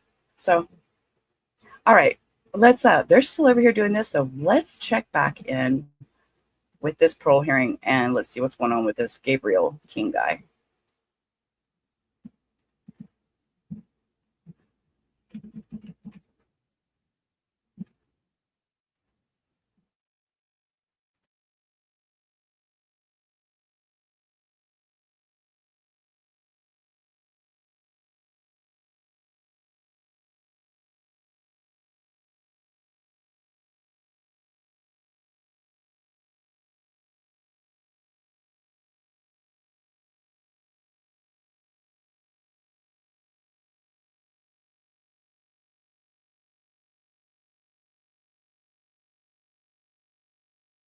Okay, before we get started, have you had any problems with this offender prior to this hearing while he's been there? No, ma'am. No. Okay. Sir, would you please introduce yourself with your name and your DOC number? Yes, ma'am. I'm Gabriel Lamar King, DOC number 555733. Okay. Mr. King, do you have a parole revocation questionnaire that you've looked at this morning? Yes, ma'am. It's in front of me, ma'am. Okay, great. So your signature to those questions, the answers to those questions indicate that you are not eligible for appointed counsel. Don't see an attorney on our record, so you're going to be speaking for yourself, correct? Yes, ma'am. Okay. I'm going to turn this over to Mr. Tillis, and he's going to be reading some violations, and you will answer his questions. Yes, Good ma'am. morning, Mr. King, how are you? I'm doing all right, sir. Good. Rule number 4A, you failed to refrain from criminal conduct as evident by your arrest on or about 4/4/25 in St. John Parish for battery of a dating partner and interfering with emergency communications on 5/5/25 under SJB number 2025. The domestic abuse battery charges were null process, state dissolved, stay away order. How do you plead? Guilty, not guilty, or guilty with the statement? As far as for what the judge did, sir, my girlfriend's statement, or you want me to speak on that behalf? I want you to speak on all of it, but are you guilty or are you not guilty? Not guilty, sir. Okay, go ahead. Let's talk about it. What happened? Yes, sir. It was around about 5:30 in the evening. Okay, and my girlfriend came looking for me, and my cousin, like for some apparent reason, don't like my girl, and she took it up on herself to go outside and argue with my girlfriend, Katie Wade, and her brother came in the kitchen and said, "Man, Gabe, man, my sister about to fight your girl, man, go out there and stop him." I said, "Well, why you didn't stop him?" I said, "Man." So I ran outside. When I get outside, they in a tussle. So by me thinking I'm doing the right thing, I ran up to him, I broke him up. My girl was on the ground. As I was about to pick my girl up and I got my cousin off of my cousin took it up on herself to come around me and kick my girl on side of her face. So I was like, "Man, chill out, what you doing? I ain't even told you to fight my girl." So my girl was crying. My girl got up. I said, "Man, babe, just go home, babe, just go home." Okay, this story is off the rails. I'm sorry. I'm sorry. This is not where I expected this guy to go. I don't know. It's girlfriend and cousin drama. And okay, sorry. Keep going, sir. So she was crying and she rolled out on a bike. On my way to my girl house, I called my girl phone. She said, "Babe, don't come over here. My mama called the cops. She thinking that me and you had a fight." I said, "You serious?" I said, "Well, why you don't tell the cops that it wasn't me and you?" She said, "My mama already talked to him, babe. Don't come over here. They're going to lock you up." So that's how it came about with me having a warrant for my arrest, sir, because my girl mother thought it was me had my girl crying. When it wasn't me had a fight with her, it was my female cousin, Narkita Anderson, sir. Mr. King, your girlfriend said that you hit her twice. Nah, she said she made a mistake because she blacked out. She thought I was taking up for my cousin, but in a statement, she cleaned it up.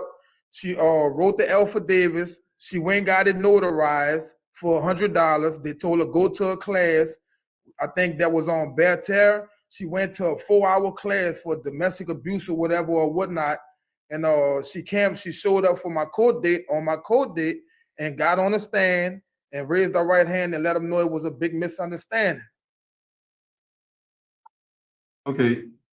I can hear you clearly when you're talking like you are now, but you didn't hit her. No, sir. No, sir. I was breaking them up. And my little cousin, my female cousin, came around. Stop. He said he can hear you when you're standing straight up, sir. He just said I can hear you when you're standing up. Quit leaning into the mic. Hey, OnlyFan. Glad you're here. Me when my girl said she blacked out and she kicked on side of her face. So I pushed my little cousin to the side. I said, "Man, you tripping, man. Chill out, man. I'm on papers," because I was letting them know I can't be in the midst of all this because I'm on papers. I'm on parole already. And I still wind up getting the bad end of the stick by breaking up the fight. Okay. Violation number 4B. Yes, sir. Oh, that was only one Further, explanation. you Hold failed up. to refrain from the illegal use of drugs when you were tested positive in May 2024 for methamphetamines and others, in which you admitted to smoking. Yes, sir. Yes, I did. Yes, I did, sir. I told him I was going through a little something. They shot my baby mama car, but my mistaken identity in a little neighborhood where I was at, man. And my baby mother, she had got killed in a mistaken identity little situation, and I was distressing hard. So Miss Monica Riggs asked me, she said, "Mr. King, is you clean? Because I want a drug test. You know, just doing a little money thing." And I was honest with her. Okay, I have no more questions. Okay, Mr. King, I want to inform you that we have the body cam. Yes, sir. Yes, ma'am. Yes, ma'am. Okay. I have read all the notations since you were paroled April of 24, every notation that your parole officers submitted. I so want to finish this, but they are back. They are back. We will come back to this. Jurors, counsel, and parties present. So, ladies and gentlemen, disregard what I told you right before the break about how we're going to proceed. Disregard what? Nobody's fault for this except possibly mine. I jumped the gun a little bit. I think the defendant has some surrebuttal evidence that they would like to offer. And It's, not when people present rebuttal evidence or serve rebuttal evidence, it's not always clear what's going to happen. And so people sometimes need a little time to prepare, both the state and the defendant, when that happens. So we're not going to be in a position to proceed with that until tomorrow morning, okay, at 9 o'clock. So I anticipate that we will be done with serve rebuttal and any additional rebuttal the state may have fairly quickly tomorrow morning, and then we will proceed with jury instructions and opening statements. So apologize for the Closing confusion. statement, Like sir. I said, that's my fault. I'll take the blame for that. No, y'all know. We're going to let you go then for today and ask that you be ready to go at 9 o'clock tomorrow. And again, remind you of the admonition. Keep an open mind. Don't do any type of research or investigation. Avoid any and all media accounts. Don't speak to anybody about the case or let anybody speak to you. And with that, we will see you tomorrow morning, and have a good night, everybody. Well, okay. Y'all can take that crappy clock off my screen. Now I'm mad because I really thought, oh, wow. So they're done for the day. I'm going to finish out this parole hearing, and then I guess we can go for the day. And, yeah, let's go back, finish this guy, and then we'll go for the day. And just so y'all know, Katya will be here tomorrow subbing in for me in the morning, as I have a doctor's appointment that I already had scheduled for an infusion. So I have to do that. I can't change that. So yeah, I need to know what happens with this man too. So we're going to finish out this guy, and then I'll close out. And I'm really surprised that. Wait, now he's talking again. Dude. Additional record they wish to make at this point? No, Judge. No, Your Honor. All right, so what I expect will happen then is Ms. Watt, Mr. Hawbaker, you'll get your serve rebuttal evidence in order. I understand part of it consists of a possible exhibit. Expect you to review that with the state. And ahead of time, since we all know, or at least you all know, I don't, what it may consist of, and then you discuss that so that they then can be prepared possibly to decide if they need any additional, I don't know what you even call a rebuttal to a serve rebuttal, but if they want to present any evidence in response, so we can proceed expeditiously tomorrow morning. Yes, Your Honor. All right. All right. Have a good night, everybody. Thank you, Judge. Well, all righty then. Okay. A reserve rebuttal, because this is a rebuttal. I don't know. Okay, I'm gonna rewind this one just for a second. Then you just end up with a butt. Holy man, that just made my day. I have to put that up there so anybody who's not watching chat, they can at least see that. That's a good one. I like that. Okay, I'm gonna rewind this guy just a couple steps because share this tab instead. Okay, let's rewind just a second because he was going off the rails so much that I felt I need to go back. 24, every notation that your parole officers submitted.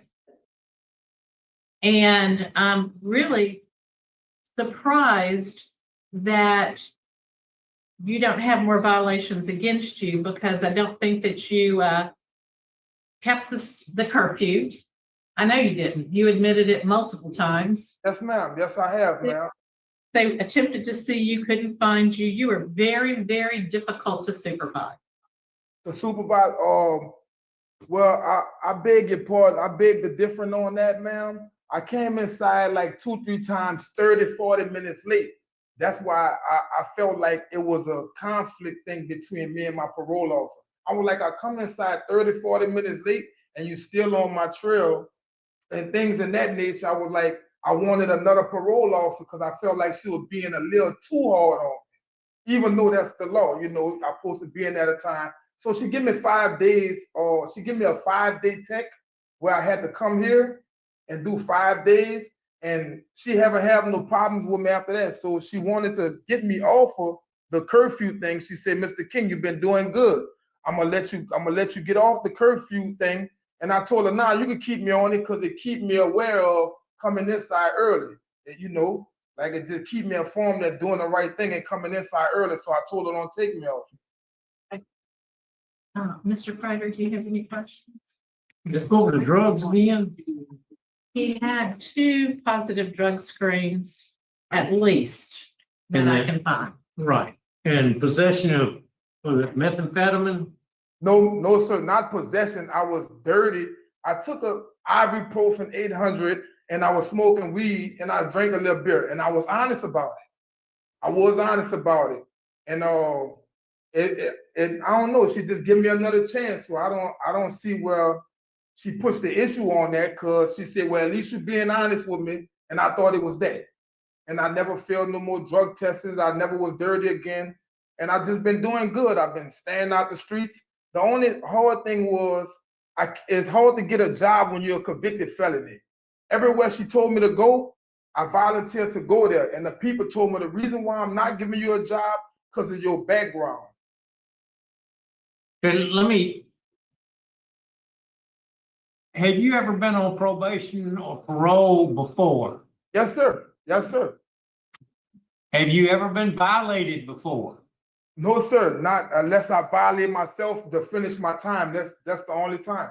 I never been violated. No, sir. Violating yourself. Explain that. Oh, it's like as if you catch a new charge and you come to jail and they come with the papers and they be like, well, Mr. King, you want to violate yourself? And I sign it and agree to it. Yes, ma'am. Yes, I know these things. I'm just wanting to hear them out of your mouth. Yes, sir. So twice before you've been on parole. Yes, sir. And violated yourself because you broke the law. Yes, sir. Yes, sir. And now here we are again. We're thinking about violating you because you broke the law again. So I don't think I have any other questions. Yes, sir.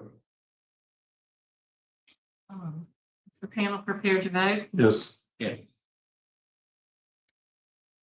Today, my vote is going to be to revoke. Yes, sir. Mr. Prater? Vote is the same, to revoke violations of Rule 4A and B. And I concur, my vote is to revoke. Based on unanimous vote, your parole has been revoked. It's now 10:46, and we're going to be closing out our time there. Thank you to the staff. We appreciate your help. And right, Rachel, he this is tried. the first time I've seen y'all at He that tried. He facility. told his Did a good story. job. He Thank was you. really adamant about how Have a nice day. it all went down. You know, he wanted everybody to know. So it all worked out, you know. Do y'all want to roll through? There's one more on here. Do y'all want to roll through that one before we go? And this will end out July 9th's parole hearings, just for fun. He had the whole story, right, Rachel? He had everything going with that story. He had everything. Let's see. I'm saying, but here we go. Yeah, laced. His Tylenol was laced. Okay. Yeah. And yeah, he had it all. He had it all. And he was a previous offender. So, you know, hey, let's see if I got anything on Thaddeus Landor. Let's see. Let's look at this one over here. Nope, I don't have anything. Let's go ahead and roll through this last one. It looks to be maybe 10, 15 minutes long. Let's see what's up with Thaddeus Landor. Good morning. The Louisiana Committee on Parole in Baton Rouge at headquarters. Our remote site today is St. Martin Correctional Center. Is there any staff there at St. Martin? Yes, ma'am. That's okay if they're not in the room. That's okay. They're not in the room. It's so funny to watch. He's like trying to get him to come in there. Wait a minute. Okay. Just stand at the podium, on sir. the panel today, to my left is Mr. Tillis, to my right is Mr. Prater. I'm Ms. Ledoux.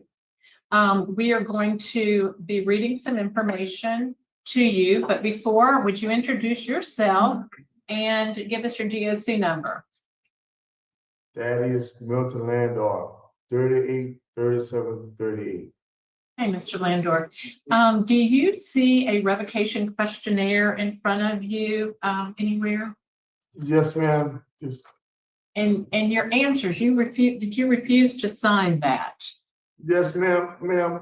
I didn't want to sign any paperwork because when I was free, I was trying to get my parole officer to get this correct because I did all of my time. I wasn't supposed to be on parole, but I agreed to, to follow do the things and until she get it straight.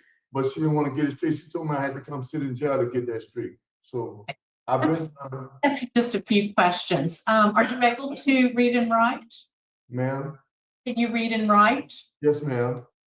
Have you had any mental illness or disorder in the last 5 years? No, ma'am. You understand the charges against you? Yes, ma'am. Okay, and so you're willing to. No, I don't, because I'm not supposed to be on parole, but. Okay, so according to Supreme Court guidelines, you would not be eligible for appointed counsel. And so we're going to go ahead and continue with the hearing based on those answers, okay? Yes, ma'am. Okay. Mr. Lander, you're before this panel today for failing to report to the parole office from 8/18/2023 until your arrest, May 15th, 2025. How do you plead? I stopped going, ma'am, like I said, because she wanted me to come sit down in jail, and I did my time flat. I wasn't supposed to be on no parole. They got an error somewhere. So, but I did stop going to see it. Okay. Because she wasn't trying to get in touch with trying to get it straight. She wanted me to come sit in there, and I didn't want to come back to jail, man. I have that you were released on 6/8/2023 with a full term date of 1/3/2025. You had a 4-year, 9-month sentence. So your full term date was January 2025. No, ma'am, 4 years, 9 months. No. So they ran my time together with Lafayette. I did like. Okay, so I'm not anything with time. We Yeah. don't anything with time. Yes, Okay. ma'am. Yes, ma'am. So what I'd like to address mainly is that were you under supervision at all after you were released in 10/23? Did you report? Did you do anything? It just guilty or not guilty? Yeah, I did a report. You reported. Yes, ma'am. And then I stopped going. When she told me I had to come sit in jail to get it straight. So, but yes, I did. I did report, but I stopped going.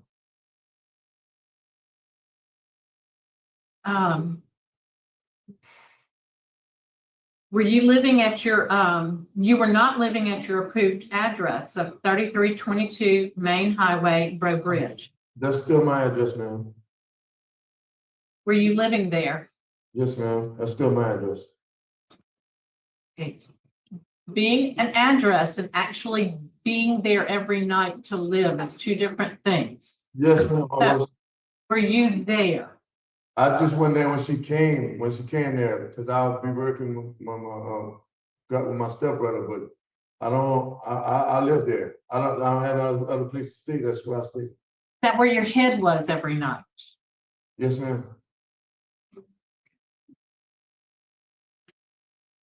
You engaged in criminal activity when you committed failure to register and notify as a sex offender or child predator first felony, and failure to register and notify as a sex offender and pay the fees. You were arrested on the warrant. Okay, I'm going to pause right there because, see, I didn't know his charges and stuff and what he was in there for. And he said he did straight time and served his time and got out and thought when he got out, there was no parole to violate. And then he said that his parole officer wasn't going to work with him and that he wanted a new one or something. And Oh, okay. And you didn't register? Did she just say he didn't register? On 5/15/2025. Those charges are still pending. Have you been to court for No, any of? ma'am, but we did speak to my registration officer, and he said after the hearing, he was gonna come and talk to me and free me, because he knew about me trying to get my parole stuff straight. I just didn't want to come back to jail. That's why I just stopped going around the police thing. Okay. He said, Did you? He said, I stopped going around the police thing. Sir, you're not explaining yourself very well. You're not making a good statement for yourself here. While you do look sad, no. Provide your probation officer with proof of employment? No, I wasn't working on no regular job, ma'am. I was just helping, like a helper with my cousin's husband. What's his name? Mike. I was working with him for a little while, and I was doing lawn stuff with my brother. Okay. It's alleged that you failed to make yourself available for visits at your residence because you were not living at 3322 Main Highway, Grow Bridge, and your whereabouts were unknown. How do you plead? I told you, ma'am, I didn't want to come back to jail, so I just stopped. Whenever she told me I had to come sit in jail to get this straight, I just stopped. But I still was living there. I don't have no the screen blanked out. I didn't have no other place to stay. That's why I stayed 3322. And then you're $1,134 behind on your fees. How do you plead?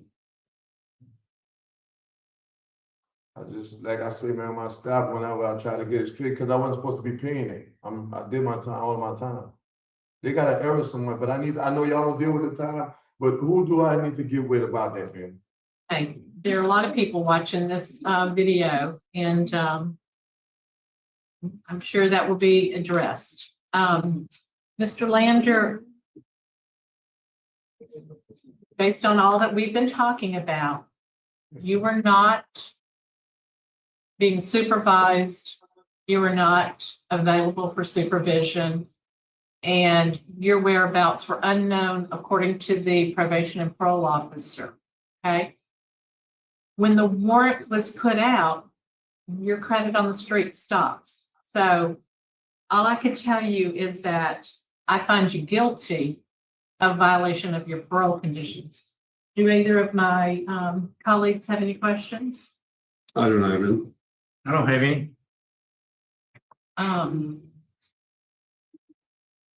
My vote today, Mr. Lander, is to revoke your parole, and some of these things will be addressed then. Okay, Mr. Tiller? My vote is to revoke also. Mr. Prater? Yes, ma'am. My vote is to revoke for violations of Rule 3, 4, 6, 9, and 10. Breaking all the rules. So today, unanimously, you have been revoked. The time is now at 11:02, and that concludes our business at St. Martin and for the day, so we adjourn. All right. Sorry, sir. It was revoked. All right. I want you all to take time and hug your loved ones today and spend this extra little minute outside, get some sunshine because it's actually shining here in Houston today. So, well, I'm outside of Houston, but yeah, it's sunshine. It's sunshine, and we've had rain for days. So I am going to go outside, touch grass, and enjoy my honey before he leaves for work in about 30 minutes. And you all have a blessed day, and I will see y'all tomorrow when I come in. Katya's going to start the stream for me, and I guess we'll just see what happens tomorrow with the rebuttal. See how many backwards butts we can go. I don't know. Anyways, till tomorrow, y'all have a great day. Peace. Rubber out. And I'm a real-time crime professional.